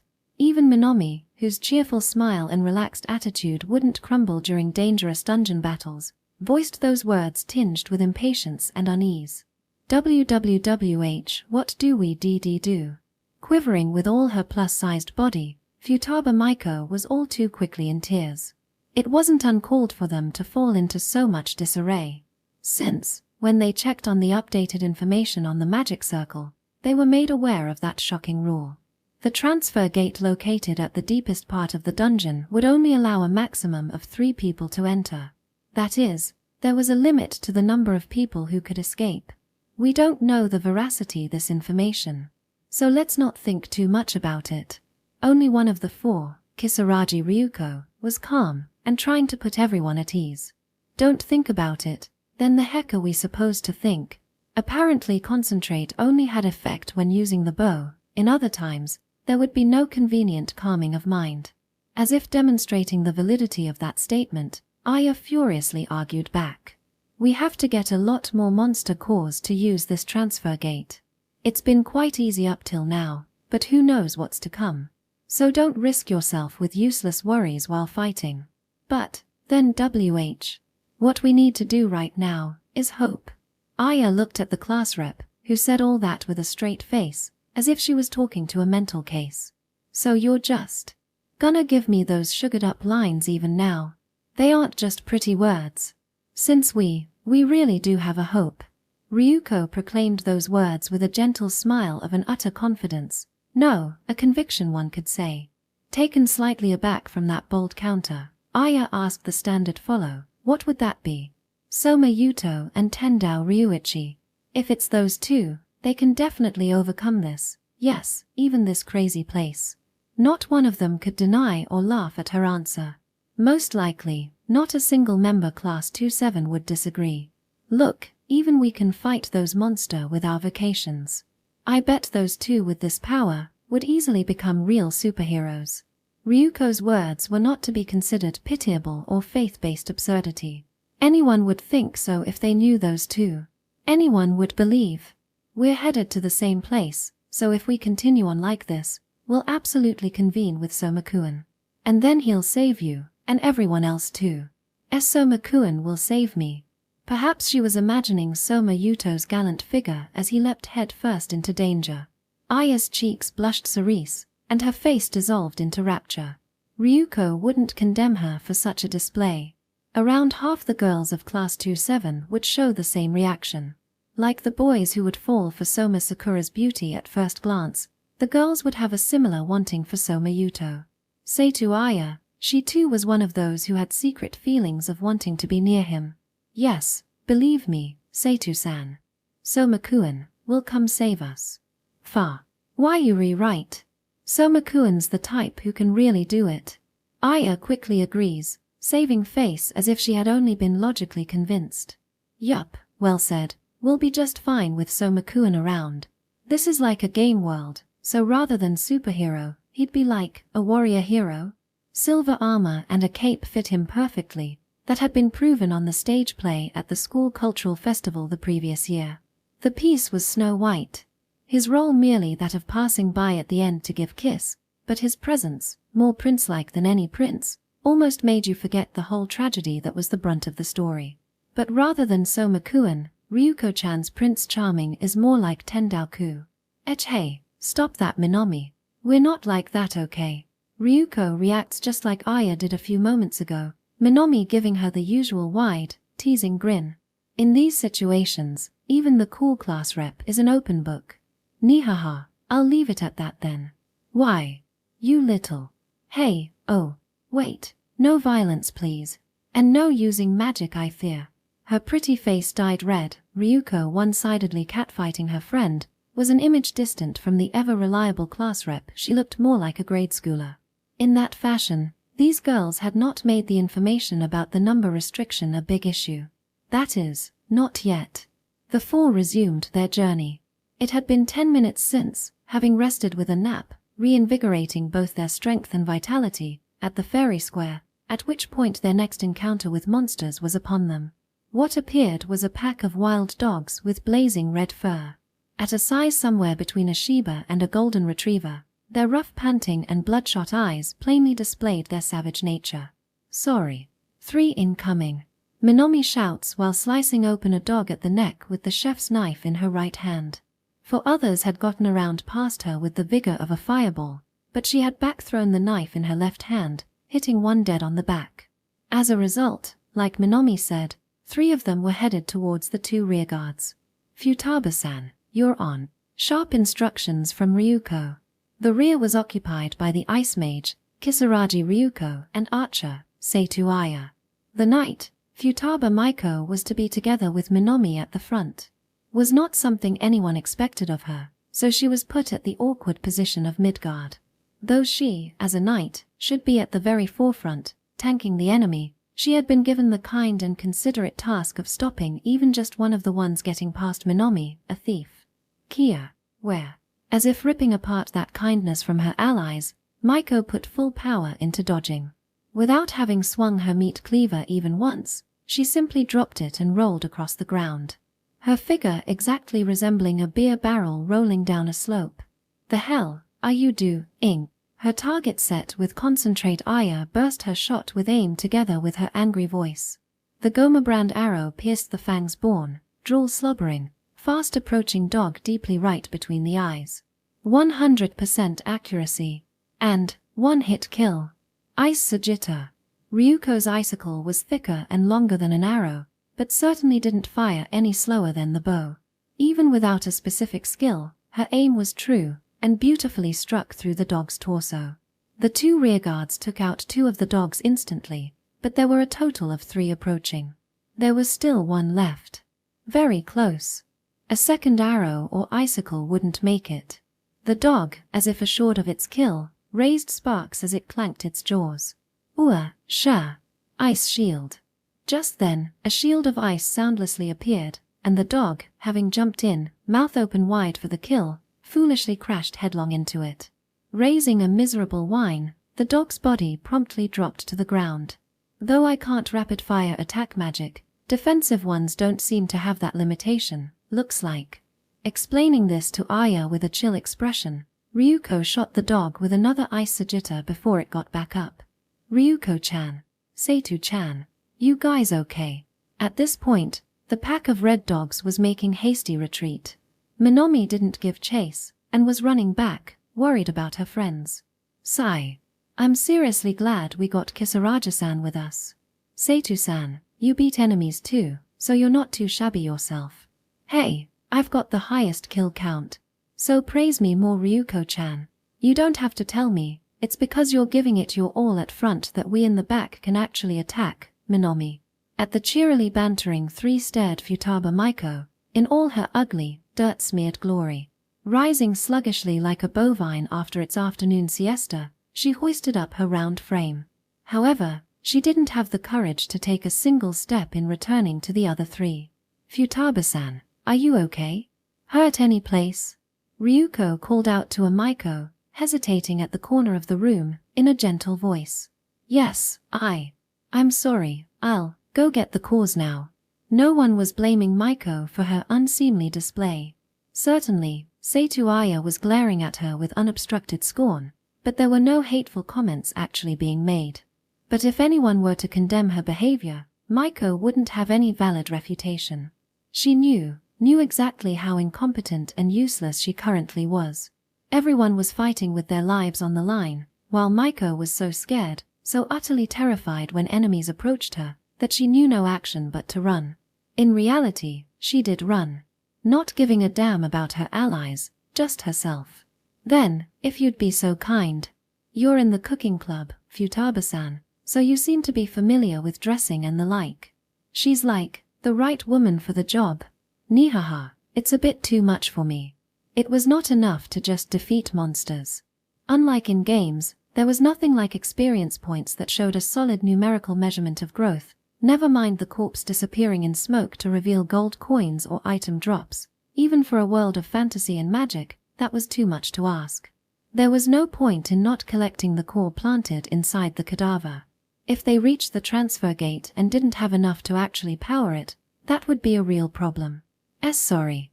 There was just 3-inch.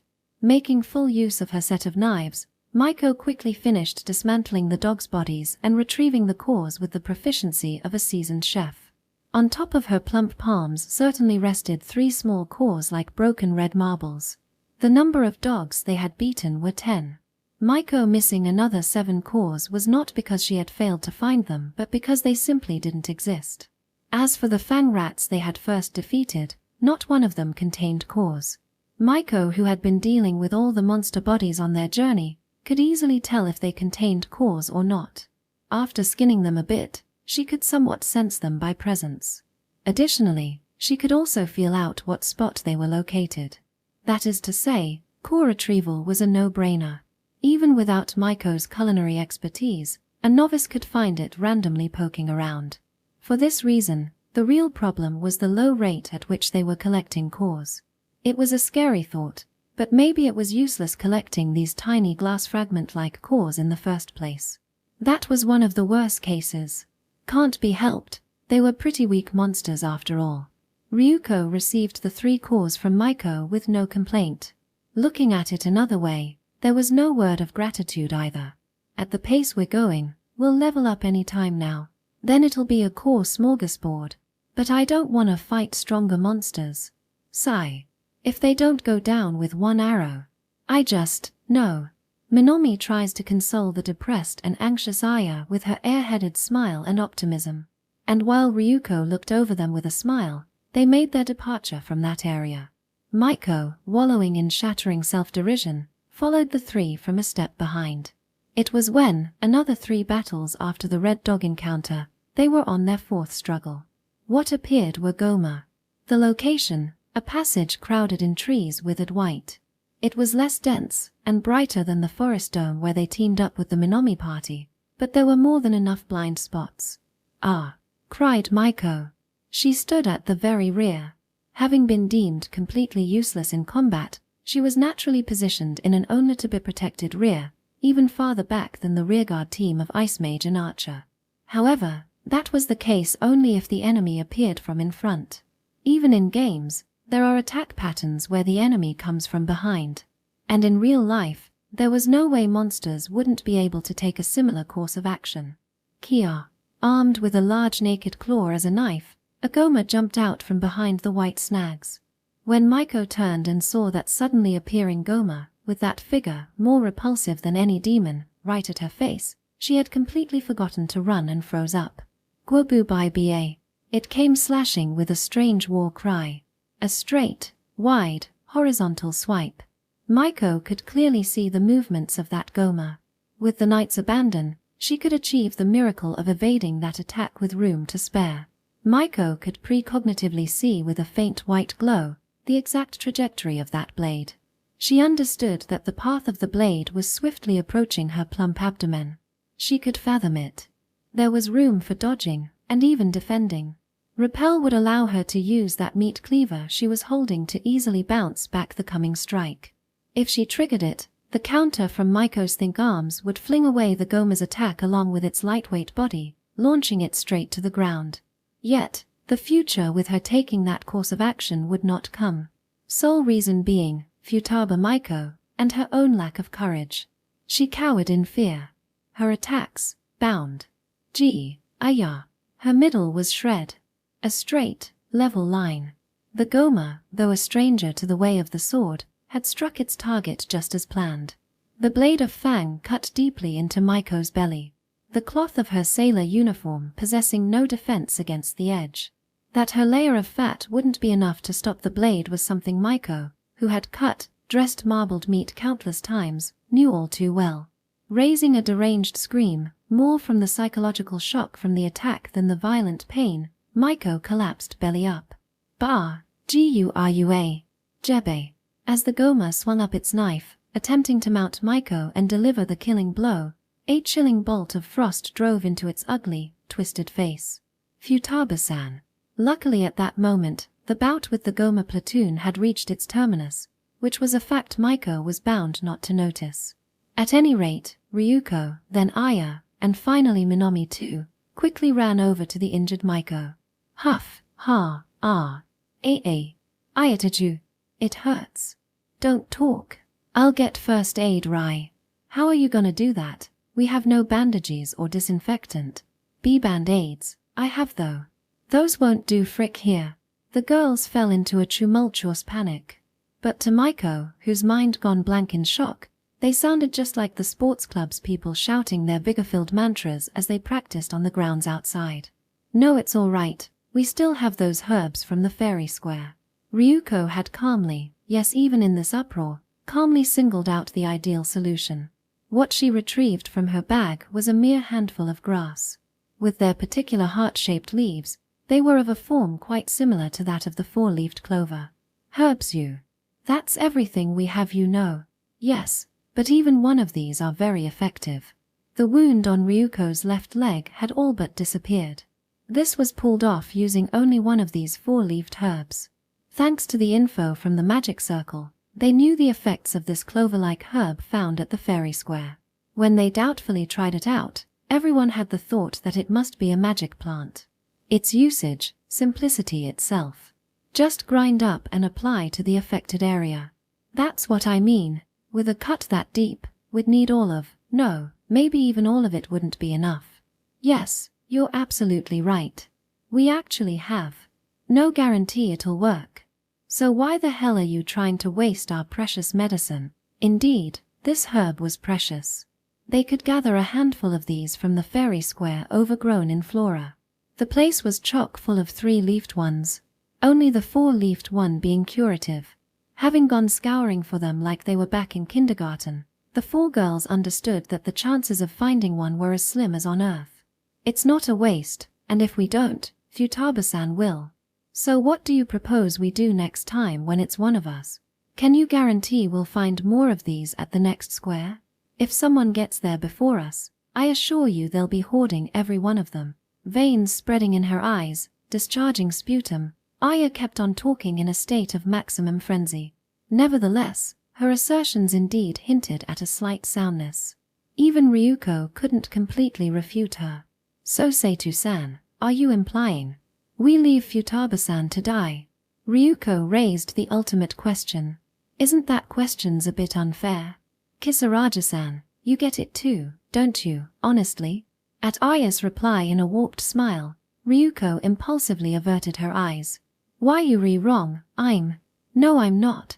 I'm not the bad guy here, okay? I mean, there's no other way to look at this. Think a bit about the future, then anyone, even I get it, you know. But, that's... hold up. Minomi came in to stop the two delving further into their unsightly squabble right in front of the victim. Speaking of whom, they realized they hadn't noticed her at all since the part about band-aids being useless. Be any louder, it's like you want more monsters. Like, there's the blood too, those dog-like ones'll smell us right away. At Minomi's very likely to happen statement, Aya's face paled, and Ryuko's lost color. Realizing that, even as one of them was on the verge of life and death, they too were being exposed to danger. So let's just get out. Got us covered. I found a fairy square just a bit from here. Yeah, so let's carry Futaba-san there first. Minomi points at the right of the T-junction where the passage of snag ends. Apparently, she had quickly gone and checked beyond there. Right, let's. If there's more herbs at that fairy square, then all our problems are as good as solved. I guess. Thus, the three immediately began working. Ngu groaned languishedly, not Maiko, but Ryuko. Nga. Heavy, damn it. How many frickin' kilos, pounds, are you even packing? It was a miracle that three girls were able to lift Maiko's massive frame. No, to be precise, they were only having her lean on their shoulders.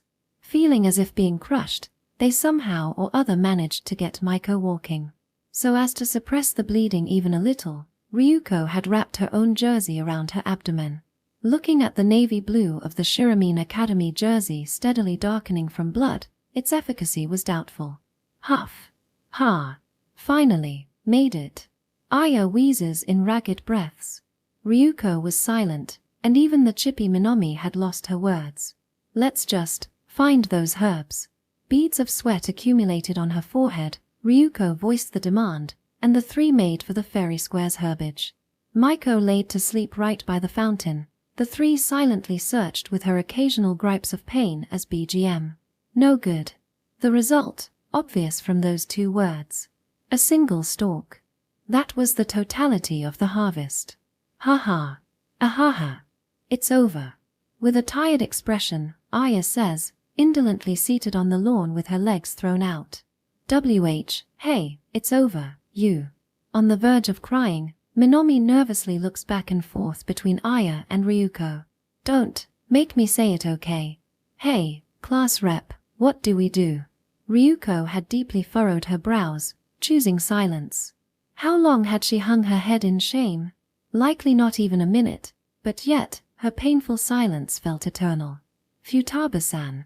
We can't save her anymore. A bitter decision. Ryuko-chan. Ahaha, you can stop the Miss Goody Two-Shoes act, you know, Natsukawa-san. No, I wasn't. Like, it's fine. It's over. Over means over, K. No one's fault here. Aya was muttering fault, not my fault in between dry laughter. How could she, a normal high schooler, be expected to keep composed after these cruel events?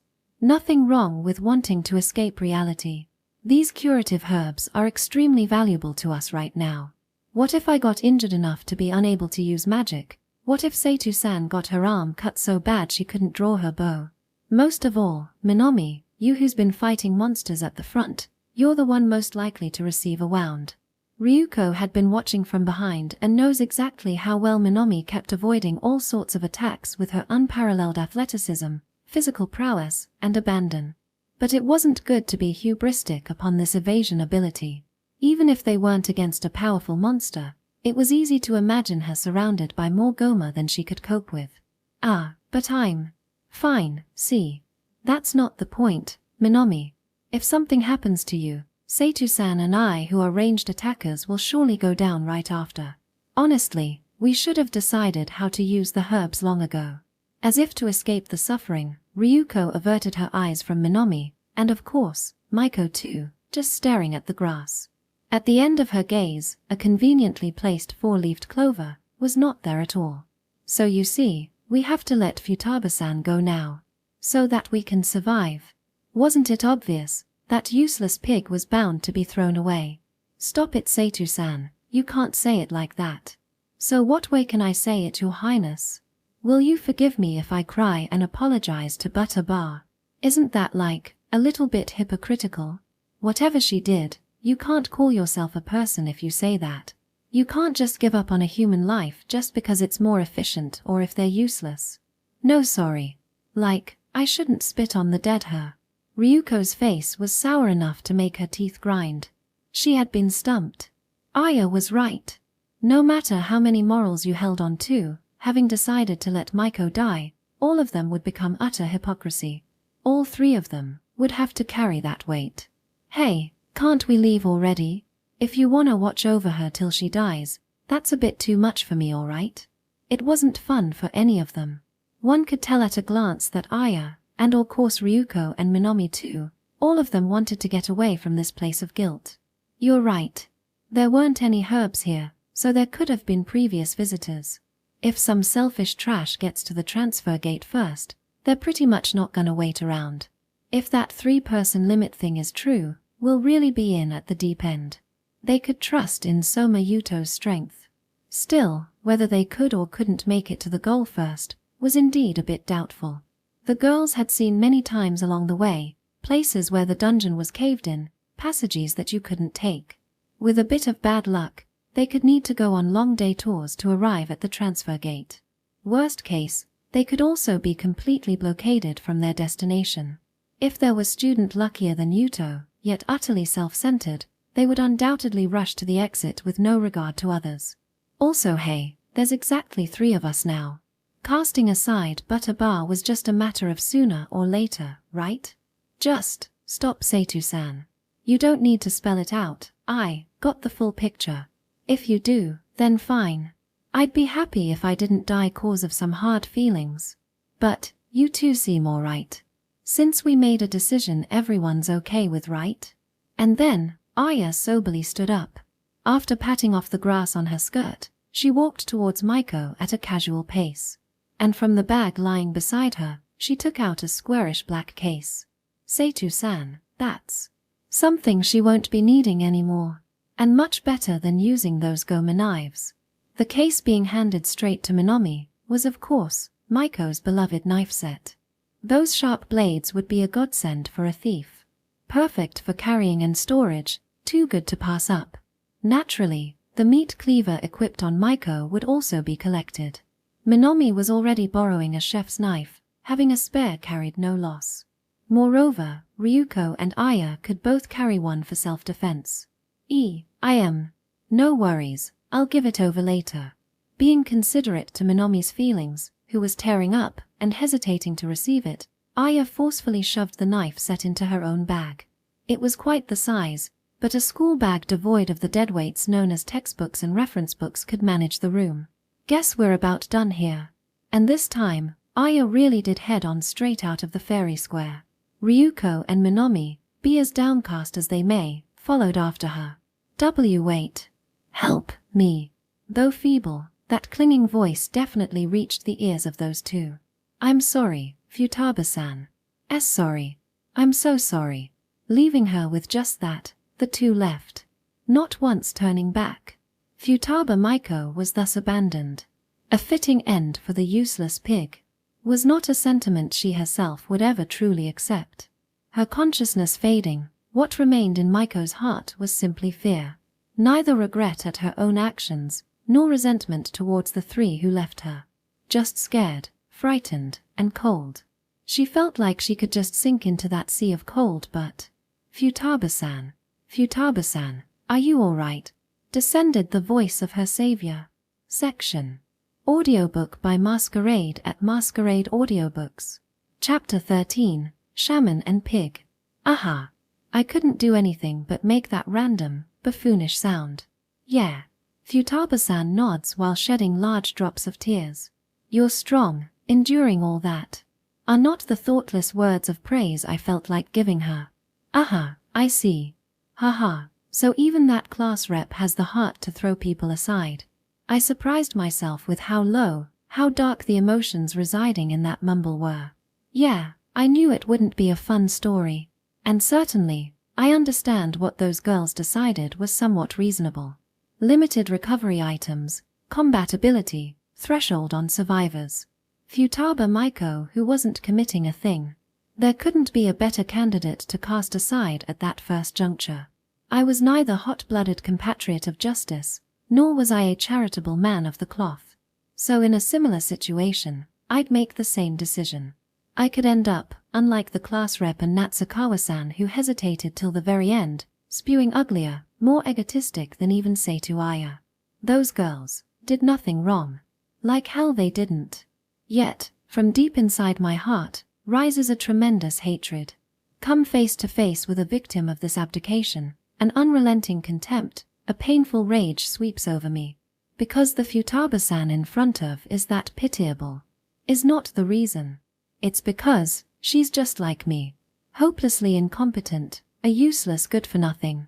If you weren't some shitty shaman, but something like a healer, IDV already left this useless lard and made you a pal. Memories of humiliation resurface. Hey, aren't you glad, Saitu? Your good pal got a shitty vocation. Thanks to Kotaro-kun being a shaman, I wasn't discarded by Higuchi-sama. Aren't you thinking that while hit in a way? Man, you really got a great friend there. Might be jealous. The filthy sensation of spit on my cheek is dredged up. Yes, it's because I'm powerless that I lost to Higuchi. It's because Futaba-san is powerless that she wasn't recognized as an ally.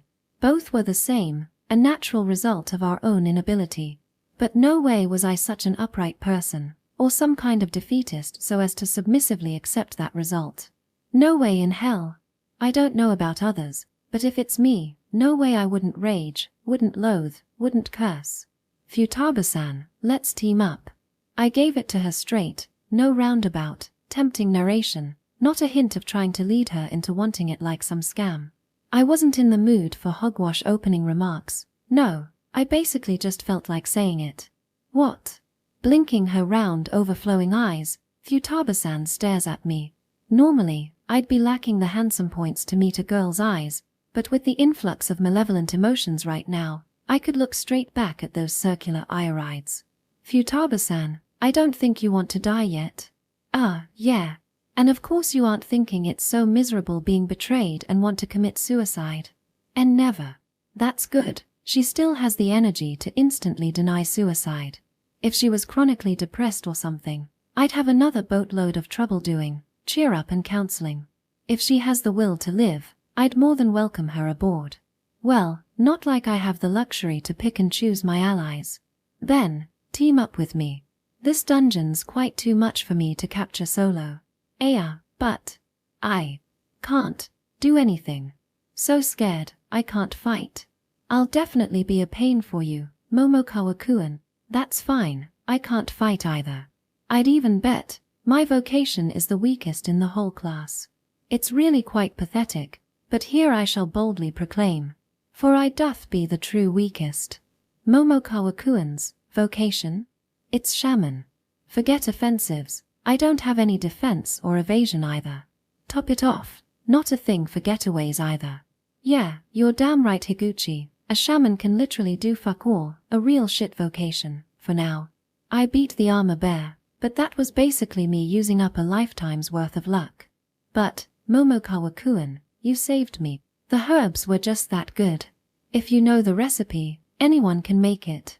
There's no such thing as being extra effective when handmade by a shaman. If it was a game, maybe you couldn't make concoctions without that vocation, or alternatively, you could have corrections that, with it, the effects would be many degrees higher but...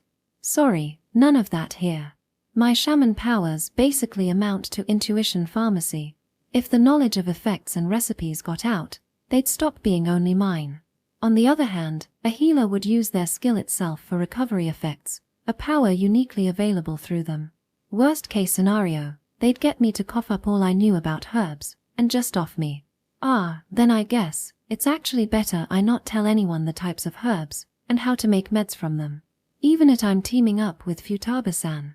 The confidentiality of herb knowledge is pretty much one of the only factors of my worth.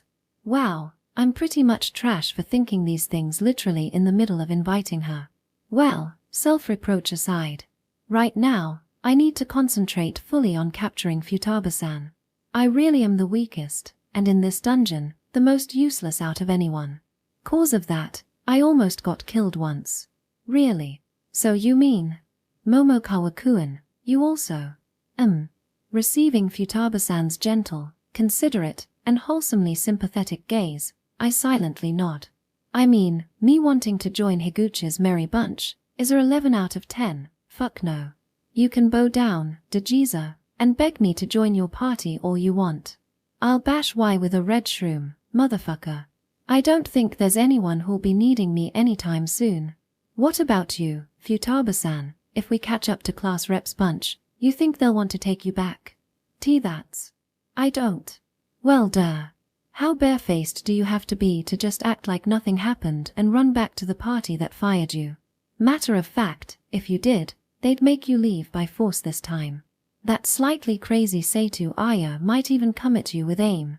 But the point here is not only with the class rep party, but in making Futaba-san imagine the scenario at every encounter with other classmates too.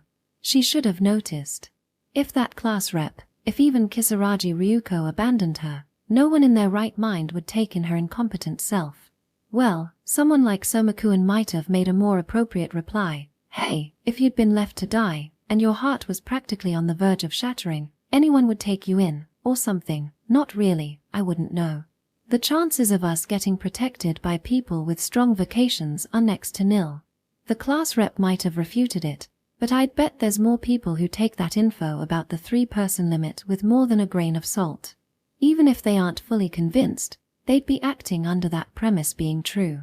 So, they won't have any room for useless dependees. No.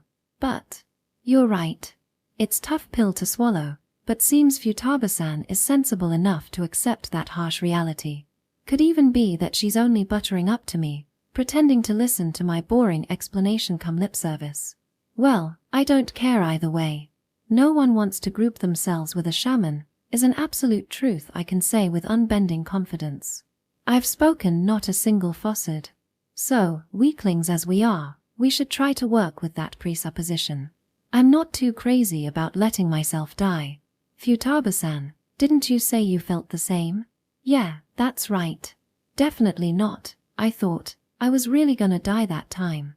So scary. I don't like thinking one person can truly understand another, but this one's the exception. The time I encountered the armor bear, the moment I beat it. The span I peeked at the Goma eating the girl. Death was at the epicenter of all of those incidents, and every time, it formed in me a tremendous ripple of fear and repulsion. I never want to do that again. I never want that to be me. No matter what, no amount of pain or suffering would make me pass the uncrossable line of desiring death. Yeah, so to not die, we'll do anything. So we can survive, we should use any means we can. So please, Futaba-san, join me, and let's challenge this dungeon together. Really? You're really okay with me? I wouldn't take anyone but Futaba-san. I can't do a thing, I really am useless. You know? Others are just overpowered. Every one of them started off so strong it's unfair. But us, we'll keep at it, and definitely become stronger. But I won't betray you. Futaba-san, I'd never abandon you. I'm not asking you to believe me right now. Trust is something you build together after all. Was that a bit too pretentious? Certainly, I don't believe I made any blatant lies. I truly believe that I, and only I, won't abandon the good-for-nothing Futaba-san. Casting her away because she's useless wouldn't make me any different from them. Nevertheless, that the possibility of me leaving her to run away by myself is one I can't let go of, is again, true. No, depending on the situation, it's pretty much a yes. That's why, in truth, There's no conviction or meaning behind my words. People like Somakuan or Tendakuan could surely make these gutsy words their reality. But for a normal person like me they were baseless. You, Momokawa-kuan. Thank you. Yet, even that worthless gab had enough of an impact on Futaba-san to make her shout words of gratitude. Too easy, or rather, hooked her right at the weak spot, I should say. Her face, layered in tears yet alit, sharply pricked at my heart. I'll work hard. For Momokawa-kuan, I'll give it my everything. I appreciate it. So then, regards, Yoroshiku, Futaba-san. My viewy best regards too. Whatever way it may be, I succeeded in my plan of dragging Futaba-san into my party. Chapter 14, Hero and Saint. Vocation Saint her. Is that even a job? Geez, don't say that, it's too embarrassing. Cheeks fuming in red, it's the same old Sakura. I guess even receiving a vocation, a supernatural power from the gods of this world, won't change people all that much. And Nii-san too, what indeed is up with that hero vocation of yours? Ha ha ha, having is said to my face is pretty embarrassing too. I had become a hero before I knew it. Don't remember using that magic circle, but when my consciousness got floaty after getting a beatdown by the armor bear, I clearly remember hearing the voice of a goddess. Mayst thou bring light to this world and become the hero, is what the goddess had said. I must have become a hero right at that moment. Sigh, forget saving the world, I wanna know if I can save ourselves. I for one would like a one-way ticket to Earth the moment we escape. Goes without saying, but why the harsh tone? Come on Nii-san, you know you're the type to dive straight into danger, saying things like the people of this world are in danger from monsters or something. I mean, if it's in my power, I probably would. But, what happens when you keep fighting on and on? You could even get thrown into a war.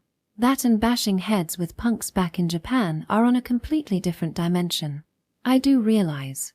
In this world the word fight definitely implies one where both parties bet their lives. I can easily imagine what's lying ahead if I kept fighting these harsh battles. Don't worry. I'll definitely get you, and everyone else out of this dungeon. We'll get back to our world. I have my priorities straight. Alright, Nii-san. But don't try doing everything by yourself now. Thanks to this vocation, even I can fight. Yeah, you're right, depending on you, Sakura. I am already witness to Sakura's powers as a saint. Now that we're at a safe zone known as a fairy square, I think back on what Sakura means by her ability to fight. I have a deep impression that every one of her skills are powerful. There are 3 skills that come with a vocation. Holy Enchant, Keeper of the Light. Grants the power of light to anything. Its brilliance disperses malevolence and expels evil. Lux Sagitta, Light Arrow. Shoots an arrow of light, a low-grade attack of the light attribute. Healing Light, Glow of Remedy. A restoration magic that combines both heal and cure. Those are the powers brandished by Sakura. Since we only perceive those brief descriptions, there's no choice but to test them out to observe their effect. And as for what Sakura demonstrated those powers against, it was those bone monsters that pop up in games, the skeleton. The first surprise was the output of Lux Sagitta. When Sakura pulls her archery club bow, an arrow of brilliant white light appears narked there. And when she releases it, leaving a pristine streaks of light in the air, the arrow flies towards the skeleton as if being sucked in.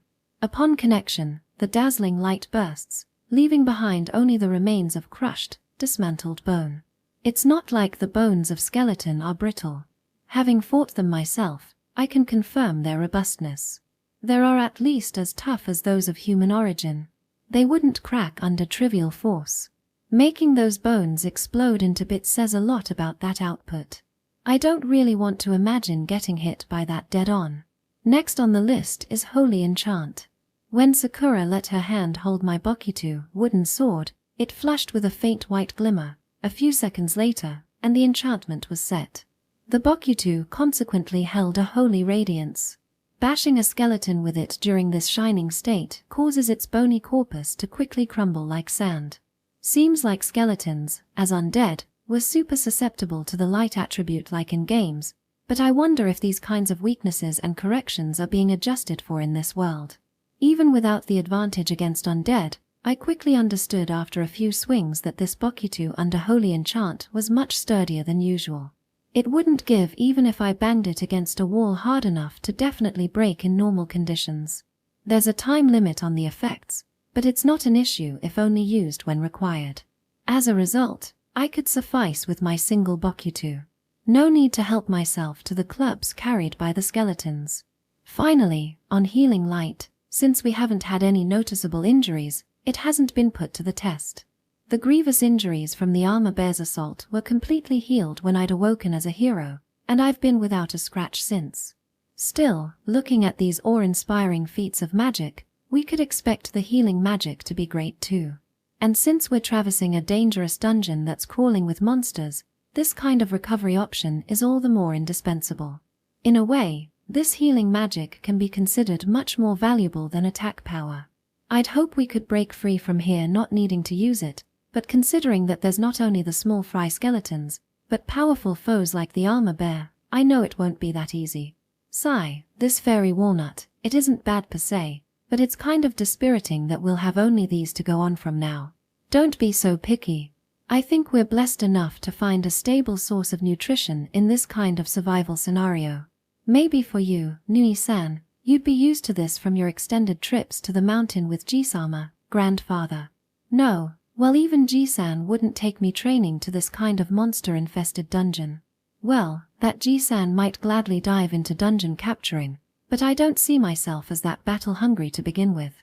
I just want to get back to regular old, peaceful high schooler life. Leaving aside those thoughts, I finish up my walnuts and stand up. Now then, I guess we should check on that. You, Nii-san, you're really going to check that? Sakura openly makes a wry face, but we really can't ignore this previous guest lodging in this fairy square. I mean look, it's a dead knight. And the sword's still hanging at the waist. Isn't this the best chance to get a weapon? This was a genuine skeletal corpse wearing slightly dirty armor. Like if they'd been attacked by monsters while exploring, and made it all the way here, but the wound was too deep and etc. I'd prefer not to be like that in the future. May they rest in peace, Namwa Midabutsu. I leave a prayer for their passing. It won't become a skeleton and attack, right? Right now, I feel like I can deal with that unarmed. It's not as much as when I beat the armor bear with the light sword, but my body feels exceedingly light and overflowing with power. In fact, I've confirmed that my physical prowess has distinctly risen from the level I was at yesterday. Only, I didn't need to go full power against skeletons, so I can't really tell exactly how strong I am. See, nothing to worry about. That it's showing no reaction as I rudely pick through its equipment shows, without a doubt, that the corpse is staying a corpse. I assure Sakura that it's not an undead monster, but it's not right to expect a girl to happily engage in rummaging through a dead body. Reminds me, Sakura's a pretty easy scare. She's weak to horror films after all. For now, ransacking duty's on me. First job would be taking the most eye-catching long sword off from the belt along with the scabbard. I unsheath and examine the blade. This isn't bad at all. A fine sword. No rust, and the make isn't shabby either. It does indeed look new. I wonder if it's an effect from magic. Not implausible. The armor has a lightweight make, favoring maneuverability, but there are elaborate designs here and there. Doesn't seem like it's for the common soldier. This sword, too, has a coat of arms resembling a red lion, and doesn't seem like it was mass-produced. Perhaps this person was a noble. In that case, it wouldn't be strange if there was magic cast on this sword to maintain its edge. Though it's not like we have any way to confirm that. Yup, this actually looks appropriate for battle. And much more reliable than a Bokuto. With a swing, I again affirm the splendidness of the sword.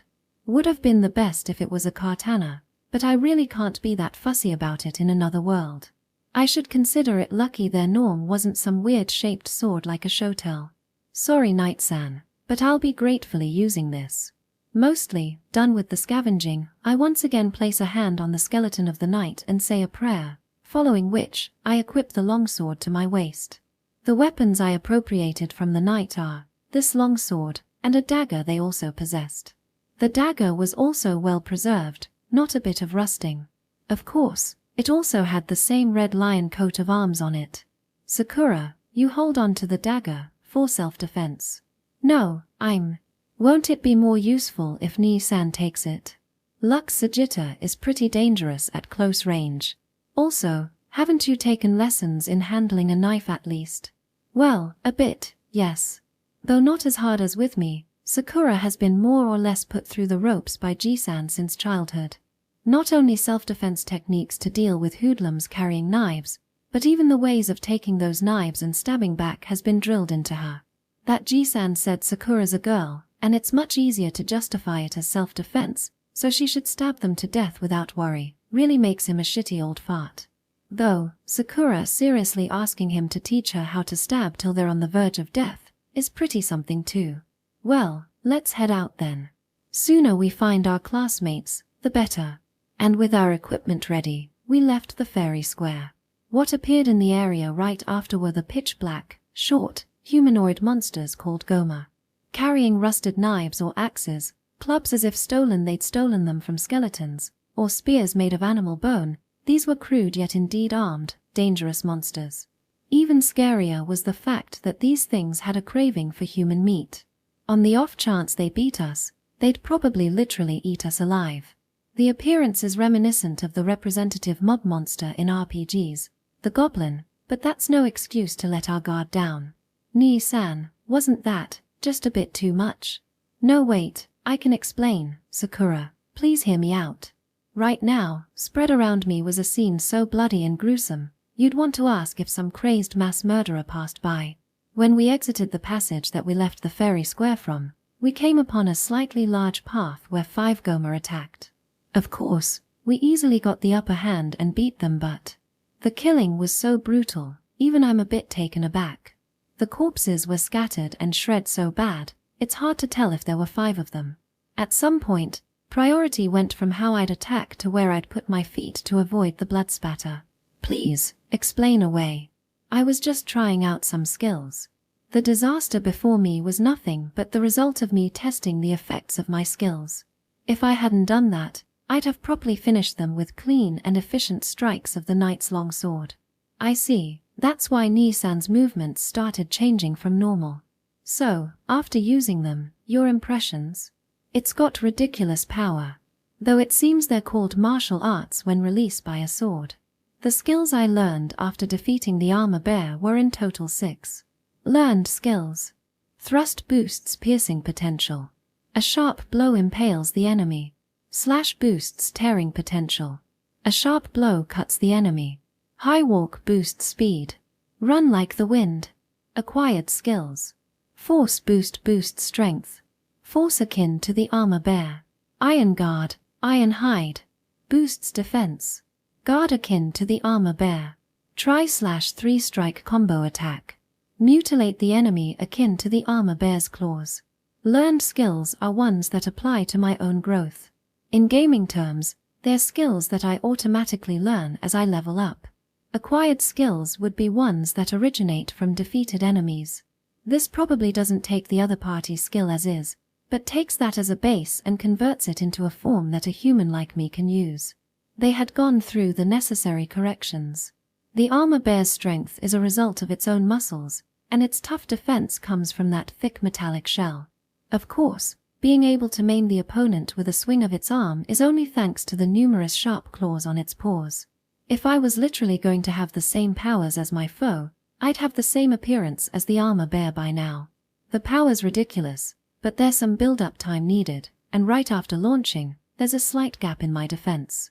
They also drain more stamina than when normally swinging the sword, so I gotta consider the time and place. They're quite similar to magic.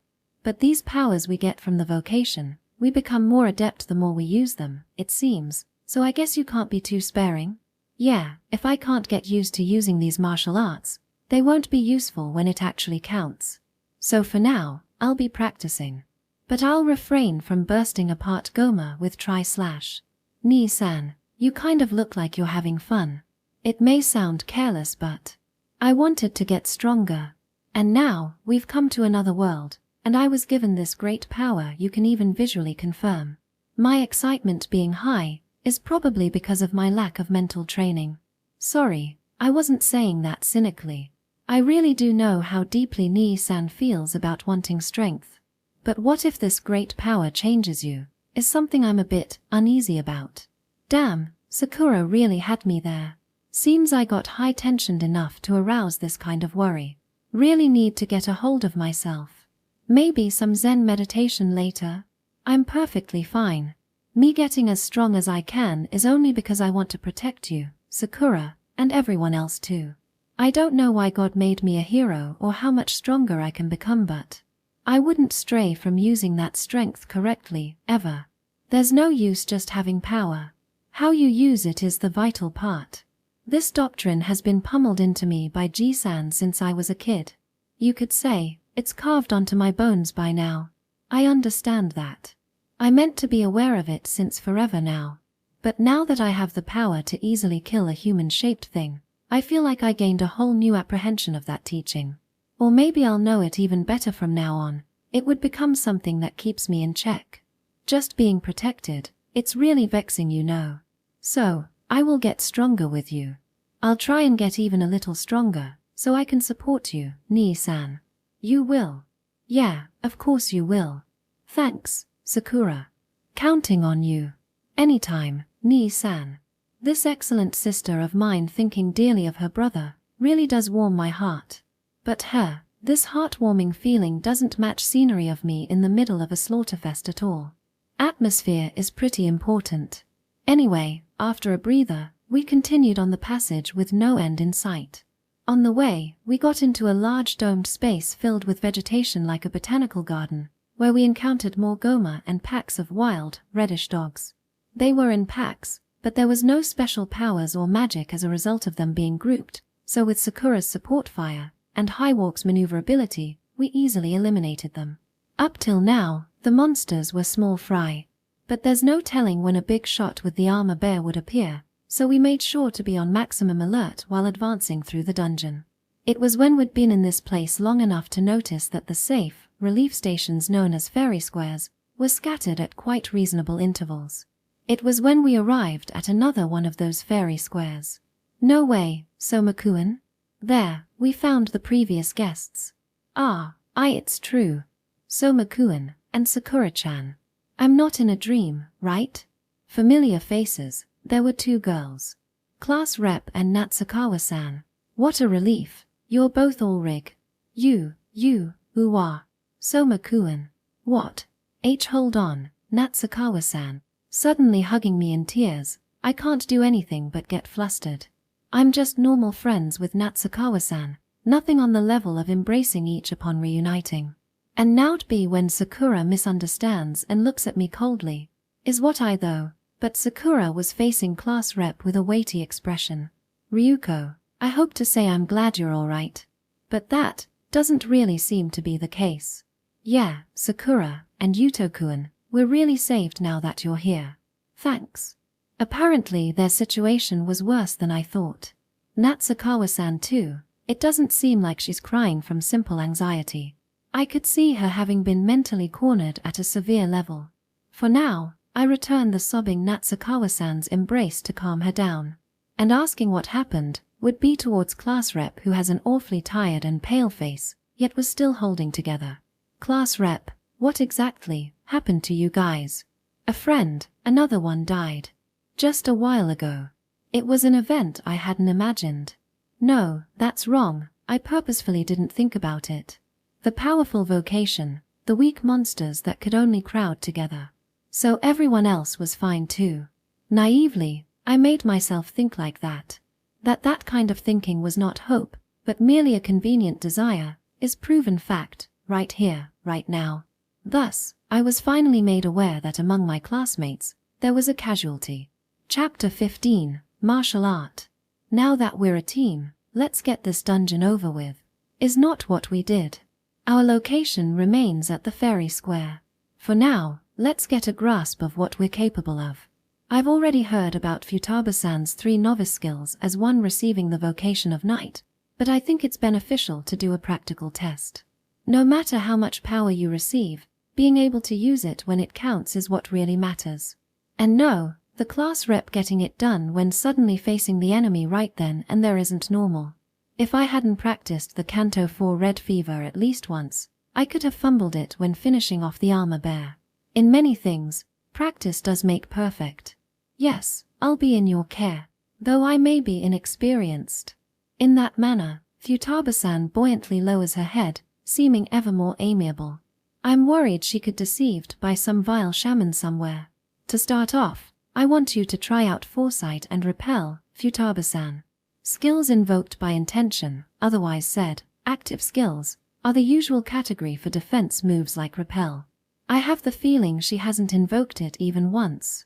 From what I've heard about Natsukawa-san using Foresight, it appears to automatically show effect, a passive skill. Well, I guess if you need to see the enemy's attack for Foresight to activate, it's already in your sights then, obviously. So I should do what? This time, I'll pretend to attack you, so I want you to foresee it.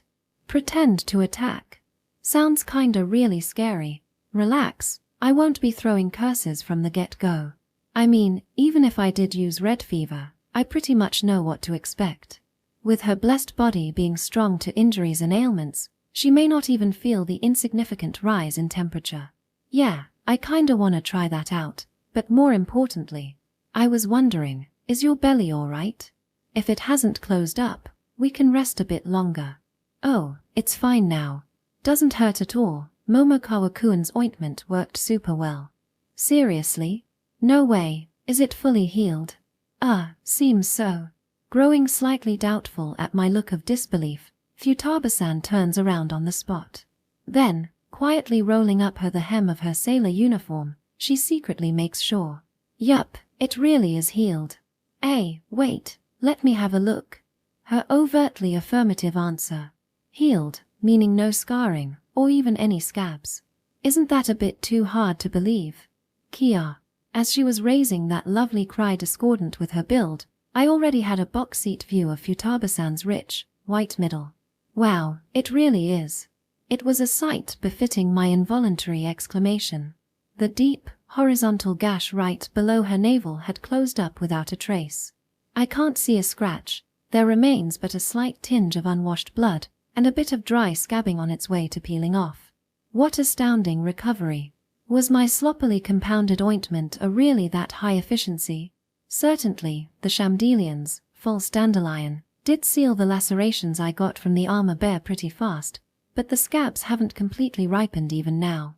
Suppose that asshole Masaru kept punching me in the stomach and not the face, the wound would have opened right back up, and even now, if I push myself, there's a risk of hemorrhage. As an herb, there's no doubt the Shamdelian has extraordinary hemostasis effects. Mixing that with the white blooms and fairy walnuts that have some healing properties I don't really understand, raised the effects by leaps and bounds. Really sounds too good to be true. Intuition Pharmacy determined that combining these three wouldn't cause any earth-shatteringly synergetic effect. It only guaranteed that the effects wouldn't cancel each other out. Therefore, Futaba-san's wound completely healed implies, Momokawa-kuen, aren't you done? As though my intense scrutiny of her belly button was much too embarrassing for her, Futaba-san's face was beet red. Her keeping the sailor uniform rolled up even as tears are on the verge of gathering displayed a worrisome purity. Definitely the type that's too nice for her own good. Sorry, I'm done. I wanted to immediately take advantage of that fact and have a pokefest on her waxen flab for at least 5 minutes, but I refrain for obvious reasons. Losing her trust via sexual harassment would be the worst way to lose one's dignity. Right, my experience with the opposite sex being nil further elects for a great need to be cautious. Girls are apparently hurt by things guys don't even consider trivial. A pain in the... very innocent is the word. I'm glad it's healed so quick. I think it may have something to do with blessed body. Dressed body. At least remember your own skill name right. And no, you don't need to look it up on your phone. You're a knight, remember? They gave some fuzzy definition like it's strong against illness and wounds, but I think it's become like medication will work a lot better. I guess. It is. If it was plain super healing powers, It would have gotten better even without my ointment. Sure, if this skill was that amazing, the wound would have already started closing when I found her. But in reality, she was almost dead from blood loss. Maybe it was too much for the blessed body's healing prowess, or rather, maybe it's a low-tier skill that doesn't make the natural regeneration corrections when damage is too high. That being the case, if it stacks with healing agents, then having me, who can make tons of it only provided a fairy square, can save Futaba-san from a major portion of injuries. Well, it's gonna heal but it'll still hurt like hell. Then if you're all patched up, let's get back to business, shall we? Okay, only pretend attacking, right? Go easy on me, please. I mean, it'll activate granted that there's an attack, so you're gonna have to dodge with foresight or defend with repel. No prob. If it's gonna hit, I'll make sure to stop an inch, 2.5 centimeters, away. Stopping that close requires quite a bit of skill.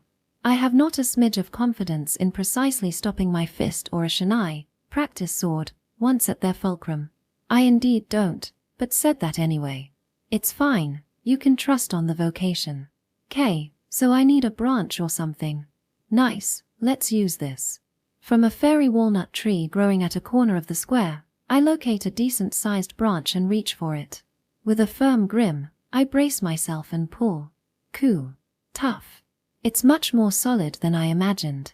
I thought I chose a one thin enough that even my slender arms could break, but it will not budge. Come on. I was all up in a frenzy, but no use. Seems this fairy walnut tree is quite deceptively sturdy. Momokawa-kun, you alright? Huff. Nah, this thing will never be sounded Futaba-san as she casually grabbed it, gave it a pull, it snapping away as a result. I did it, Momokawa-kun, I broke it, see? Yeah, you did, thanks. I shudder a bit comparing my flimsy limb to Futaba-san's bulky rod of an arm with a thickness akin to my thighs and realizing the utterly unsurmountable difference in strength. This brute strength must be in reason of her having the vocation, knight. No, not really. Who am I kidding? I'm just weak as hell. Reflecting anew on my frailty, I receive the aforementioned branch from Futaba-san. Now to get psyched and start the experiment. Kia. Seeing my fledgling swordplay, Futaba-san's eyes shut, body cowers, motion stills. If this was a monster, even I had a chance to score a critical hit, but now's not the time for that. Futaba-san, I don't think foresight will activate if you don't at least look at me attacking. Yes, sorry. I didn't see anything. Gee, I wonder why. It could be that when you master foresight, it stops relying on your eyes and uses a sixth sense of sorts, but for the current Futaba-san at least, it isn't anywhere near that level. Alright, again. Pay attention this time, alright? I'll try. Futaba-san looks entirely weak in the knees, paying attention to the branch. I may be stating the obvious, but we had two branches prepared, the first for me to attack with, and the second for Futaba-san to invoke repel on. Goes without saying that collecting the second one was a piece of cake using Futaba-san's superior muscle. Though it was a size thicker than mine, the second one too broke off without a hitch. I felt like her might could easily break off not only branches, but a person's bones as well. On take 2, I attempted to swing considerably slower. Though there is a doubt whether her foresight will recognize and react to something like this as an attack. Wawa, Futaba-san moved, and with surprising agility at that, and successfully dodged my lackadaisical attack. She strafed her body leftward, right beside which, my feeble slash sluggishly made its way. Did you see it? Yeah, I really saw it. It appears to match her story. Foresight lets you perceive the path of the enemy's attack with a faint white glow. If it could recognize that sham of a strike as an actual attack, it doesn't look to have very severe activation conditions. This time, I'll come with the same attack, so try repelling. Okay, got it. I'll do it. Perhaps thanks to this small but sure victory, Futaba-san's face seems a bit more vibrant than just before. Alright, let's keep it up at this pace. Here I go. As I made another of the same light-hearted attack following that utterance, an immense shock ran up both my arms. To my astonishment, while with that enthused cry reaching my eardrums, I found myself dancing through the air. The scenery rushing past, swirling violently as if there's a bug in the camera, was the sight that assailed my eyes. But somehow, I distinctly saw the branch I was supposed to be holding onto also spin uncontrollably and fly away. Fugia. I was thrown to the ground while letting out a disgraceful cry of pain. Ouch. My whole body was hit hard, but thankfully the ground was soft and grassy. I probably only suffered minor injuries. Momokawa-kun. WH. Oh no, are you alright? In scattered, hazy consciousness, I see Futaba-san cry out while charging towards me with her dump truck-like frame. I felt a bit dead. I am okay. I'll live. You are. I'm sorry. I'm really sorry, Momokawa-kun. While still lying pancaked to the ground, I rein in Futaba-san's madly desperate apologizing by somehow moving an arm. This angle, I can almost see under her skirt. Sigh. It's just some scratches, so no worries. I was pretty surprised though. I somehow or other raise my body while resisting the temptation of panties teasing my eyes. I'd pretend to be just fine, but nope, I'm actually fine. By some miracle, I hadn't sustained a single scratch. In judo class, I was great in only my falling technique, yukimi, after all. Oh, really sorry. I had no idea that would happen. So you definitely used repel just now, right? Yeah. I thought about trying it, and my hand somehow naturally scored a home run on me, I see. I'm truly sorry. I'll be much more careful next time, so. No, you really don't have to apologize that much.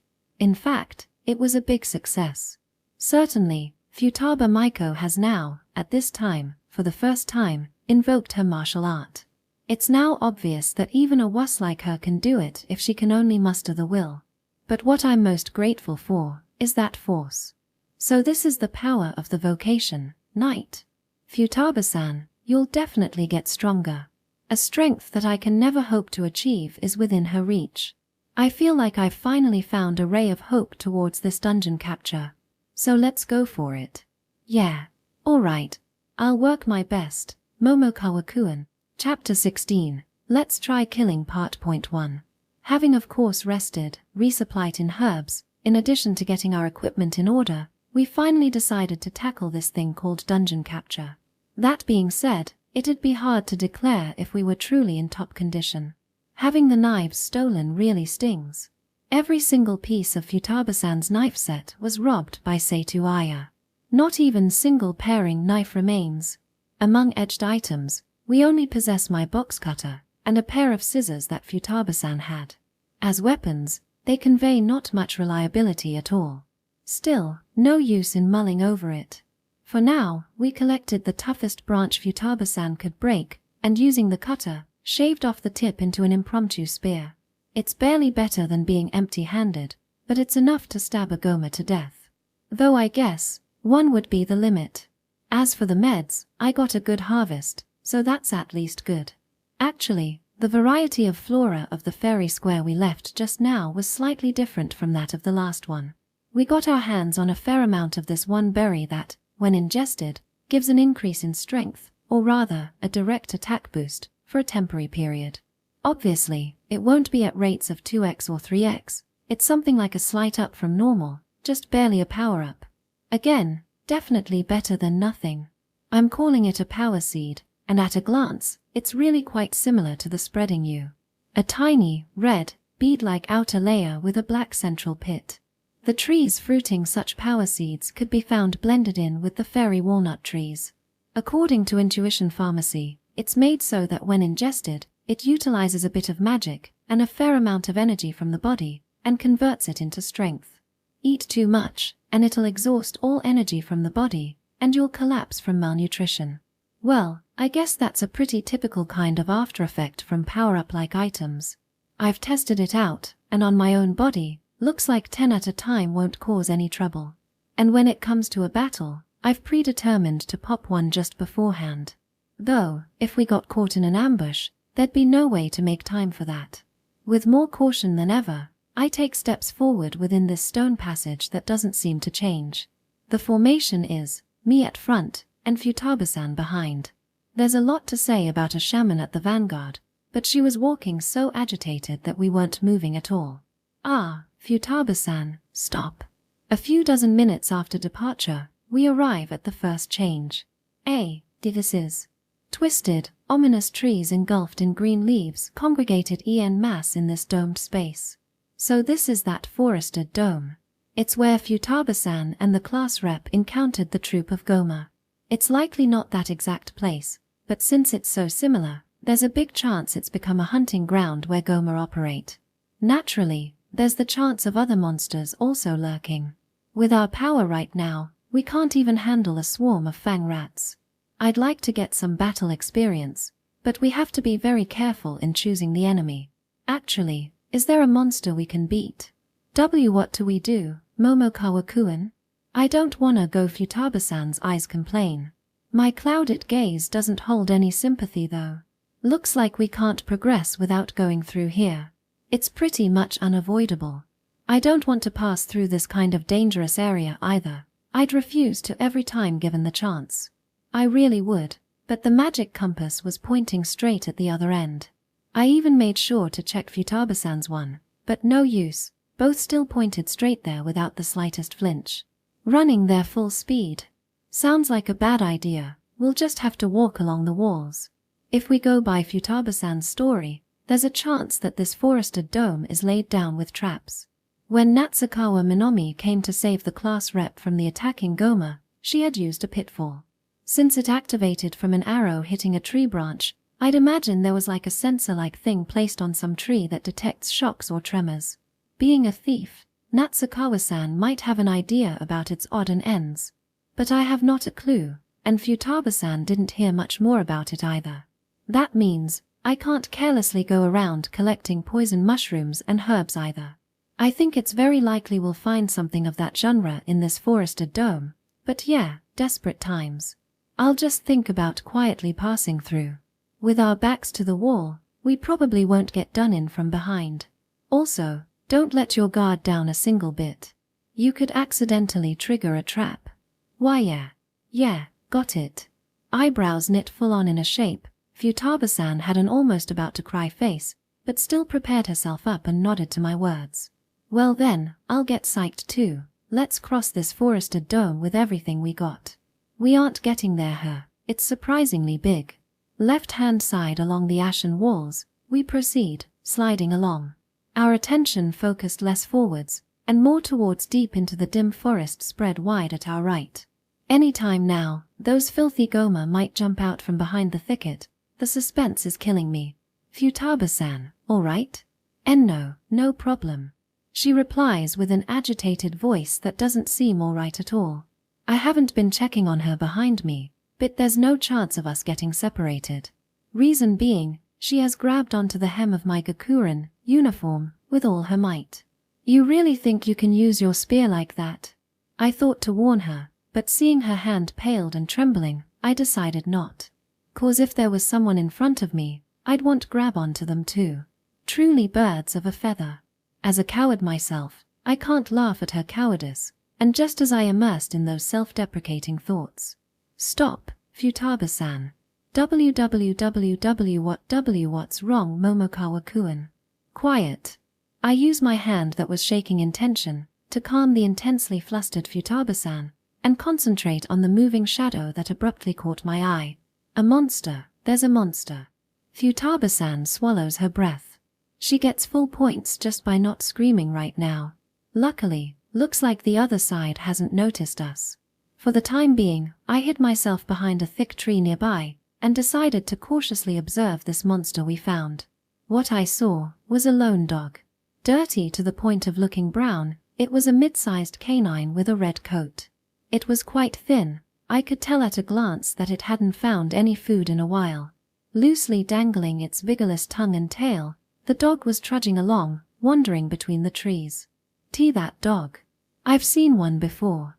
It's the dog monster that blows sparks, right? In her story, Futaba-san talked about fighting packs of these red dogs. It wasn't coming at them with a flamethrower-like powerful fire attack, but easily repelling them had a lot to do with the ability of those three members. Us right now can't even take on a pack of ordinary wild dogs. Exactly, not a pack. It looks pretty weak. I'm thinking, even we can take that down. Her eyes protruding in surprise, perhaps because she was scared of actually fighting, or maybe even feeling sorry for attacking a weak-looking pup. Half of both I'd wager. If you don't beat monsters, you won't progress in your vocation. If you can hunt that one dog, maybe, just maybe Futaba-san can attain an attack skill.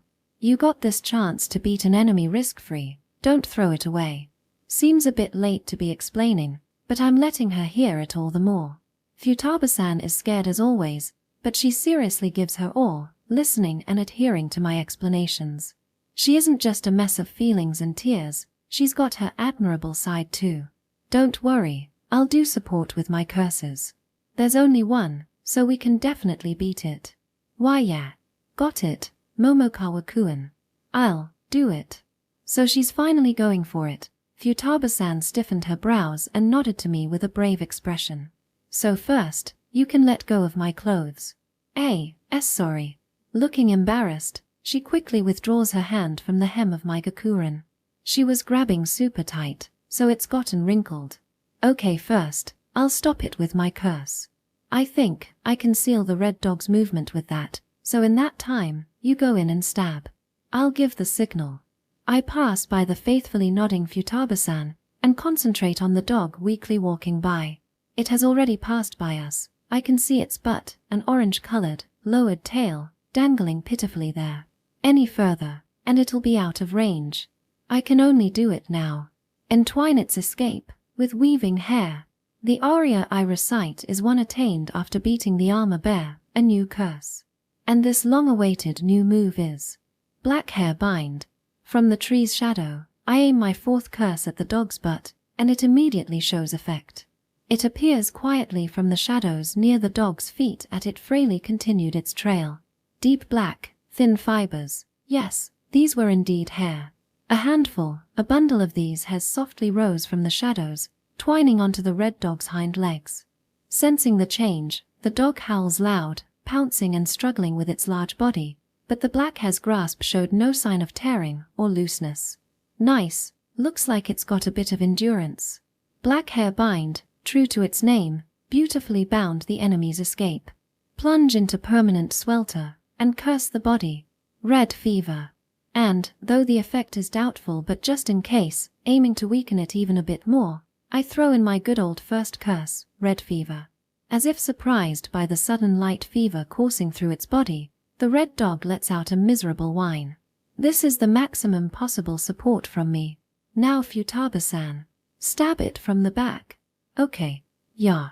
With a high-pitched cry, Futaba-san heavily charged with the unreliable spear in hand.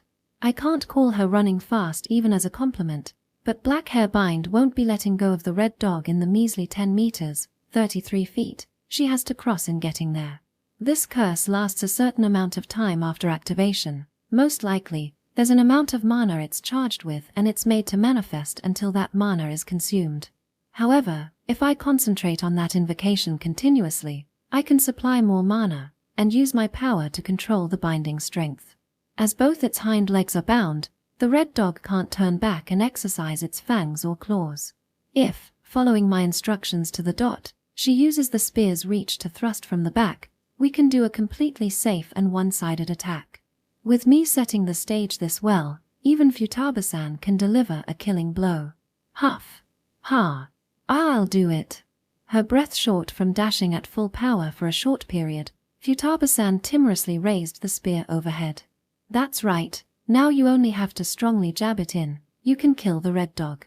Yes, hand over to us weaklings, those precious experience points. Ha, ha, ha. The spear won't come down. Futaba-san's rough breathing echoes throughout the strangely silent forested dome. Futaba-san, what's up? Black Hair Bind is still stopping it from moving, but you should really finish it off soon. Momokawa-kun. The spear stuck aloft. Futaba-san slowly turned and faced me. The moment I saw her face, I understood everything. I am sorry. I can't. How many times has it been, seeing her crying face? The girl called Futaba Maiko, she's cowardly, a crybaby, her spirit as small as her body big, and I was supposed to somewhat recognize that during this short time I've known her. That's why, I should have expected this. I can't do it. Sorry, Momo Kawakuan. You. That's right, she hadn't prepared herself to kill monsters. Killing a living thing, stealing a life, more than a matter of ethics. It was surely because he was a girl raised in peaceful Japan. It's only natural to feel that way. Japanese people can't easily kill such large animals. I wonder at what point I fall in that category. Flies and cockroaches, I could do with no hesitation. In fact, I could swat at them with real eyes of murder. But at least, dogs and cats, I don't think I could. Even mice, if it came to killing one, I'd definitely waver.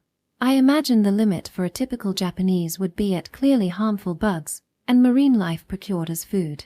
Especially in the killing of mammals, one would need willpower surpassing the ordinary. Those who could calmly do this would be ones who do it as a job, or ones whose mindset was aberrant. Right, killing animals, you'd need to be an aberration. It's not an action of someone bound by law and order. Because you were thrown into another world, because you need to kill monsters to escape, because you can't get stronger otherwise. Those reasons wouldn't suddenly enable us to easily take a life. I see. Yeah, that's right. It's fine, Futaba-san. Keeping control of Blackhair Bind, I walked to where Futaba-san is. She was crying, apologizing, saying sorry countless times. So regretfully, so anguishedly. But in that bitter face, I can't see her looking disgusted at herself for not being able to commit the act. It's fine, it's okay Futaba-san. Don't worry. Who, you? Be but. Really it's fine, just leave it to me. Rather than forcing her right now, I'll just make things quick and finish up in her place.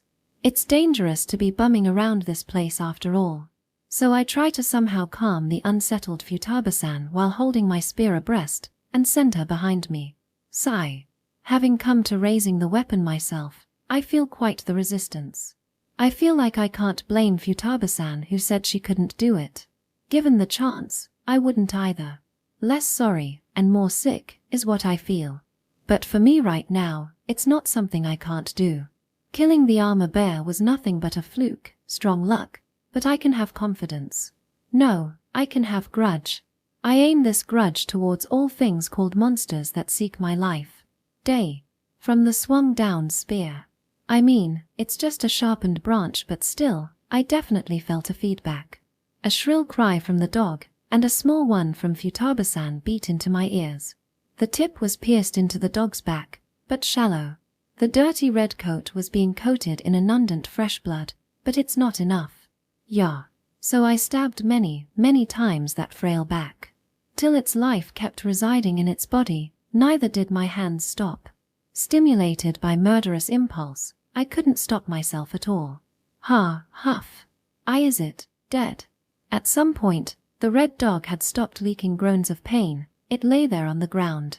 I noticed that the black hair bind tangled around its legs was gone. I was so fixated on stabbing, maintaining the spell completely slipped my mind. It's bad. So much that I realized myself, I was quickly losing composure. The sound of my heartbeat was annoyingly loud, showing just how agitated I am. Momo Kawakuan. Phew. It's over, it's dead now. Getting the core, sounds like a lot of time, let's not. I desperately calm my rough breathing, and turn back to the teary-faced Futaba-san. I was intending to show myself composed after a job well done, but I wonder, right now, how do I reflect in those eyes? Beside a dog sinking in blood, stands a boy with bloodshot eyes. He shows great promise in becoming a future aberrant. I just did what was necessary right now, but maybe this could drive her away. Let's not stop here too long. Futaba-san was still dismally shedding tears, but nodded. That's good, she still hasn't given up on following me.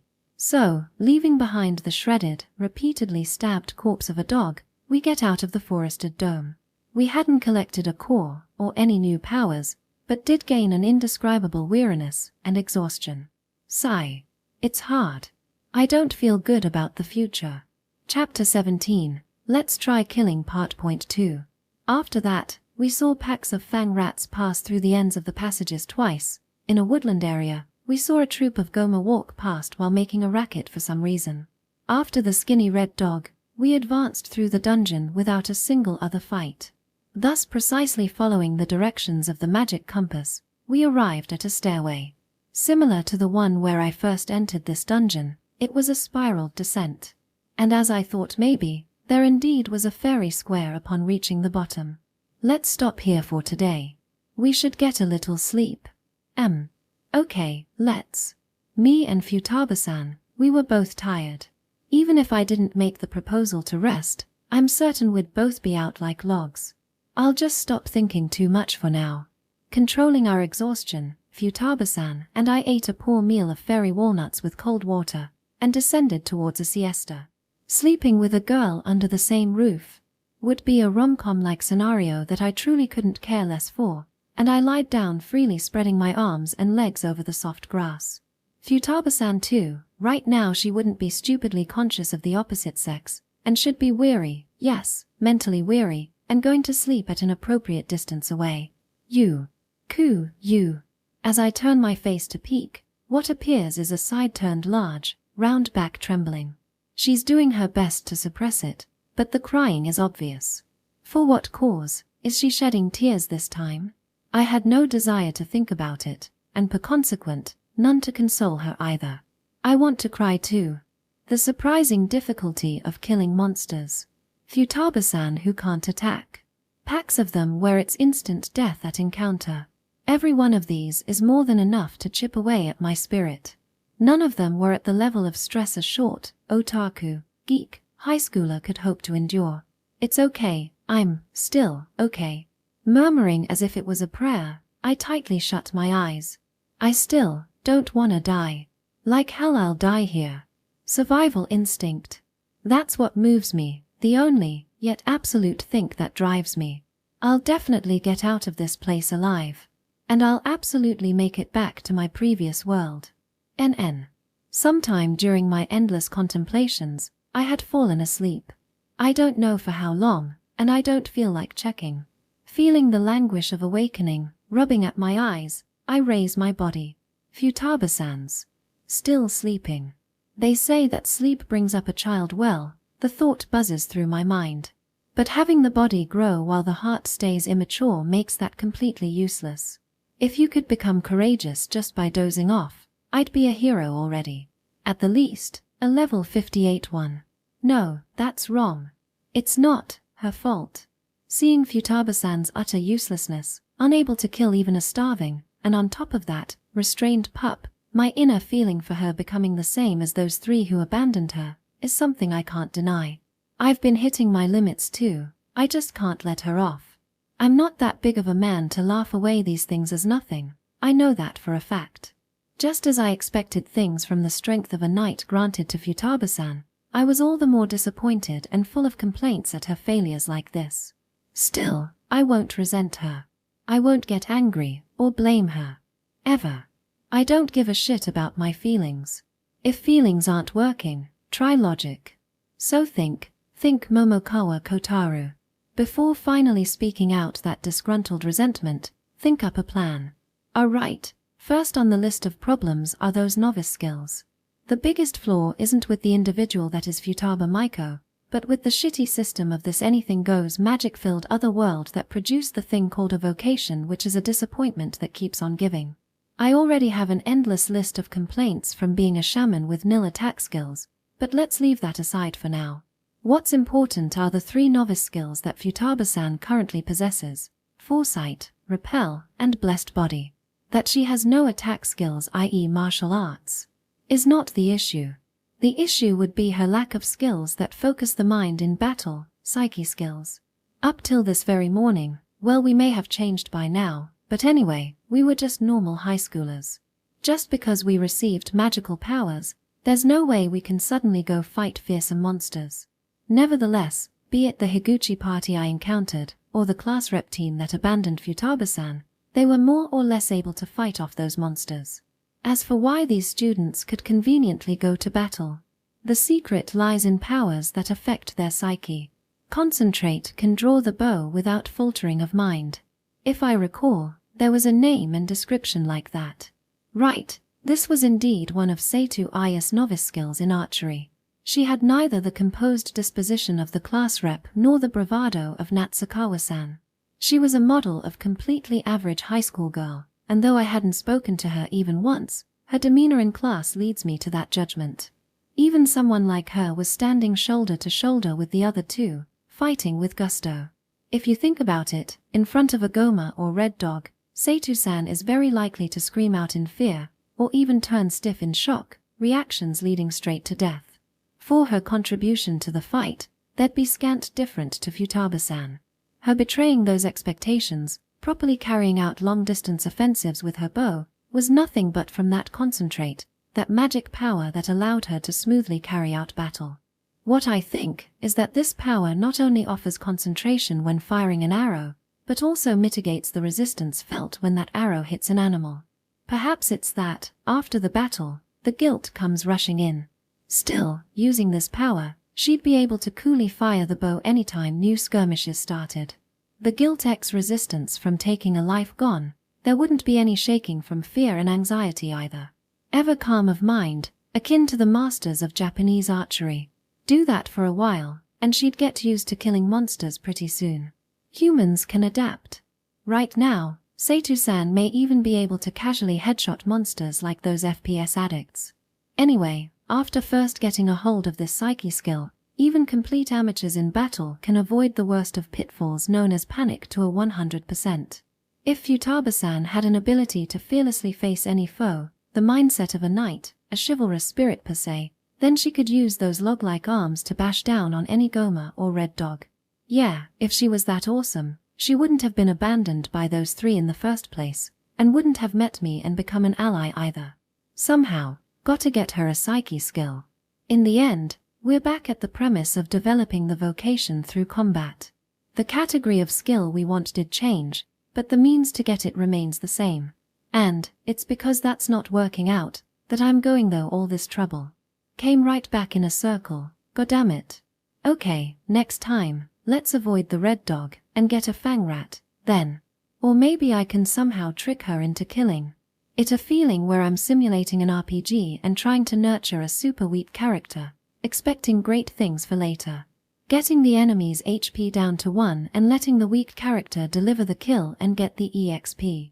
As if that's gonna work, damn it. To my regrets, this world is neither a game, nor does it follow the rules of any game system. At the very least, if you fight honestly and gather experience, you can get new powers, is something established from what I've heard from Futaba-san. That's likely because, as per the info from the text messages, our vocations are granted by gods related to battle. That's why I acted under the assumption that even if we beat that weakened Red Dog, it'd turn into experience points. But really, I'm not all too sure exactly what level of fighting is considered enough to level up the vocation. It could even be that learning conditions are completely dependent on the whims of the god.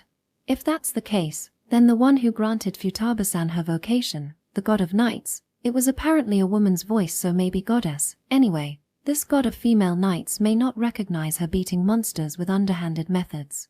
What'll I do if she wants something like my super lucky armor bear slaying to grant a level up? It's at impossible difficulty already, fuck. Sigh, let's just make some meds. I decide to avoid all this dead-end thinking, and immerse myself in work as if running away from reality. That reminds me, I haven't closely looked at the details of this fairy square. Maybe I can make a new discovery like that power seed from before. With light expectations, I do an easy does it like those old folks and stand up.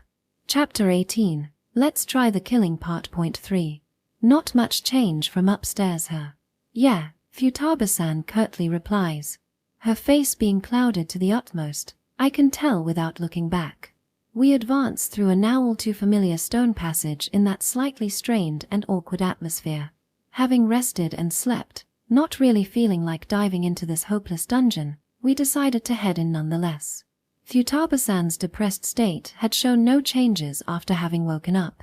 For the time, I did do my best on the follow-up, saying that I didn't mind about the failure with the Red Dog, since I felt it couldn't be helped, and then, also explained what I thought about psyche skills. I mean, there's no way a girl would cheer up with just those words. So I said something like we can get it on the next try, and with that, we returned to the present of us traversing the dungeon, ever so cautious. And so, we've been walking nearly an hour. We've passed many a stone passage, going left and right at intersections, sometimes passing through forested domes like before. We kept walking. All the while, we haven't encountered a single monster. What is this even? Not even a fang rat. Maybe there's the class rep party, or some other classmates preceding us, eliminating all the monsters on their path. Though well, we heard cawing from a crow-like bird in a forested dome, so it's not like the place is completely devoid of fauna. Maybe that it's plain good luck. If everything started going us, I'd gladly take this opportunity, and hope we can be blessed with a wonderful level up right about N. Ah. I let out a sound just as we were approaching a bend in the passage. Just as we were turning, and the scape of what lay beyond entered my field of vision, I backed away to escape from the thing that caught my eye. Stop. Her large body trembling, Futaba-san managed to not scream out, and with a start, halted her steps. Displaying a hand sign to wait behind me, I slither towards the bend and take a peek. Goma. There's no mistaking that filthy, black body akin to a cockroach. Beyond this bend, there is a large path with a width similar to a two-way road. Both sides were lined with numerous trees like in a forested dome. Of course, they weren't being maintained at all, and the twisted, overgrown branches took over a significant amount of the space. To pass through, we had to traverse the meter, 3.3 feet, of gap right in the middle. And beyond that overrun, tree-lined path, looks around 30 meters, 100 feet, away, there was a single Goma. Hi. I hear Futaba-san leaking a scream behind me. I mean, when I heard the Goma's cry from all the way over there, even I thought my heart stopped. It's okay, Futaba-san, calm down. That Goma isn't gonna attack. How can you tell? It's fallen over. Yes, that Goma, it was collapsed face down. I checked to make sure one more time, but it was indeed powerlessly keeled over. Since we heard its cry, there's no doubt it's alive. Though looking closer, I saw a pool of blood around the Goma. I think it's fatally injured and can't anymore. Futaba-san comes sliding towards the corner to peek at the state of affairs herself. My eyesight isn't bad enough to warrant glasses, and Futaba-san isn't of the Meganeko, glasses girl, archetype either. We wouldn't mistake an injured Goma. Having completely made sure, with intention and unease, I make a warped smile and say, "It's here, our second chance." That's... You don't mean... We're gonna kill that Goma. Just when I thought they weren't coming at all, a weakened, solitary monster, the ideal prey was right there. We can't let this chance go. It's okay, if we do it like with the red dog, it'll work. But... Her big-bodied trembling and tears collecting around the eyes were, can't be helped. After all, we haven't solved the problem of mental fortitude at all. If we do it like last time, her spear will definitely stop yet again. And I haven't found any groundbreaking how to stab, even Futaba-san can do it method either. Okay, then this time, we can stab it together. The two of us on our first joint mission, I dub it, let's cut that cake, stab it to shreds. I know it's an off-handed and spontaneous naming, but couldn't you've done better, me? Why yeah. Alright. I can, if it's with Momokawa-kun, I can do it. For real, you really got motivated from this lame brain method? I mean, I did say it but... Yeah, just as she said, this time, she's positively burning with fighting spirit, so I'll gladly take that. Now, before the passion subsides, we'll finish it in one go. Perhaps after this bout, all our problems will be solved, with a wonderful level up and all. First, and I had completely forgotten this with the red dog, I pop in a power seed. It's recommended to swallow the tiny, red berry without chewing. Since the juice is extremely sour, I'll just pretend not to notice Futaba-san's acutely puckered face. I had previously cautioned her, but it's easy to imagine her biting down hard from all the tension. We're now ready and set. Alright, now or never, let's go. Look right, look left, look right again, no other enemies sighted, affirmative. Futaba-san and I leap out into the path in synchronous, and close in the collapsed, blooded Goma. Heat rising from the center of my body came from the quick action effects of the power seed. It's not like a fever, but feels more like the kind of warmth you get after a good set of warm-up exercises. Thanks to which, disregarding the fatigue from walking all the way here, my feet on the stone paving feel immensely light. Oh, Jebu Ryure. Kia. We had no assassin-like techniques to conceal our presence, and were boldly running through the path, which the Goma immediately saw. The muddy yellow eyes glaring at us, it shouted, I don't know if in a language or just shrieking, but in an aggravated tone nonetheless.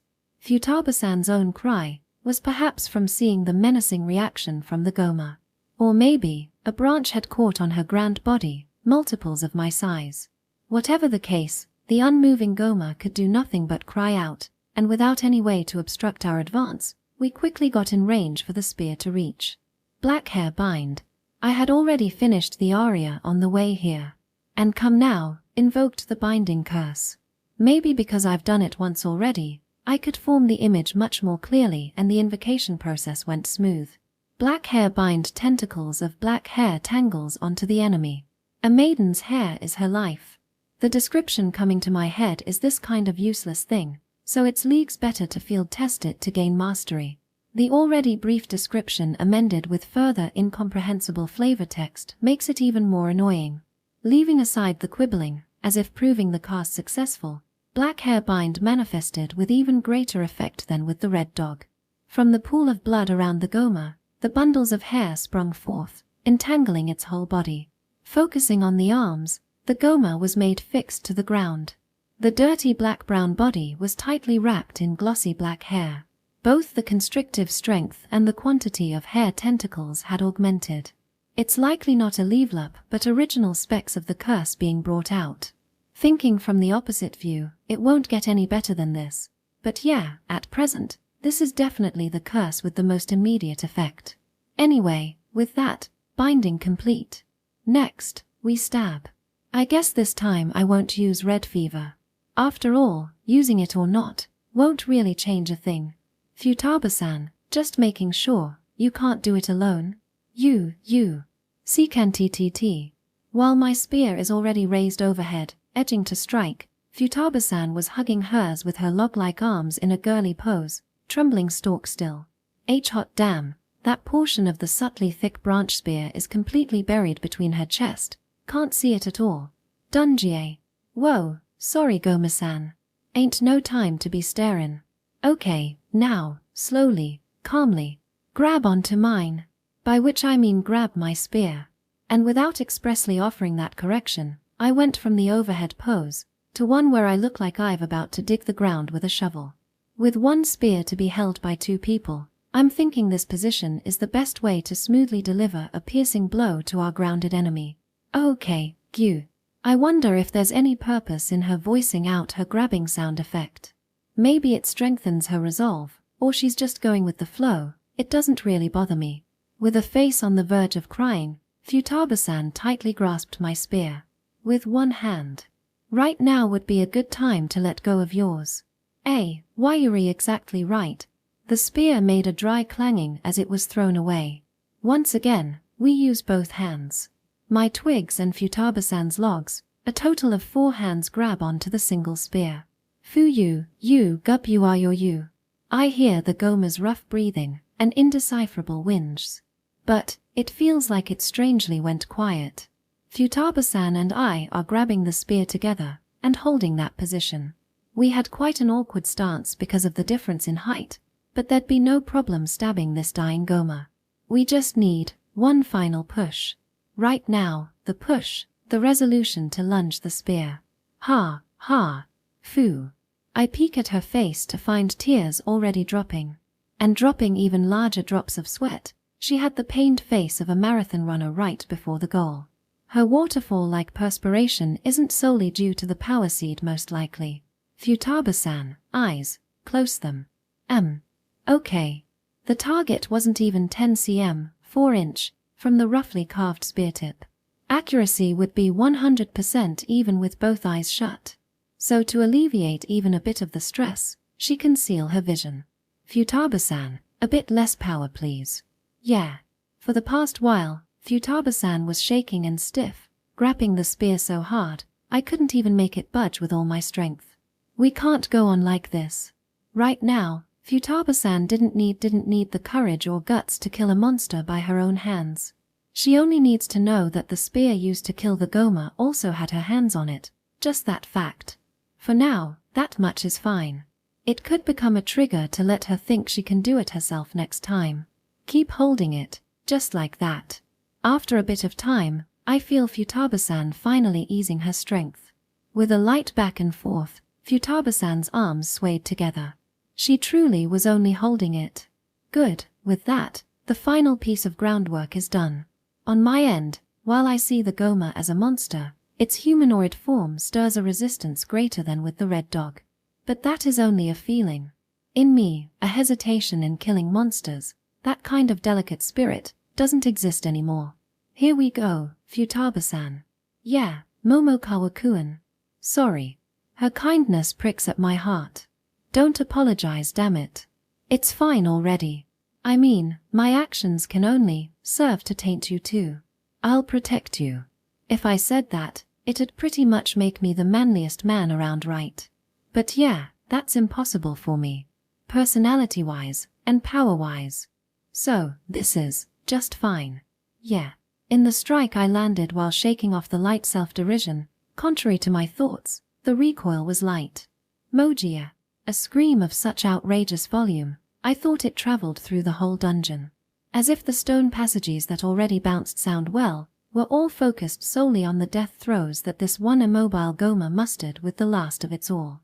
As if trying to tear apart its cheeks, the already large mouth stretched to the limit to scream out its loudest ever. The tip of the spear was plunged quite deep into its flank. This crude spear, casually carved with the box cutter, had indeed torn the Goma's skin, impaled its meat. The Goma's body was pierced through so anticlimactically. Maybe Goma are actually pretty soft-bodied, or it could be thanks to the power seed's boost. Right now, I didn't have the composure to calmly analyze. Again, as I draw out the spear, quite naturally, blood rushed out of the opened hole. Far from the familiar crimson, it was a muddy, red-brown tint. Maybe human blood is like this too, who knows? The spouting blood gets on my indoor shoes, which are by now completely dirted from the day's walking, and it gets on the cuffs of my trousers, already smeared with mud and earth. It's pretty late to call it getting dirty, but other than the blood, the wound also produced a strange slimy gel-like substance, the sight of which gave me intolerable disgust. Ah, feels sick, feels sick. So awful, fuck this. Why do I have to be here? The hell do I gotta do this for? Forcefully holding back the sudden jolt of anxiety, the feeling of swallowing back vomit, I continue stabbing the Goma, wishing only to perfectly reap its life. Again. Another time, a third time. Countless times. Single-mindedly, I stab. Gi, Tujire, flank, stomach, chest, any big part one can lay my eyes on, I shred with the crude spear. Every time I do so with all my strength, the Goma raises agonizing cries as it writhes. Yet, the shackles of curse don't let it turn in the slightest. I think I heard Futaba-san's screams mixed in with those of the pitiful Goma. Seems like she's shouting something, I think, maybe. Maybe I was also shouting, don't really know. Ha. It felt more tiresome than the time with the red dog. I got that impression when the corpse before my feet had already suffered atrocious slaughter. Red-brown, dirty blood and chunks of gore. It has already stopped letting out noises from my stabbing. Momokawa-kun. Over. It's over, right? In a fatigue and breathlessness as if I ran a 400-meter, quarter-mile, dash at breakneck pace, after a pause, not after 3 good pauses, I replied to the sobbing Futaba-san. It's over. The Goma, it's dead. As I look, I see Futaba-san still has her eyes sincerely sealed tight. So you can shed tears even with your eyes closed. That uselessly carefree impression floated to mind. I think you shouldn't open your eyes yet. Just walk a bit back, as you are. This corpse, you don't need to see it. especially since you had a hand in its creation. While considering these ways to avoid reality, Futaba-san and I succeeded in our Goma killing. Chapter 19, Live Bait. Looks terrible. After guiding Futaba-san to a side of the passage, a minute, two, I took a dazed timeout for around 5 minutes, only after which I got myself together, went to inspect the Goma's corpse, and let out the preceding line. The body was bloody to the point that I couldn't even tell how many times I'd stabbed it. The brutality was on the level you'd see in some B-horror films. Well, I did hear that when you consciously commit murder for the first time, it's often the case that you get too worked up and end up with a severe case of overkill, so this kind of result isn't something I can't say I expected. Still, perhaps I'm not feeling so much of a repugnance to this kind of rated R18 gore in real life, is because it is something I myself produced. Could be that my sensitivity has dulled quite a bit from my brief experience of dungeon life. Since I can regain calm in just a bit of time, that theory may not be far from the truth. I didn't learn any psyche skill though. Anyway, my state of mind, I'll leave be. Let's just finish up with the Goma and get out of here. I didn't expect any core from the Red Dog, but this Goma may just have a fragment or two. In addition, though crude, these humanoid Goma do carry weapons. Futaba-san's story had indeed touched on ones using bows for ranged combat, implying this is our chance to get gear. This guy's. Yet, when I observe again, or rather, plainly looked at the Goma, I realized. Got nothing on at all. Pervert. I'd shout, but my disappointment was a bit greater. Yup, whichever way I look at it, this guy's just plain but naked.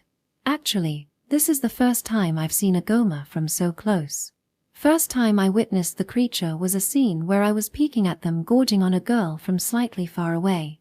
Getting a better look, I can see that not only is their skin reminiscent of cockroaches, but they're different from humans at the musculoskeletal level. Their height is less than that of an adult man, around my height quite frankly, but looking at that black, slimy, humanoid form makes me equate it to a primate like the orangutan rather than a person. Their image could be best described as one of primitive man, a hunched posture, short legs, and long arms, ones you can find in an animal encyclopedia. Though, I can't really tell if it's male or female. I happened to glance at its nether regions, but that didn't help at all. Of course, touching to see if it's got one or not, doesn't even cross my mind. Even if Goma were unisex creatures, that information is something I give not one fuck about. Damn. This guy's really got nothing at all. I don't care if you got no undies, but at least have a knife or something.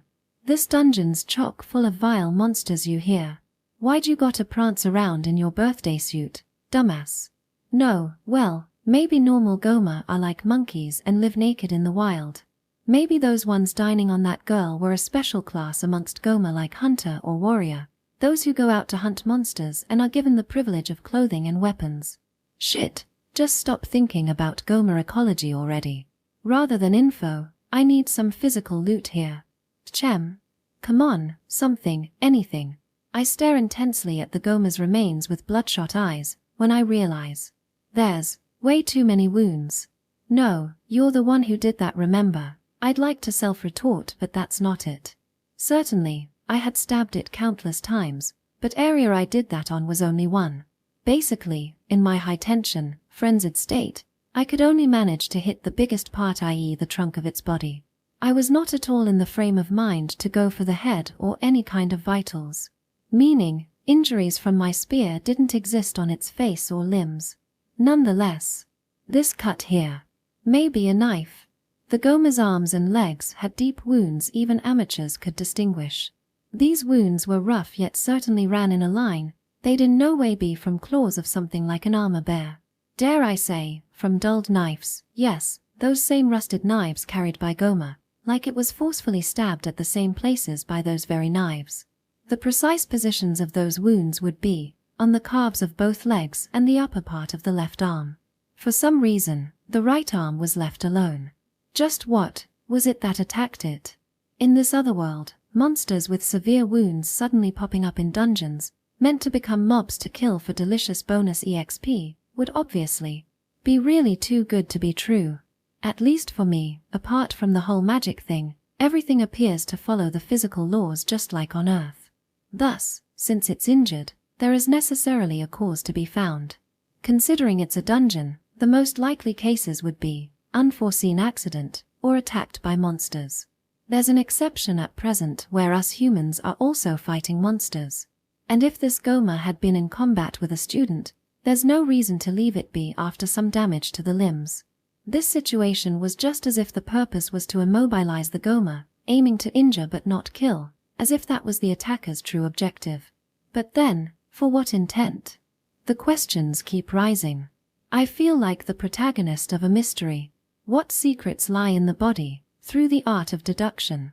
Momokawa-kun. With a shock, my body jolts hard quite pathetically from the sudden voice. No, that didn't scare me at all, I pretend as I turn around. Futaba-san, all right now? Ah, yeah. I'm fine, so.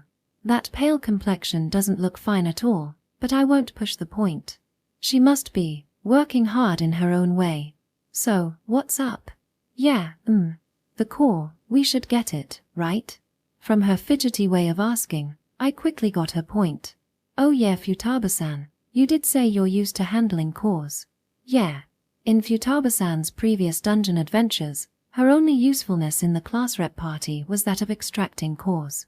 Luckily her skill in cooking is quite the thing, and dismantling these monsters went splendidly, is apparently the case. Matter of fact, now that it's a simple corpse, she shouldn't carry so much reluctance. If the dead body's fine, I'd have thought killing it would garner the same emotion, but apparently, that's not the case. But you don't have any knives though, is that alright?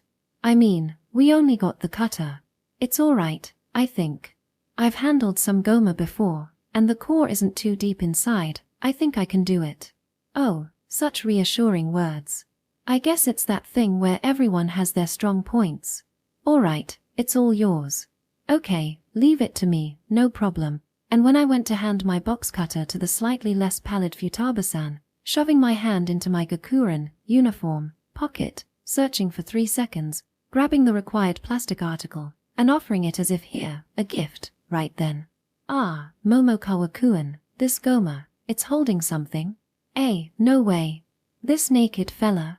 I thought, but looking where Futaba-san was indicating, there was indeed a something. The hell's this? What I see is the Goma holding a small bag in its right hand. Yes, a truly small, crude bag of brown pelt, small enough to be completely covered by the palm. With only a quick look over, I didn't notice. I wonder what? It's white powder. Futaba-san spread open the Goma's right hand without the slightest hesitation and retrieved the bag. Even though I felt so disgusted at the Goma's corpse, needed so long just to gather the guts to touch it. What can I say? Nothing less from a master of the kitchen who's even chopped up monsters.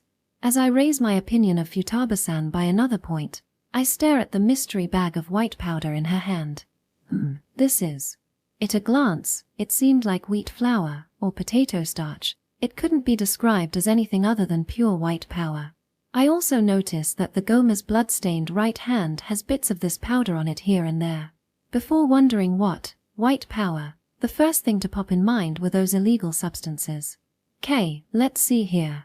When ingested, it uplifts the spirit and eases fatigue. You get into a state of extreme high, and furthermore, has a strong addiction factor.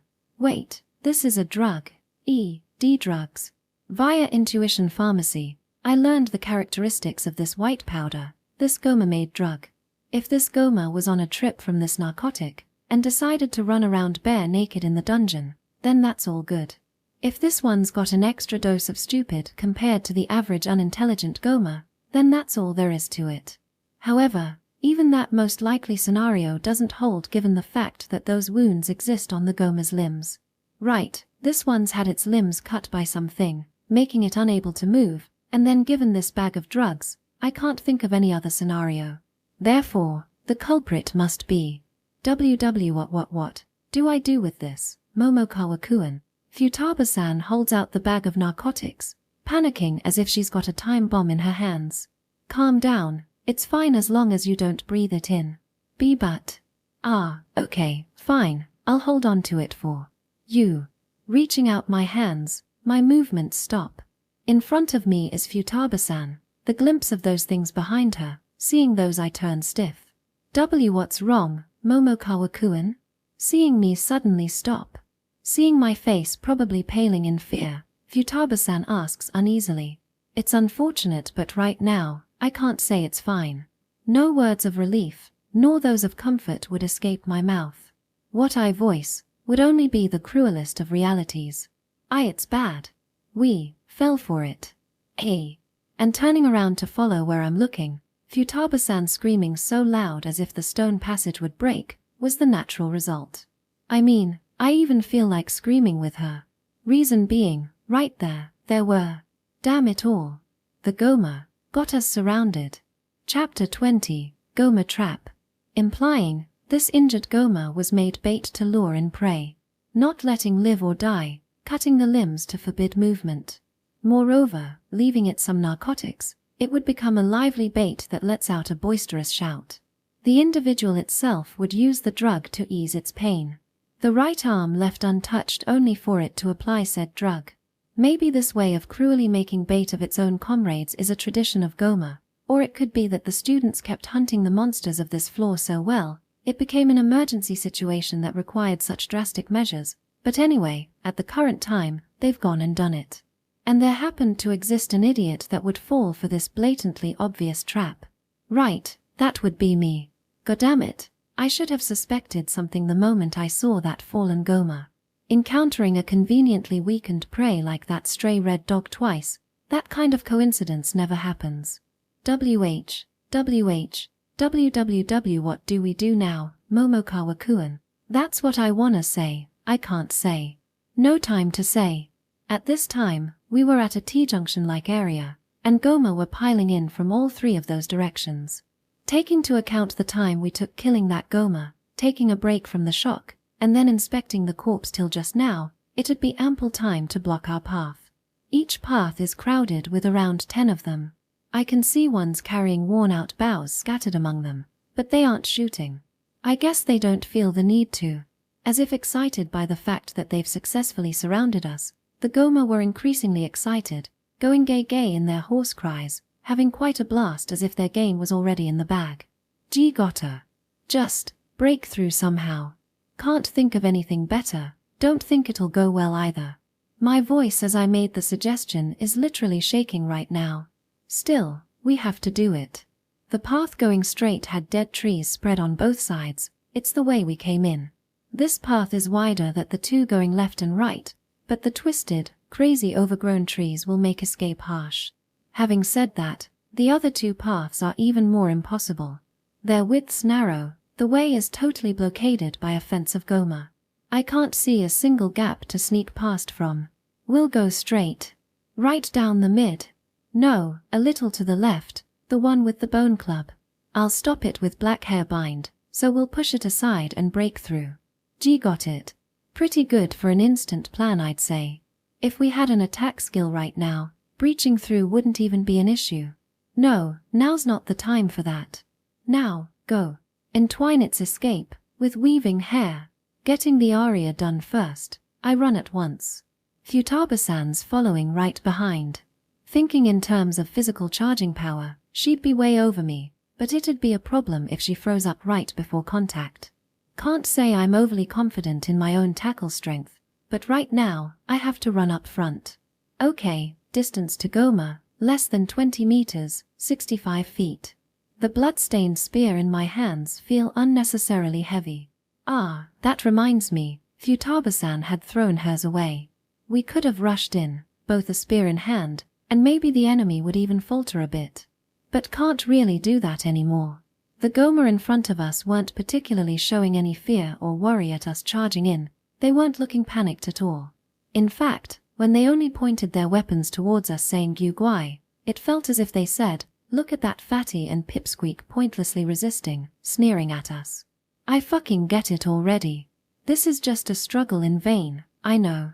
But we can't help it. This is our all, it's also our only. Black hair bind. The curse I unleashed with a shout ringing out all my breath manifested itself right as I aimed.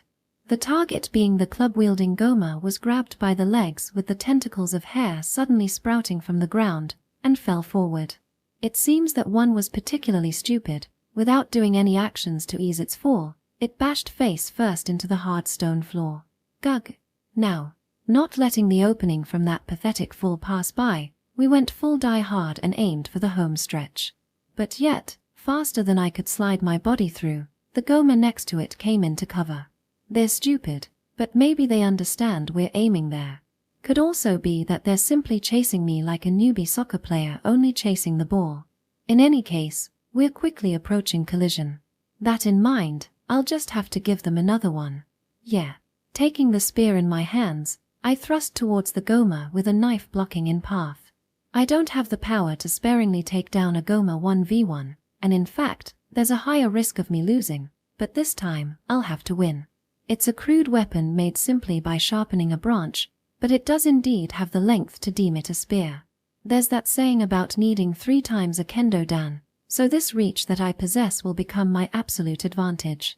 Letting myself go with the momentum, I stab at the Goma, brandishing only a short knife, from a safe distance. Maybe the power seed was still in effect, but again, with a feeling softer than I imagined, the tip pierces through its black flesh. But no matter how delicate it may be, it became a resistance enough to stop my feet. Coup. The shock from going at it with all my power causes my feet to stumble. If I fall here, I die. With that desperate cause, I reclaim my footing. At some point, I'd let go of my spear. The knife-wielding Goma was fallen over with the fairy walnut branch stuck in its gut, spouting noisy groans along with blood from its mouth.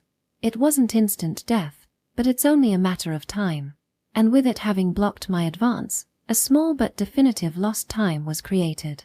This lost time proved enough for another, a different Goma from the one I stabbed, to jump in. Weaving through the branches of the white, dead trees, a new Goma made its appearance. With around half the blade chipped off, it held at its hands a hatchet. One hit from that and I'd be writhing on the floor, crying out much louder than the Goma. No wait, having stopped and let go of the spear, I don't have a single way to block. Where? Just then, charging in while screaming, came a giant shadow. Naturally, it's Futaba-san. She was running behind me, but as I'd stopped, she'd caught up, and now passed me. Guy. And as she was cutting through, she hit the Goma that had jumped in. The Goma of around same size and stature as me is flicked away by Futaba-san's titanic mass, and flies beyond the branches of the dead trees. On the other side, having not even realized she'd bumped into a Goma, Futaba-san only keeps running ahead. This difference in weight, such thing being overwhelming to a level that high, was made painfully clear to me. No, forget that. Having inadvertently avoided that crisis, now's my chance to get away. I'll just quickly make a turn, follow behind Futaba-san and get out. What? Just as I took a step, my body fell forward from the momentum. Something caught my leg. As I thrust my hands forward to break my fall, and felt the prickling sensation of pain on my palms, I realized. Shashid this fucker. It caught my leg, as in, that Goma I had tripped over using black hair bind, it grabbed my leg with its hand. Both legs were bound, but it had skillfully maneuvered itself, and reached for my leg. Luckily, it had let go of its club as it fell, and I'd avoided that counterattack, but what it did achieve was more than enough to cost my life. Shit, god fucking damn it. Jamming my right hand into my Gakuren uniform pocket, in less than a second I take out the box cutter I'd meant to lend to Futaba-san for dismantling work. With its characteristic clicking sounds, the blade was now completely out, at which point, a total of 2 seconds must have passed. And by the 3rd second, I'd slashed at the Goma's hand in all my rage. Yuji. Seems it didn't have the guts to keep holding after having deeply cut with the fresh blade. Spilling its filthy blood, it moves its hand away from my ankle as if withdrawing. Ha! Ha! Gotta, run! I stood up in a panic, but it was too late. Gekka-Guge. In front of me stands 2 Goma. From the right, from the left, every single Goma on this passage were creeping in to surround me. To call it a matter of course, well, that'd only be right. Stabbing with a spear, falling over, slashing. With that many distractions, There was more than ample time to completely encircle me. I stand with my knees almost giving out, swing around my measly, unreliable, blood-stuck box cutter. It wasn't thin enough to somehow charge through anymore. Front, back, left, right, the Goma savagely laughing at me from all sides, had doubled, no, tripled in number. The ones in front of me, as in, the Goma occupying the direction we were running towards. Beyond them, I catch sight of Futaba-san's back running away at full speed without the slightest hint of turning around. She's still screaming out, single-mindedly escaping at full force. Even if I shouted out for help, it wouldn't reach her ears. No, well, even if she heard, it's simply impossible for Futaba-san to save me.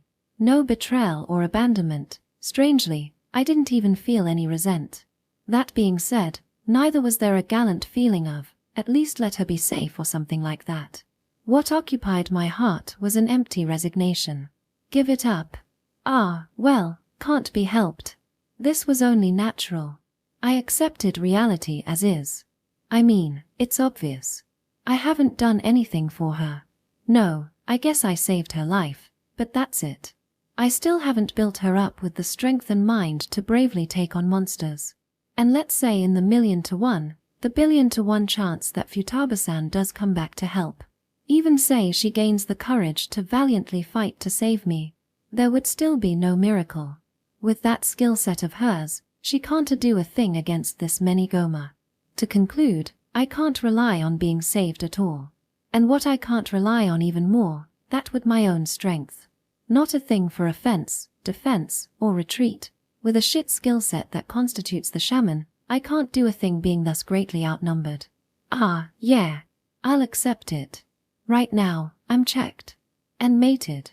UUA. But, no damn it. I don't wanna die. Even realizing the futility of my resistance, I couldn't stop swinging the only weapon I had on hand. My box cutter, with its reach going only as far as that of a knife, only cut the vacant air. Guji, gekgi. Gyuji. The Goma laugh at my fruitless resistance. These monsters with their Neanderthalic minds, they are sneering at man. Shit. Fucking shit. Oh, Gau. My side was pricked. Likely with something long like a spear.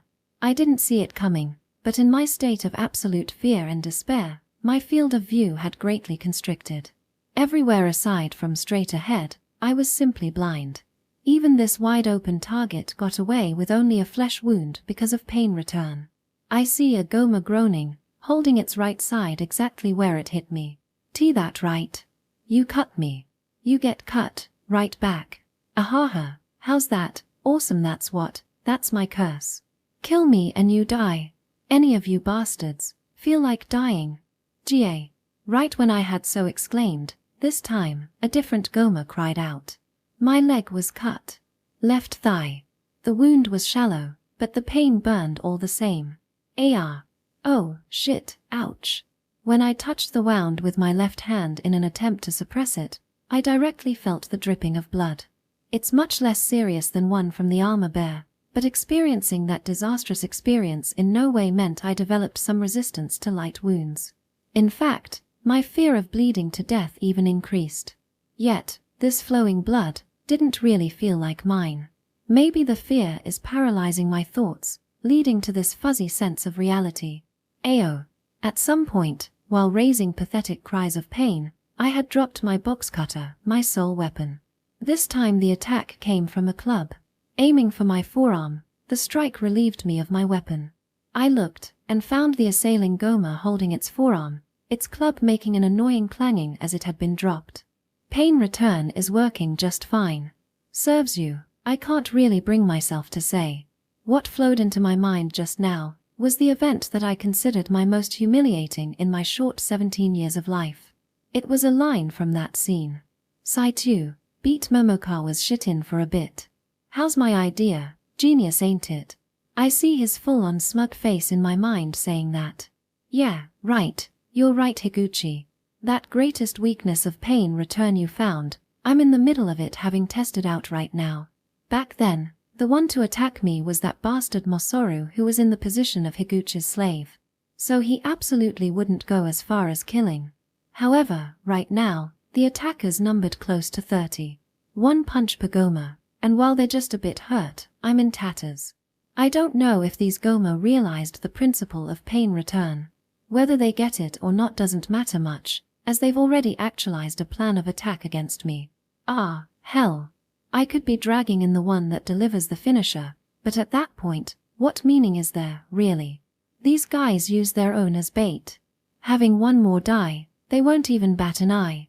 Dying is bad as is, but dying meaninglessly is much worse.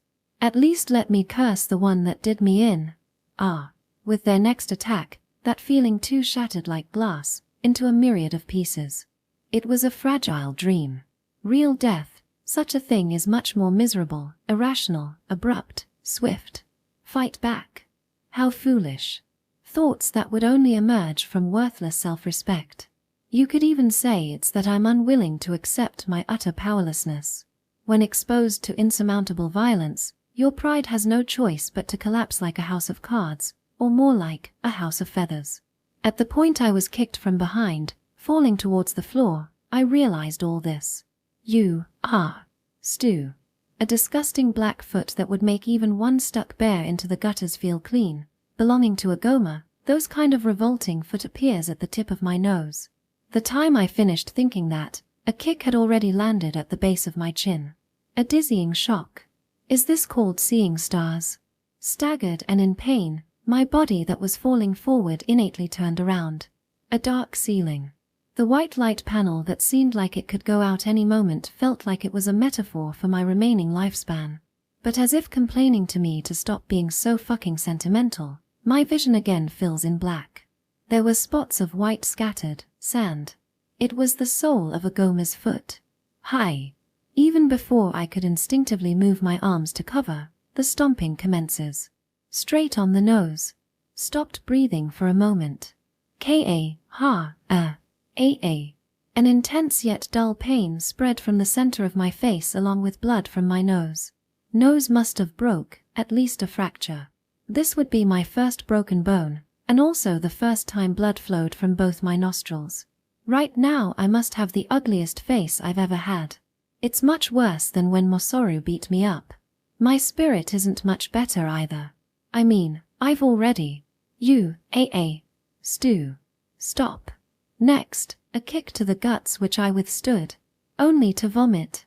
Yet right after, a different Goma delivered a Yakuza kick as the same spot. There was no use in enduring. At this point I was writhing out with gee sounds not all too indistinguishable from the Goma's own vulgar cries. The nasal sanguine and bile spread around and smeared my face. Awful. It came from me, but it's nonetheless gross. Not just my face, even my heart felt filthy. It was a corrosion to the depths of my heart which crumbled my spirit. As if my heart was a pillar, and its base became black and corroded, finally toppling over, that kind of feeling. No, just now, I've certainly heard the sound of my heart getting crushed. Please. Stop.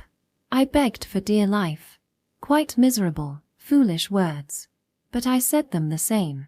Someone weak as me, simply, can't help but say them. Even if they're facing monsters who would never understand. Gucci. With a Goma's energetic, fun-filled cry, the lynching carries on. Feet, filthy feet. They intently keep bashing with their feet. Because of pain return, a Goma can't kick in repeatedly, since the damage goes back and cause them to stagger. It must hurt to a degree, thanks to which, the rate I'm getting knocked about was, in itself, gentle. But this kicking marathon wasn't stopping anytime soon. Is it really that fun? Does their entertainment only consist of harassing weak prey? I keep waiting, but none of them take a weapon to let it end. That's good. I end up thinking, wonder why? Help isn't coming. Can't do a thing myself. Even though after this, my body would eventually reach its limit, even though I'd just be tortured, kicked to death like this. Even though the only thing remaining in my life was pain and violence. I don't wanna die. A feeling spurting from the bits collecting into a mountain of trash, bits that were once my heart and my pride. I don't wanna die. Embers of survival instinct. No. Never. Don't wanna die. Oh. A voice, I think I heard. Within my hazy conscience, the roar that beat into my eardrums was unmistakably not one of the gyagyas of the Goma's jolly making. I could say that with a conviction, this voice was of that different a nature. To say it another way, a voice that caused a tremor in the very depths of the soul. Like a wind that returns the once embers into a blaze. A powerful voice. Yes, that was indeed the roar of a mad beast. Chapter 21, Mania. A dreadful shout I could only describe as a mad beast's roar tore into my eardrums. The moment I thought what, with a bang, comes a shockwave through the stone floor as if it was struck with a hammer.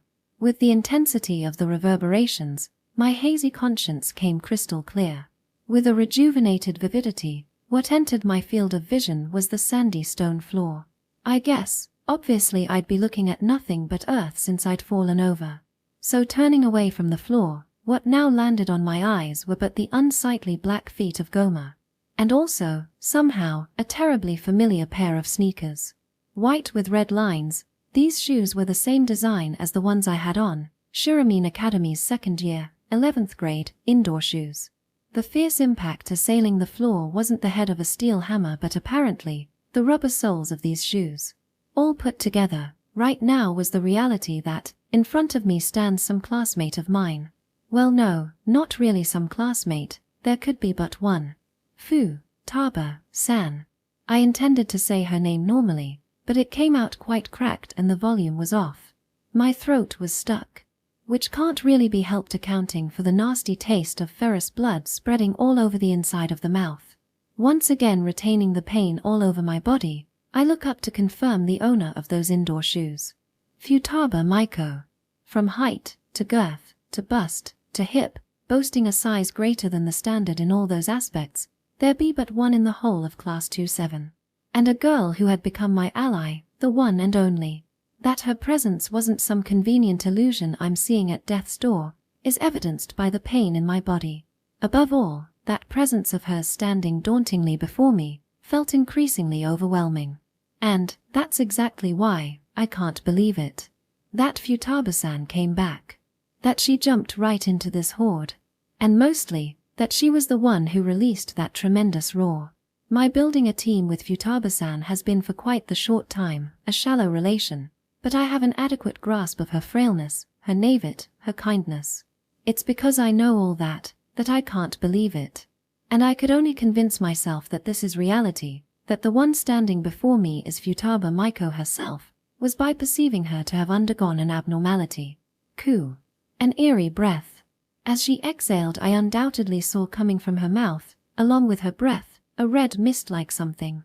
No, looking carefully, that red mist was being exuded from all over her body like steam, almost as if the blood in her body was vaporizing out, cladding her in a coat of red fumes, ascribing a ferocity unseen in man. And strangest of all was her face. Eyes bloodshot as if she'd pulled all-nighters 3 days straight, her pupils glowed deeper than blood. Yes, they truly dazzled as if LEDs had been jammed in their eyes of crimson. The penetrating glow of those eyes glared at the surrounding Goma. Deep creasing above the nose, brows raised to the limit, as if leering at her bitter enemy, it was a look of true rage. That face was simply too different from the one I've come to recognize on Futaba-san. Her eyes had always seemed to be anxious like that of an abandoned pup. Her worried brows made a shape, starting to apologize for the littlest things, and when anything happened, she cried. Her spirit as small as her body big, that kind of, a timid girl. That is anything and everything I know of the one known as Futaba Maiko. Woe! That crazed shout exited from her own mouth, as if crumbling her image from the very root, turning it on its end and smashing it to pieces. The utter ferocity startles the surrounding Goma, making them tremble slightly. Adding in myself, I too shivered with a completely different feeling from the one just recently when my life was in danger. Futaba-san. Just what in the world happened to her? How, in the middle of that thought, she moved. She raises high a tightly clenched fist, and then swings it down on a Goma, more than a head shorter, standing before her. Jebu. The Goma's head blew off. Like a tomato, easily bursting into a mess. With a single stroke of fist, a cranium with size and toughness at least as much as that of a human was pulverized.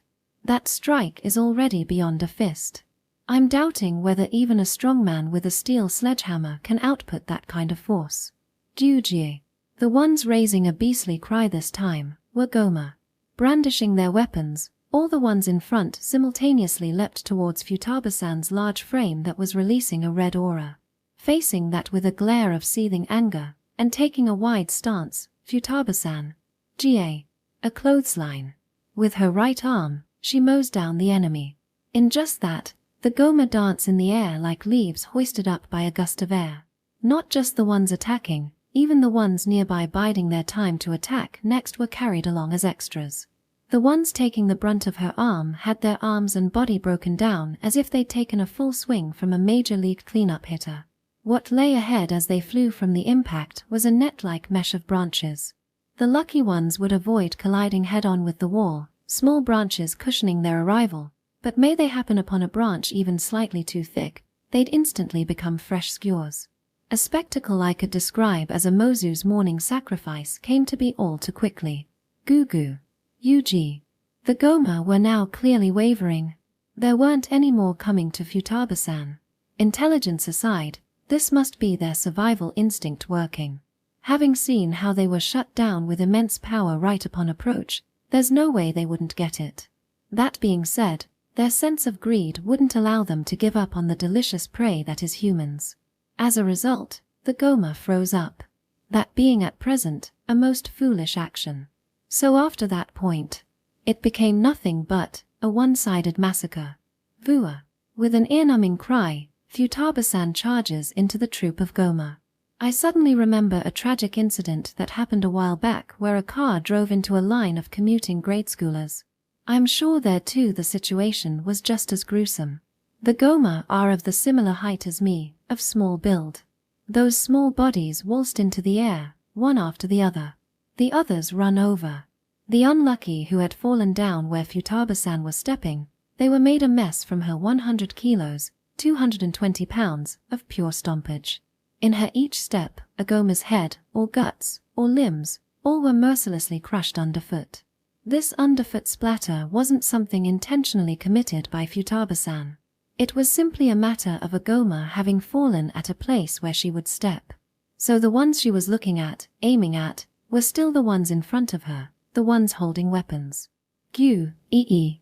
From scattered directions, come attacks from rusted blades. In other words, lunges.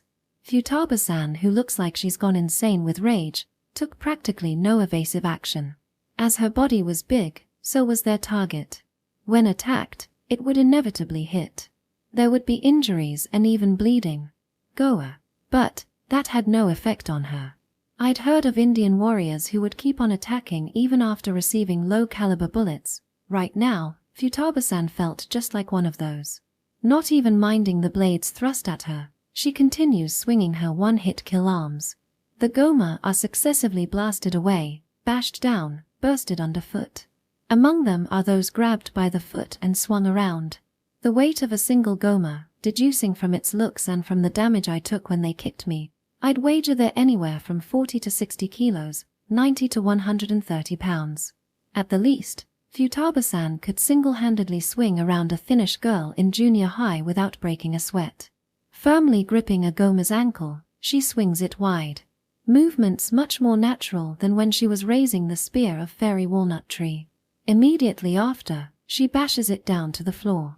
The sound of a wet towel smacked hard against washroom's tiles. Echoed repeatedly. As if she's mistaking the Goma for a sturdy club, Futaba-san swings it left and right. The splattering blood at every swing, did it belong to the weapon, or to the ones of the same species being bashed by said weapon? Quite a few Goma had morphed into crushed gore. The surrounding branches are darkened as if coated with some tens of liters of red paint. Foo. A rough-breathing Futaba-san, her shining red eyes searched for scampering prey, but at this point, none of those were left. There appeared to be a lucky few Goma that escaped the terror of the slaughterhouse, as I heard pitiful screams from the depths of the dim passage.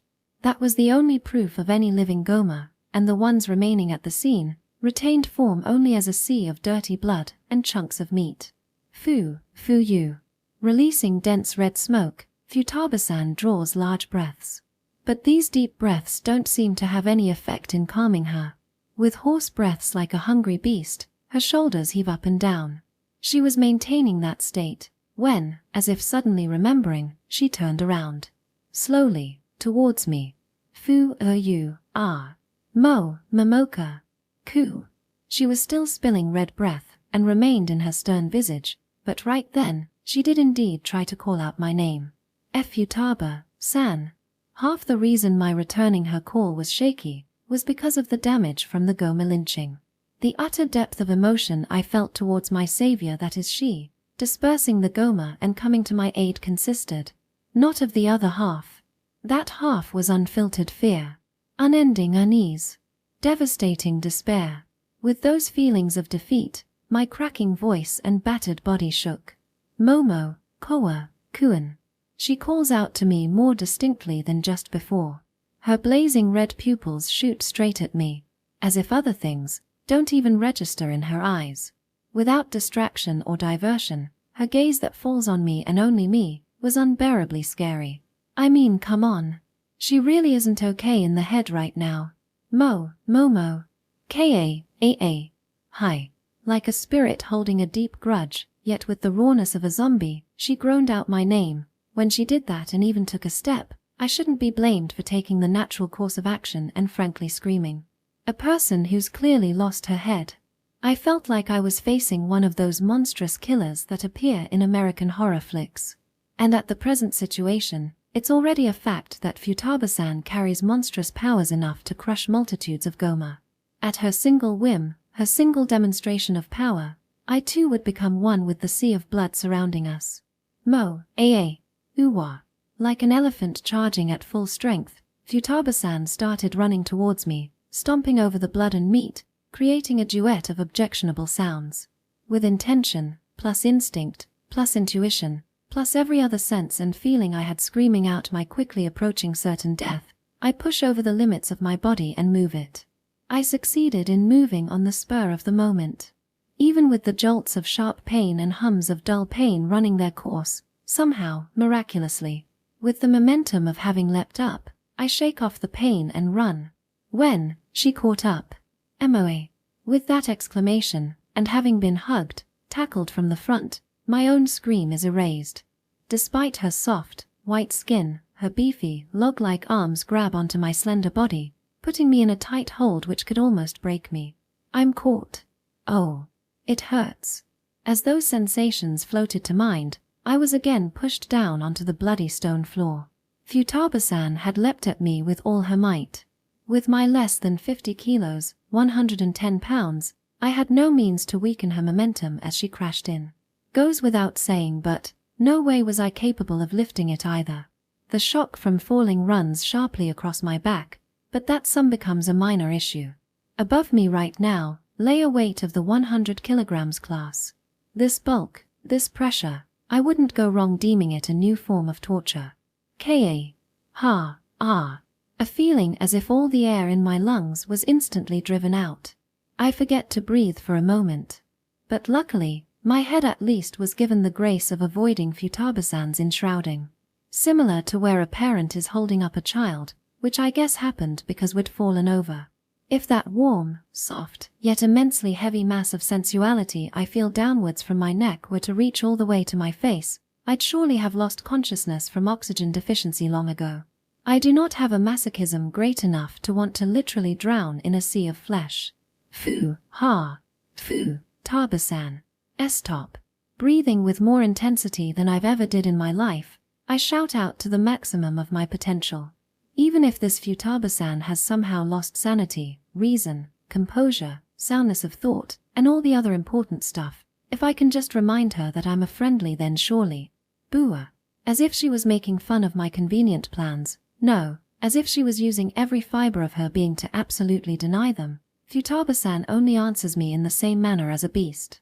I was bit. She bit down on me. Sharp pain runs along my neck. And then I felt as if the starving beast had found satisfaction in its meat, the raw warmth, the lick of her tongue. My spine was literally in jitters. And, I don't know how many times it's been today, but surely this one would be the loudest, I screamed. Gya. Ah, it's over, I'm dead. I'm totally done for. I'll be killed. Just when I thought I was saved, just when I thought she'd saved me. This isn't funny. Yes, I could be eaten by monsters, and yes, I could also be murdered by other students based on their own self-interest. But what is up with getting killed by an ally gone mental? It's way too unfair, way too hateful. A resentment, like dense black smoke, it rises from the very depths of my being, and I voice it. AA. PLAA plu. P a lunge into permanent. I wonder what meaning is there in using that. Swelter, and I'm probably not resentful of Futaba-san at all. Curse. Even without meaning, even without hate, still, I had to say it. The body. My last ounce of resistance. My foremost curse. Red, FVRR. A scream that could tear apart my vocal cords, in the end, simply echoes into the empty, blood-soaked passage, inducing a light fever. No way would this very symbol of the lameness of the vocation known as Shaman be able to stop a Futaba-san holding enough power to subjugate hordes of Goma. That being said, the other curses would be just as useless in this unsurmountable crisis. Black hair bind wouldn't be able to restrain her, and my most reliable counter, pain return, for this current mad Futaba-san who seems to be ignoring all sense of pain, would prove equally useless. Presently, there lay a mark on her white neck, the same spot as where she bit me, but she doesn't seem to be minding that at all. So now, the only thing I can do is use my fleeting strength to pitifully groan and struggle in her arms. But if I think about it, rather than being tortured to death by Goma, dying in the embrace of a girl could be quite the bliss. Ah. And, as I was engaging in witless musings in a state of fading conscience, I suddenly realized. Futaba-san? Stopped. She stopped moving. No way. No, seriously. Faint breathing reaches my ears. And, the pressure on my body is still the same. But, that power akin to a rampaging, mad bull is all but gone, and she simply lay limp. Her body hugging mine feels somewhat warm. As she's stopped. As I nervously peek at Futaba-san's face, it didn't have that expression of anger from the four corners of hell anymore. Her glowing eyes, her eyelids are sealed shut. The crease above her nose gone without a trace, her brows displayed calm. A face sleeping in serenity. Why? How come Futaba-san's rampage abruptly came to a halt? How it came to be in the first place is also unknown. Suddenly calming back down is even further indecipherable. But right now, that doesn't matter a zilch. The reason, the cause, the form of karma binding her, thinking about all that, I can put off for later. Ha. Awesome. I was saved. Seems, the gears of my fate will be turning a while longer. Chapter 22, Courage and Madness. I wonder, what am I even doing? Where? I'm running through the dungeon passages raising my pathetic yells. Swaying my heavy body. Gura. From behind, I can hear the vulgar cries of Goma. And right now I'm running away. By myself. Leaving behind my life savior, my only ally, that small, sweet classmate of mine. Leaving behind Momokoa Kotaru. I have to help. I can still make it. I need to go back to help right now. Even if I keep thinking that over and over, my body refuses to act. Forget stopping, my legs only accelerate. Trying to gain distance, even the tiniest bit faster, I run for my life. I'm the worst. Repaying my debt with a stab in the back. I, as a human being, am the absolute worst.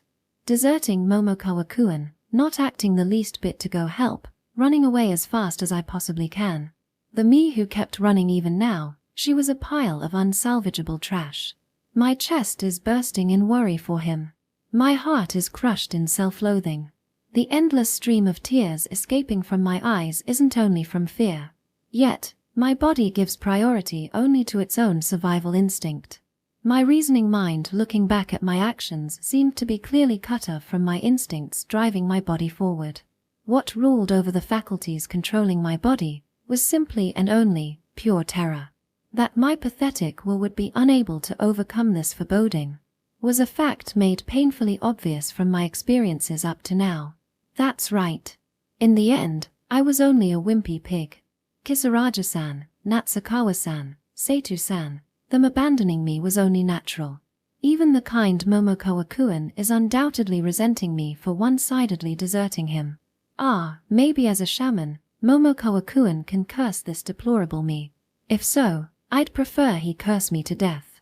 If I were to be stabbed by Goma anyway, I'd much rather die receiving retribution from his curse.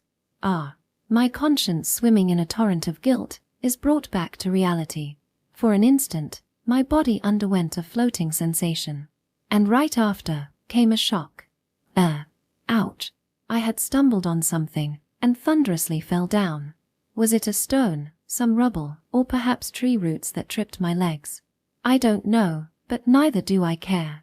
At any rate, right here, my escaping had come to a stop. Hi. Behind me was a bend in the passage, and from beyond there, I echoed the Goma's grunts. Very soon would I hear even their savage exhalations. No. Will I be dying here? No. I don't wanna die. Loudly screamed the ugly instincts that made me run all the way here. And, even thinking reasonably, I didn't want to die. That's what I had answered. That I didn't want to die yet, when Momokawa-kun had asked. Don't wanna die, I don't want to die. But my Royale wish. I want to help. I wanted to help Momokawa-kun. I wanted to become his strength. I still haven't repaid him the slightest bit. Having him heal the wound in my stomach, having him take me as an ally. Not having the courage to finish off the red dog, shamefully getting him to do it with me when stabbing that bait Goma. What night? I'm only being protected. Only being given to. But, no matter how much I regret, not matter how much I look back on what ifs, I can't make myself take real action. When the time comes, I don't act. I lack courage. A bit, I need just a tiny bit. Just enough to still, when I cower in fear. Just enough to halt, when I scramble to run. I want it. I want courage. If I only had that, I could. It appeared in my teary, blurry field of vision. My right hand. I was holding something there. A dirty, brown pelt bag. White powder tumbling from within, half having dropped onto the passage, and the other half smeared onto my hand and arm. It must have gotten out when I fell. This, Goma's narcotic. Let's see here. When ingested, it uplifts the spirit and eases fatigue. You get into a state of extreme high, and furthermore, has a strong addiction factor. Wait, this is a drug. Black. Went Momokawa-kun's expression. It was pretty cute. Wait, no, not that. Right, with his shaman powers, he was deciphering the attributes of this drug. Usage was per inhalation. Effects, uplifting the mind and alleviating weariness. Additionally, causing great excitement. Hey, Momokawa-kun. If I used this, could I? Drugs, bad, don't. Words like that come to mind. However, for me at this moment, the laws and ethics of Japan stand for zero use. They won't stand for the tiniest use. Because right now, I'm in a dungeon. A do-or-die survival, one where there's even the possibility of fellow classmates killing each other, a phantasmal scenario. Even I become strong. Thinking like that, there's no need to hesitate. This narcotic, this devil's white powder covering my hand, it'd only take a whiff. Even I could do something that trivial. Momokawa-kun, please give me courage. With a fierce prayer, I put my hand to my mouth and, what's this? It's great. Great, it's amazing. Moving, my body's moving. Welling up, power. From the pit of my stomach, from the depths of my chest. Overflowing, it's coming, rising. Power all over my body, feels as if it's exploding. My body's light. Rising. Soaring. Like a feather dancing in the wind, my body feels exceedingly nimble. I turn. With just that basic act, I feel like I've burst off. Can't control this power. I can't settle myself. Buggy, GUA. It jumps out in front of me, this black, person-shaped. What was it? Who was it? This thing. It's bright. Was it always this bright? See, I can see, better than just before, vividly, my eyes are crystal clear. So I saw it. The black thing coming at me. What's that? Its hand? That shiny thing. Dangerous. That's sharp and dangerous. Phew. If a fly got close, you'd brush it away, right? Even if it didn't touch you, just by reflex. Go away, shoo. It's the same. But it's different. It touched. Just slightly, on my palm, it touched. Bug. Plop, like a water balloon, it blew off. Fragile, fleeting. The black thing isn't there anymore. All that remains is the dark red that coils my hand. Disgust, I don't feel it. I mean, I'm used to blood. It's unavoidable in cooking. Even this raw stench. But one must be quick to wash it off. Where was the sink again? Garbure. Guenzera. Not giving me the time to wash. The black ones keep coming. Passagefuls of them. Plap plap, pitter patter, quiet, shut up. The heck are these? Buuaa. I remember. Goma, these are Goma. Momokawa-kun called them that. Momokawa-kun said that we'd kill the Goma. Goma. Kill. Momokawa-kun said it, so we gotta do it. I have to do it. I must do it for him. Goa. Beat. I'll beat and crush. Do it, right now. I can do it, quite easily. Compared to needing Hamburg steak, it's child's play. The passage went red. When it did, the Goma were gone. Ahaha, did it. I did it, Momokawa-kun. Momo-ka-ku. Where? Hey, Momokawa-kun, where are you? I did it, see? The first time, I did it, see, just like you said, Momokawa-kun. Since I did it, now you'll be happy, right? You'll laugh, right? Momokawa-kun, I'm not troubling you, right? So, you won't abandon me, right? You'll be with me, right? But why, Momokawa-kun, why aren't you here? I have to look for him. I have to find him. Yeah, that's wrong. That said it wrong. Why, did I forget, I wonder? Something that important. I remembered. Momokawa-kun, I have to help him. Phew, Run. I run and run. Breathing doesn't stammer. It isn't painful. Full power, non-stop, I can run. Right now I can run so fast. Maybe that's why, yup, that is why, I quickly found him. Momokawa-kun was crying. In tatters, groveling on the floor. Hey, why, how come you're crying? How come you look so pained, so sad, so lonely? Gyugyu. The Goma, it kicked Momokawa-kun. Watching his face crying, writhing in agony, watching that, having seen that, I couldn't think anymore. My vision, my head, all died in red, blood red. Slaughter. Die.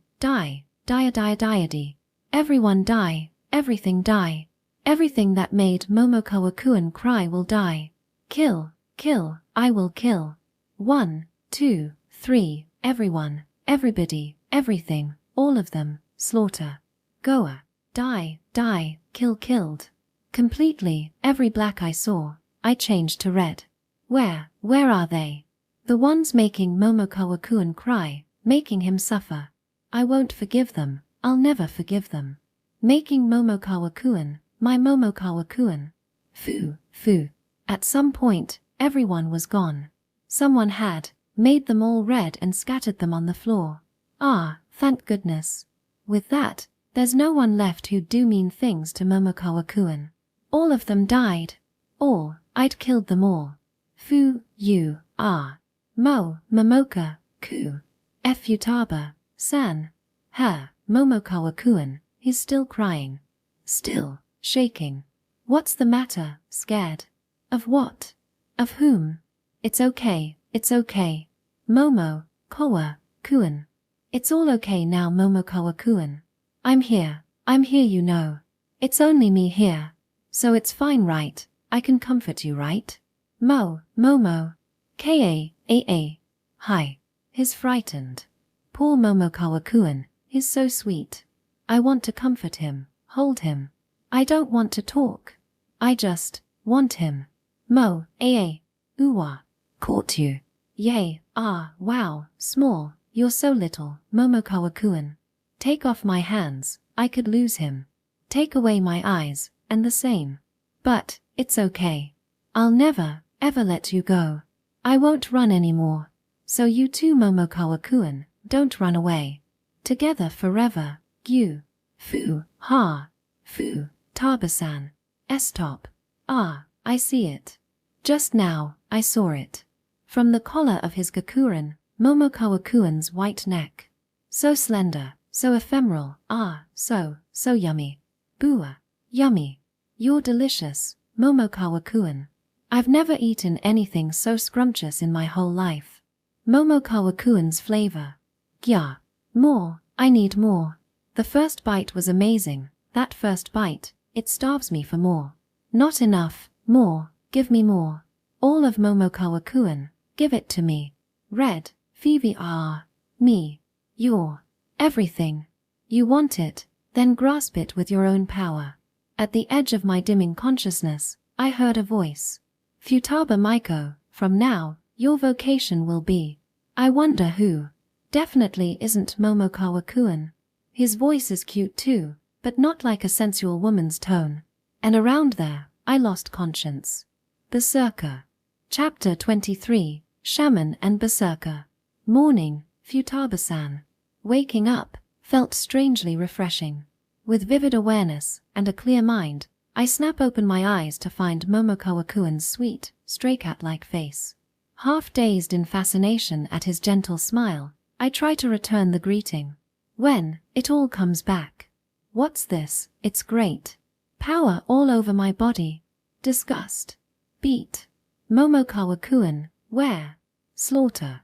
Flashback. A rather suitable word to use for me who has used a narcotic. Want.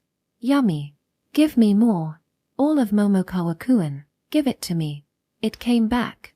Or rather, I just remembered. It's something that happened only a few moments ago. Obviously I wouldn't forget. Yes, those things I did, to Momokawa-kun. All of them. Momokawa-kun. It's okay, Futaba-san, just relax. It's not okay. The things I did to Momokawa-kun, they're not okay at all. They're not things where you just say sorry and move on. Relax, I can't relax at all. We're at a fairy square, it's safe.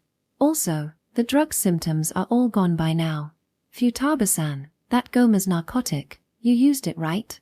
Remember anything? Wow. Still amazing as ever, Momokawa-kun. You got it on the dot. So there's no reason to hide it. I made a slight nod. Voice wasn't coming out well. Thanks to blessed body, the addiction factors and after effects are all gone, or at least, supposed to be. How do you feel? Why yeah. I'm alright. I see, don't force yourself, okay? I think you should rest a bit longer. Adhering to those words, I stop planning to rise up, and choose to stay laid down. I'm alright, isn't something I answered acting tough. I really don't feel any problems at all. No sign of fever, sluggishness, or even pain. In fact, it's more like all my fatigue is gone, and I've recovered right as rain. But I wasn't feeling lively enough to jump up and start the day's adventure right away. That being said, I didn't feel like going back to sleep either. So deciding I'd talk to Momokawa-kun, I raise only my upper body. Things I want to hear, things I want to say, there's a ton. Including things I have to say no matter what. Hey, Momokawa-kun. So what happened after that? What I asked first would be a valid question given the situation. Yet, the real question I should have asked, I should have wanted to hear the answer to, I couldn't get it out. This time, it wasn't a lack of courage. I simply avoided it. Once again, I had run away. I think you should know, Futaba-san, after you fainted, it's been a while. Around half a day maybe. Seems I slept a lot more than I thought. Momokawa-kun, I wonder if he's properly rested too. No, he wasn't the type to only rest. In the time I slept, he finished readying everything he could, and even had the time to make guesses about that frenzy. That's why he's been able to talk with me so calmly, even though I did those horrible, horrible things. This fairy square, I found it only a little ways away from that T-junction. Real good luck there. Or rather, these squares seem to be well spaced, so I thought it'd be closer than going back to the last one. I'm ashamed of not even starting to think about that until now. Now that he's said it, it's true that before meeting Momokawa-kun, there were fairy squares at a fair frequency. It really is like a save point. Well, maybe that's why they call it a dungeon. Meaning, it's like a game world, is what he wants to say, I guess. I have heard the term RPG before, but any further than that is a mystery. But Natsukawa-san did say something like that too, so it must be pretty similar. But, Momokawa-kun. How did you move me here? That was the greatest mystery. Personally, it's something I'd wanted to avoid hearing. But asking this at present was of utmost importance. But of course, in a princess carry. I am a man after all. Really? That's amazing, Momokawa-kun. Sorry, I lied. Yeah, that's about right. Damn, I went and flew off to my own personal Lolo land. He probably thinks I'm just a dumb girl now. I guess not. That was definitely just a joke. Momokawa-kun has a super wry smile, and is looking away all the way to the day after tomorrow. The cold sweat descending his cheek, that kind of expression of his is again, quite lovely. But then, how did you? I put you on a stretcher, and dragged it along. Look, that one, he said pointing, and looking there were 2 poles with dark, dirty, shabby-looking cloths rung about. It looked only like a large article of trash, and was disposed of beside the fountain. Next to that, I saw an assortment of other weird dirty-looking things dumped at the spot. In the PE textbook, there's a part about making an improvised stretcher with 2 poles and a t-shirt, remember? There were the Goma's clothes and spears lying about, so material wasn't a problem. Wow, Momokawa-kun. You even went and did that. Well, it was risky business. The Goma could have come back with friends, and other monsters could have happened by too. Normally, you'd want to get away from there as quick as you can. More so, when your ally just went crazy and attacked you, you'd naturally leave them and go. No, even if you did want to take them, who'd want to carry a fatty like me anyway? But I had to do it. If I ran away alone, my future would instantly go bleak. So I made the stretcher, and since there was the chance, I scavenged off any gear I could off the Goma. Me being of such immense weight, he undoubtedly couldn't bring much else. Sorry, if only I weighed more like a normal girl. And well, it's that. Won't abandon you, did promise, right? Looking at his slightly shy, bashful face, I thought that, just my imagination. I mean, that terrible drug's effects, they're already gone. Having returned to sanity, I wouldn't think it, I wouldn't wish it. It's okay. As Momokawa-kun's ally, I won't rampage like that ever again. I won't hold those twisted desires either. Still, even when I'm thinking that, entirely unable to ease the beating in my chest, I instantly look, and also face, away. My cheeks are tingling, and I'm definitely making a weird face right now. I just can't let him see that. Well, but I was pretty heavy, right? Sorry. I shout to try and distract him. It was hard to say, but the other thing is ever harder, so I said it. No, well, I mean, it was heavy. But I somehow managed. But it's not something you can somehow manage, you know. My weight. I feel like crying even though I said it myself. Nevertheless, what I said was indeed true. And would Momokawa-kun really be able to drag me, who's more than twice as heavy as himself, on a stretcher, while also carrying spoils from the Goma in another hand? No way he could. Also, Momokawa-kun, you were pretty banged up too. You're alright, right? I wasn't really alright, but it's true I somehow managed. For my lacking strength, I used power seeds, and as for the fear and pain, the drug, I guess. Momokawa-kun, you don't mean? I used it too, the Goma's narcotic. Of course, I didn't inhale a whole lot like you did, and I neutralized it a bit with the blue flower antidote. So I only got high and forgot the pain. Which means he then used his strength in a forcefully induced manic state to carry me all the way here. The moment I found this place and jumped inside, I collapsed after letting out some puke and blood. Almost fainted then and there, but I managed to will myself into eating at least some fairy walnuts. It's 'cause I used way too many power seeds, so if I didn't get some nutrition in, I probably wouldn't have woken up again. Ha ha ha, he bizarrely laughed, as Momokawa-kun recounted his grand experience. Sorry. I beat the Goma, and saved Momokawa-kun.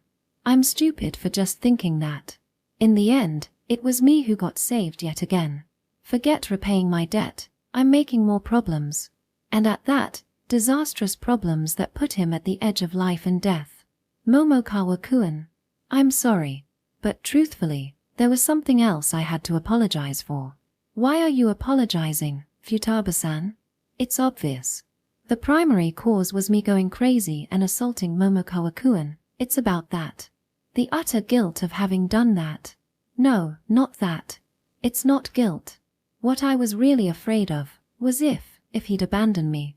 That's why only these words of apology well up from deep in my chest. That's why these words of apology don't have a smidgen of sincerity to them. I remember. Those things I did after using the drug, I remember everything. Tears were already falling as I said that. No, stop that. If I cry here, it's like I'm begging for sympathy. It couldn't be helped. It's not your fault. It's like I only want those words. And above all, Momokawa-kun won't blame me for my actions. He won't resent me. I could only apologize like that because I was sure, from our conversation until now, I had made sure of that. I made an unbelievably atrocious, calculated move. It's like that. I'd have thought with that kind of crazy state, you'd conveniently forget everything, but, yeah, I see, so it's not like that. Yet Momokawa-kun practically showed neither anger nor hatred, it was more like a blank face. As I thought, he didn't blame me. But, it's not that he wasn't scared. It's not that he wasn't hurt. It's not that it wasn't painful. I mean, look, there on Momokawa-kun's neck, there's a big, painful-looking scab formed. That was unmistakably a remnant of the wound I marked on him in my lust. But I was almost done for there. If Futaba-san hadn't come along, I'd definitely have died there. Thanks for saving me. But I ran away, leaving you behind, Momokawa-kun. I ran away alone. You came back, so it's pretty much all right. Still, I hurt you. I remember biting down on your neck. If I stayed like that, I would've. It was close, but the frenzy stopped. Don't worry about it too much. But, we both survived, so it's fine. Yeah, I'm glad I teamed up with you. Let's keep getting along. I was waiting for those words.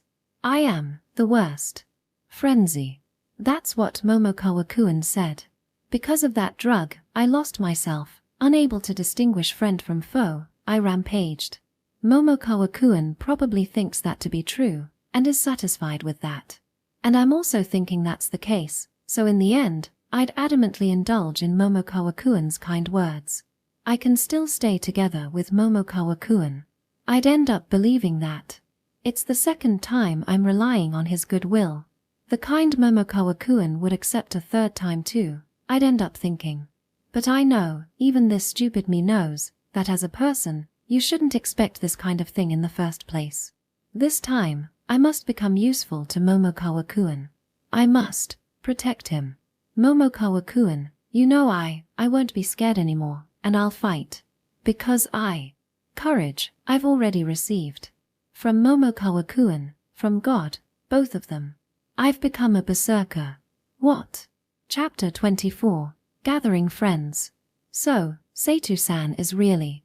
I got a breakdown of their current circumstances from the class representative in a fight where a troop of Goma had brought along red dogs as their hunting dogs. The girl named Seitu died. Her vocation was archer, and during the fight she was acting as support in the rear. But with the combination of Goma and red dog and with such large numbers to boot, got surrounded, and their backs were open. Class Rep and Natsukawa-san tried to go help, but their hands were already full dealing with enemies of their own. The fight dragged on until around half the monsters were defeated, at which point, they seemed to retreat as if sensing their enemy was too much. And along with their retreat, the Goma undoubtedly took along the archer girl as their spoils. The other two in tatters, they somehow managed to keep walking until they reached the current fairy square, would be the story. I thought it was all over. But then, Somakuen and Sakura-chan came along and, I'm just so glad, we can still survive. There, it's alright Minomi. With 4 of us here, we can definitely get through this. Natsukawa-san was gushing in tears once again. It was painful to watch. For now, it's better to leave her consoling and calming down to Sakura. I thought I was ready for this. But hearing about deaths really stings, damn it. There's likely been many more, not just Seitu-san. Seeing Class Rep's heavy sigh, there's no way, is what I didn't say irresponsibly. And actually, right before Seitu-san, Futaba-san was also, What? Why? She wasn't suited to fighting. And after getting cut by Goma we had no way of healing her, and… what the hell, damn it. At that time, if only Sakura was there, we would have saved her. We could have prevented the Class Rep from having to make the cruel decision of leaving wounded friends to die. Sure. I won't say it was a good decision. But with these things going on, we need to get everyone together all the faster. I don't want anyone else dying so helplessly. Everyone her. Yuto-kun, only 3 can escape. That info has reached you, right? To Class Rep, whose face took on another layer of cloudiness as she asked, I slightly nod, affirming her query. I think it was when we got to our 3rd fairy square. The divine gate at the very depths of the dungeon, and the cause needed for its function. And that wretched limit of 3 who can enter that gate. That memo had already found its way to me. There could be people who'll attack us, You're probably right. Even ones who could betray at the last minute. Yeah, doesn't sound impossible. So you're saying, you'll still be gathering them? Everyone wants to survive. And no one wants to die. Even by stabbing others in the back, even if it's just them, they'll live on using any means. People who think like that exist too. And I'd bet a majority of us think like that. As a human, it's their natural survival instinct. Class Rep, we've got 4 of us here. Yes, you're right. I don't want to abandon anyone. Sakura, Natsukawa-san. If you asked me to cast one away, I can't do it. Also, if you ask me to sacrifice myself for the 3 of you, I won't do that either. Fufu, quite selfish, aren't we? Or should I say privileged? May seem that way in this situation. But I'll be taking that selfishness and make it real, no matter what. I won't abandon a single one. Everyone that's still alive, I'll have them all get back to Earth. I'm not giving up. More so when there's already been deaths. My resolve just solidified even more. That's right, I wanted to overturn this unreasonable scenario. That's why I wished for power. That's what the hero's for. Sigh. Sorry, forgive me, Yuto-kun. I was only being pessimistic there. In the beginning, I too, truly, faithfully, wanted to believe that. No, don't worry about it, class representative. You can't help but get depressed in this place. After losing 2 people back to back, even the ever calm and intelligent class rep would be at her limit. All the more when before we came along, they just recently lost Seitu-san and were down to 2. Their own lives were in a precarious situation. Keeping calm through all that just isn't possible. Monsters are strong, but with everyone with their vacations gathered, we can surely resist. With all of us here, maybe we could even find a way for everyone to use the Divine Gate, and in the worst case, we can just get out on foot. At the very least, this world has a human-inhabited kingdom. There's no way it's the case that we'd walk around the whole planet, only to discover that it was full of savage lands without the presence of mankind.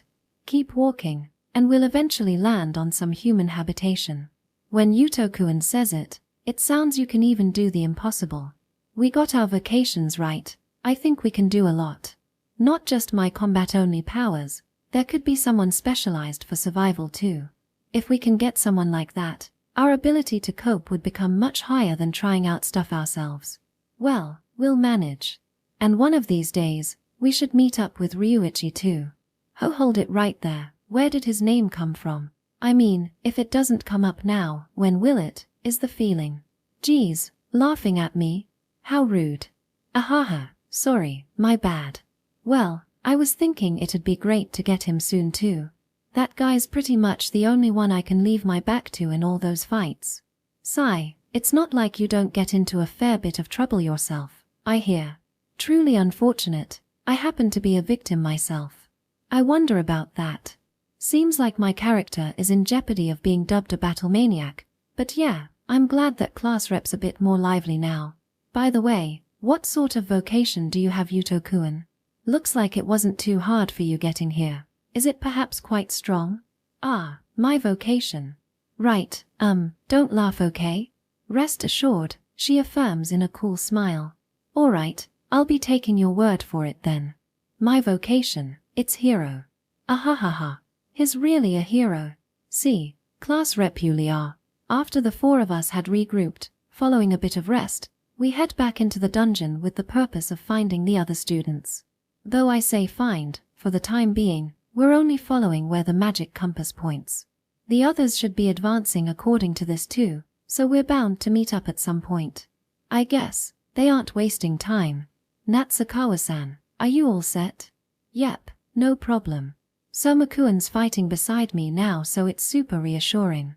We were walking along a wide path, and raising moans from in front of us, came a flock of zombies. That being the case, Natsukawa-san was in her usual bright and cheerful self, and readied her weapon. A knife in her right hand, and a kitchen knife in her left. The former was taken from Agoma, and the latter seems to be inherited from Futaba-san. Her having the ability to attack head-on, she had alone played the part of vanguard.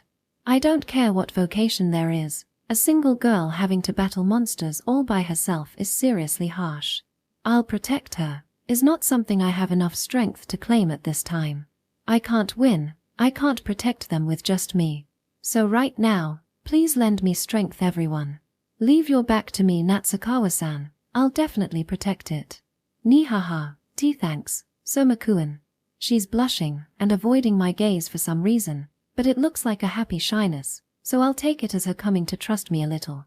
With a reliable comrade, you can relax your heart more, and function more calmly, and less recklessly.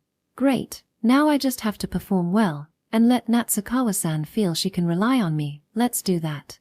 Nii-san, Minomi, I'll put on the enchants now. Yeah, appreciate it. With Sakura's holy enchant cast on my sword and Natsukawa-san's knives, we're all set for combat. But that Sakura, why's her mood so bad? Her tone felt a smidge thorny. So yeah, Ryuko-chan, leaving cover to you. Somakuen, let's go. Yeah. Blades, glowing with holy brilliance, in hand, Natsukawa-san and I both gained speed with high walk, and dove into the mass of zombies. Geez, Nii-san and Minomi, too reckless the both of you. Having triumphantly returned with Natsukawa-san after eliminating the zombies, we had gotten Sakura mad. Sorry, Sakura-chan. But, Somakuen was with me, and I could fight really cozily. And it got a bit fun, I guess. Ah well, I guess I went a bit carried away, sorry about that. Seeing Natsukawa-san's fighting ability firsthand, I ended up getting a bit excited myself. There's no way you can find a girl who can fight and move too nimbly in our original world. But witnessing that power, the current me was so overjoyed, and being able to fight shoulder to shoulder with that was so much fun. Well, I guess if you selfishly go wild like that, of course she'd be mad. Isn't it fine, Sakura? Look, they did so well, the two of us didn't need to lift a finger. Somakuen's terribly strong, so Minomi can go fight without a worry. Yeah. I'll protect Natsukawa-san with my life if I have to. Niha. That's, Somakuen, There's no point if you get hurt, Nii-san. No problem, at that time. Can't you just heal me, Sakura? Seriously. That's not the... I thought I said something pretty obvious, but as if I just poured more oil into the fire, Sakura became increasingly furious. Good grief. Guys are obviously supposed to protect girls. What's she getting so mad for? But we have to practice our teamwork, so go a bit easier on the tension next time. After a bunch lecturing from Sakura, we decided to adopt the class rep's plan, and resumed our trek through the dungeon. Until now, with only Sakura and me, we could take care of small-scale packs of monsters. Now, with a swift, close-quarters fighter, the thief, Natsukawa-san, and wielding a range of offensive and defensive ice magics, the Ice Mage, class rep, joining us, our fighting potential doubled. No, it likely rose a lot more. To be honest, I don't feel we'll lose no matter how many zombies or red dogs get thrown at us. Nii-san. I'm fine on my end. You three get the other one. Having arrived at a particularly large forested dome, we were attacked by a large pack of red dogs. The one leading the pack was a large-sized boss dog I'd seen for the first time. 2 of them at that. Maybe they're a male and female couple. The 2 of them weren't leading their own individual packs, but worked together splendidly, and came at us with tactics and teamwork you'd never expect from simple dogs. If it was just me and Sakura, we'd be taking on quite a bit of risk with these numbers. But now we had reliable comrades, so it doesn't feel like we'll lose at all. Tri-slash. My 3-hit combo slash was agilely dodged by the boss dog and only cut the air. As if saying, I can see right through you. The monster grinned crookedly. A simple dog in the end, I guess. Since it fell for such an obvious feint. Got cha. I sharply throw a knife. Since I had launched tri-slash with only my right hand, my left was free. And there, I used force boost to shoot a knife, so even the bulky skin of the boss was deeply pierced. Jaya. Its side hit dead on, the boss raises a pained cry. And the opening created, proved all too fatal. I closed the distance, and before it could regain its stance, I dropped the boss dog's head with slash. You did it, Yuto-kun. Yeah, good job on your end too. As I had ended the boss dog, the 3 of them seemed to have also defeated the one on their end. Well, with Sakura and class rep's concentrated ice and light, along with Natsukawa-san's knife talents, something like a boss dog won't even last half a minute. At the point where the pack whittled down enough to allow us to approach the bosses, the match was already over. With both their bosses done in, the ones remaining quickly fled. This is. When I went to collect the cores from the bosses, like with the armor bear, they turned to grains of light and vanished. Acquired skill. Ignis protection, fire resistance. Decreases damage received from the fire attribute. A mechanical message floated into my mind. I see, so this turning into light and disappearing is a sign that I'm receiving acquired skills. Since the glowing particles look like they're being sucked into my body, it could be that the powers from monsters are being absorbed with magic. At any rate, it's easy to understand. Plus, this disappearing and only leaving the core made for easy collection and was quite convenient. Like that, our dungeon capture has been proceeding swimmingly. Plentiful battle potential, and reliable friends. Piling on experience, me and everyone else unlock more powers from our vacations and continue to grow stronger. However, I had yet to witness the true menace of the dungeon. Even though I'd been once broken by the armor bear, with so much positive progress, I started to forget how we're confronting death in the truest sense of the word. And the event that made even this foolish me jet open my eyes, happened when we reached the biggest stone-built area I've seen yet. Kia. A scream, like the tearing of silk, echoes.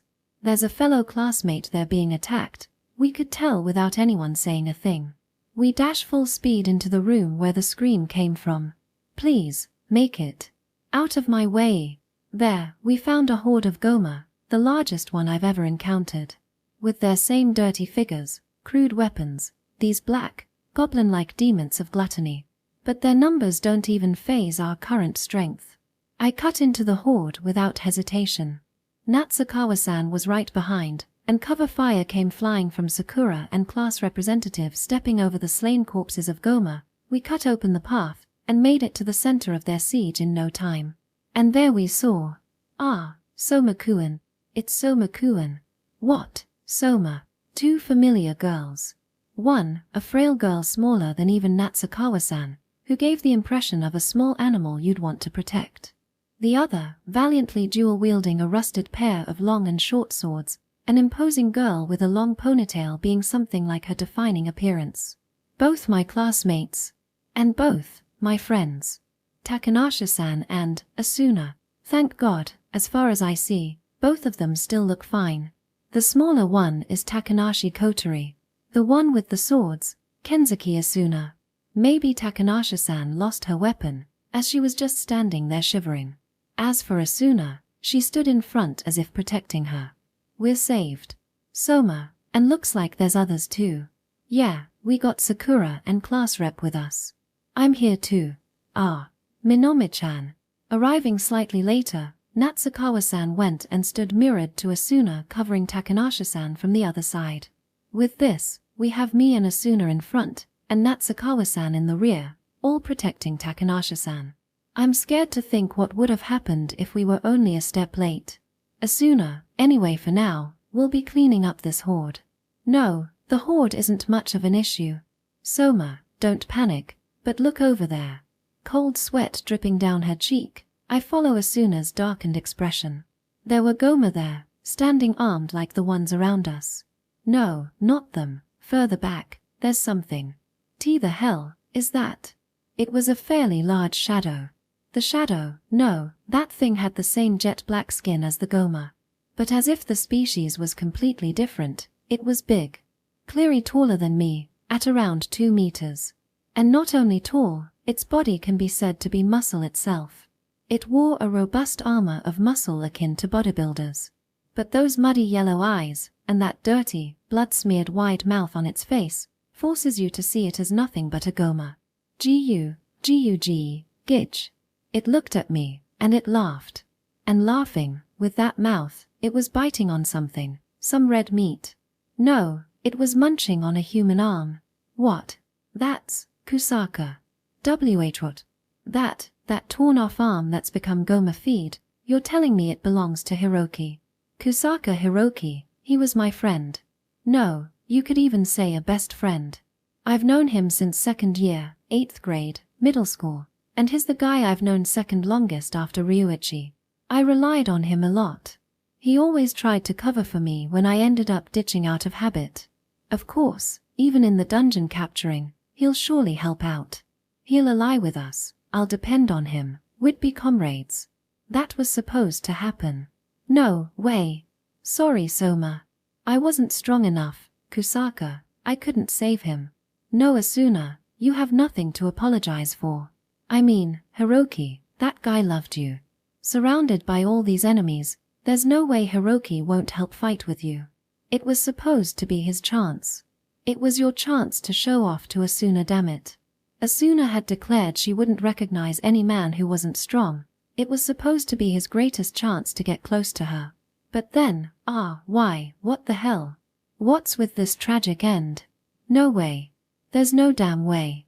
Sorry, but Soma, there's no time for grief. Look, that thing there, it's strong. Kusaka was a knight, and it cut him down in one stroke. The Goma swallowed down Hiroki's arm whole. It looked at me again and laughed. As if its delicious prey had increased, it was amused. So Kusaka was a knight.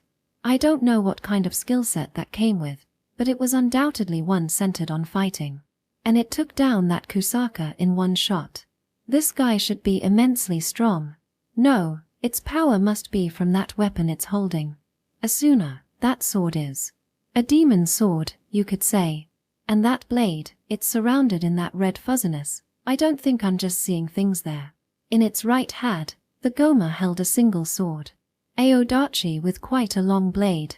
Just as Asuna said, from those pristine waves on its blade, an ominous crimson aura gushed forth. This one's evidently on a whole not her lever from the average Goma. Could be their boss. Seeing as that have this many of them, but not a single one's attacking, it would seem the boss wants to personally kill its prey. At any rate, we needed to face this boss Goma, along with its large number of remaining Goma troops. Soma, I'm glad you guys came, but it's still gonna be a tough fight. You ready? Ready, she says. You know that question's pretty dumb, don't you, Asuna? At this stage, there's no point asking. 'Cause they killed my friend. No way I'll forgive them. We're going, Asuna. We'll avenge Hiroki. Removed from fear and doubt, I face the boss Goma blocking the way, and went for the kill. Chapter 0 Shiromine Academy Class 27 Attendance Record 41 students. Boys 22 students. Seat number 1 Azuma Shinichi, Boys Class Representative. Seat number 2 Itaseiji. Seat number 3 Ueda Yohei, Archery Club. Seat number 4 Uyama Daisuke, Karate Club. Seat number 5 Kusaka Hiroki, Soccer Club. Seat number 6 Saitu Mosoru, Archery Club. Seat number 7 Sakurai Tuya, Archery Club. Seat number 8 Seitu Yuya. Seat number 9 Shimokawa Junasuke. Seat number 10 Sujino Takashi, Judo Club. Seat number 11 Soma Yuto, Kendo Club. Seat number 12 Tokushima Yudai, Baseball Club. Seat number 13 Tendao Ryuichi. Seat number 14 Nokai Shouter. Seat number 15 Nokojima Haruma, Art Club. Seat number 16 Hayama Relight, Basketball Club. Seat number 17 Higuchi Kyuya. Seat number 18 Hirono Kohei, Soccer Club. Seat number 19 Momokawa Kotaru, Literature Club. Seat number 20 Yamakawa Junikairu, Drama Club. Seat number 21 Yamada Genki, Baseball Club. Seat number 22 Yokomichi Hajime, Girls.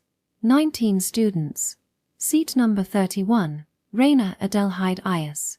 Seat number 32 Ijima Mayumi. Seat number 33 Kitauji Rurika, Cooking Club. Seat number 34 Kizaki Akane, Volleyball Club.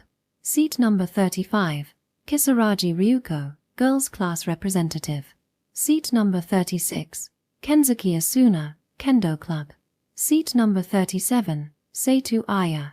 Seat number 38 Shinohara EMI, Illustration Club. Seat number 39 Soma Sakura, Archery Club. Seat number 40 Takanashi Kotori. Seat number 41 Nagai Yukiko, Literature Club. Seat number 42 Natsukawa Minomi, Track and Field. Seat number 43 Nishiyama Minori, Brass Band. Seat number 44 Nonomiya Julia, Tennis Club. Seat number 45 Hinajuku Soyo, Archery Club. Seat number 46 Himino Hairi. Seat number 47 Futaba Maiko, Cooking Club. Seat number 48 Yoshizaki Maria, Tennis Club. Seat number 49 Randu Kyuko. End of Volume 1.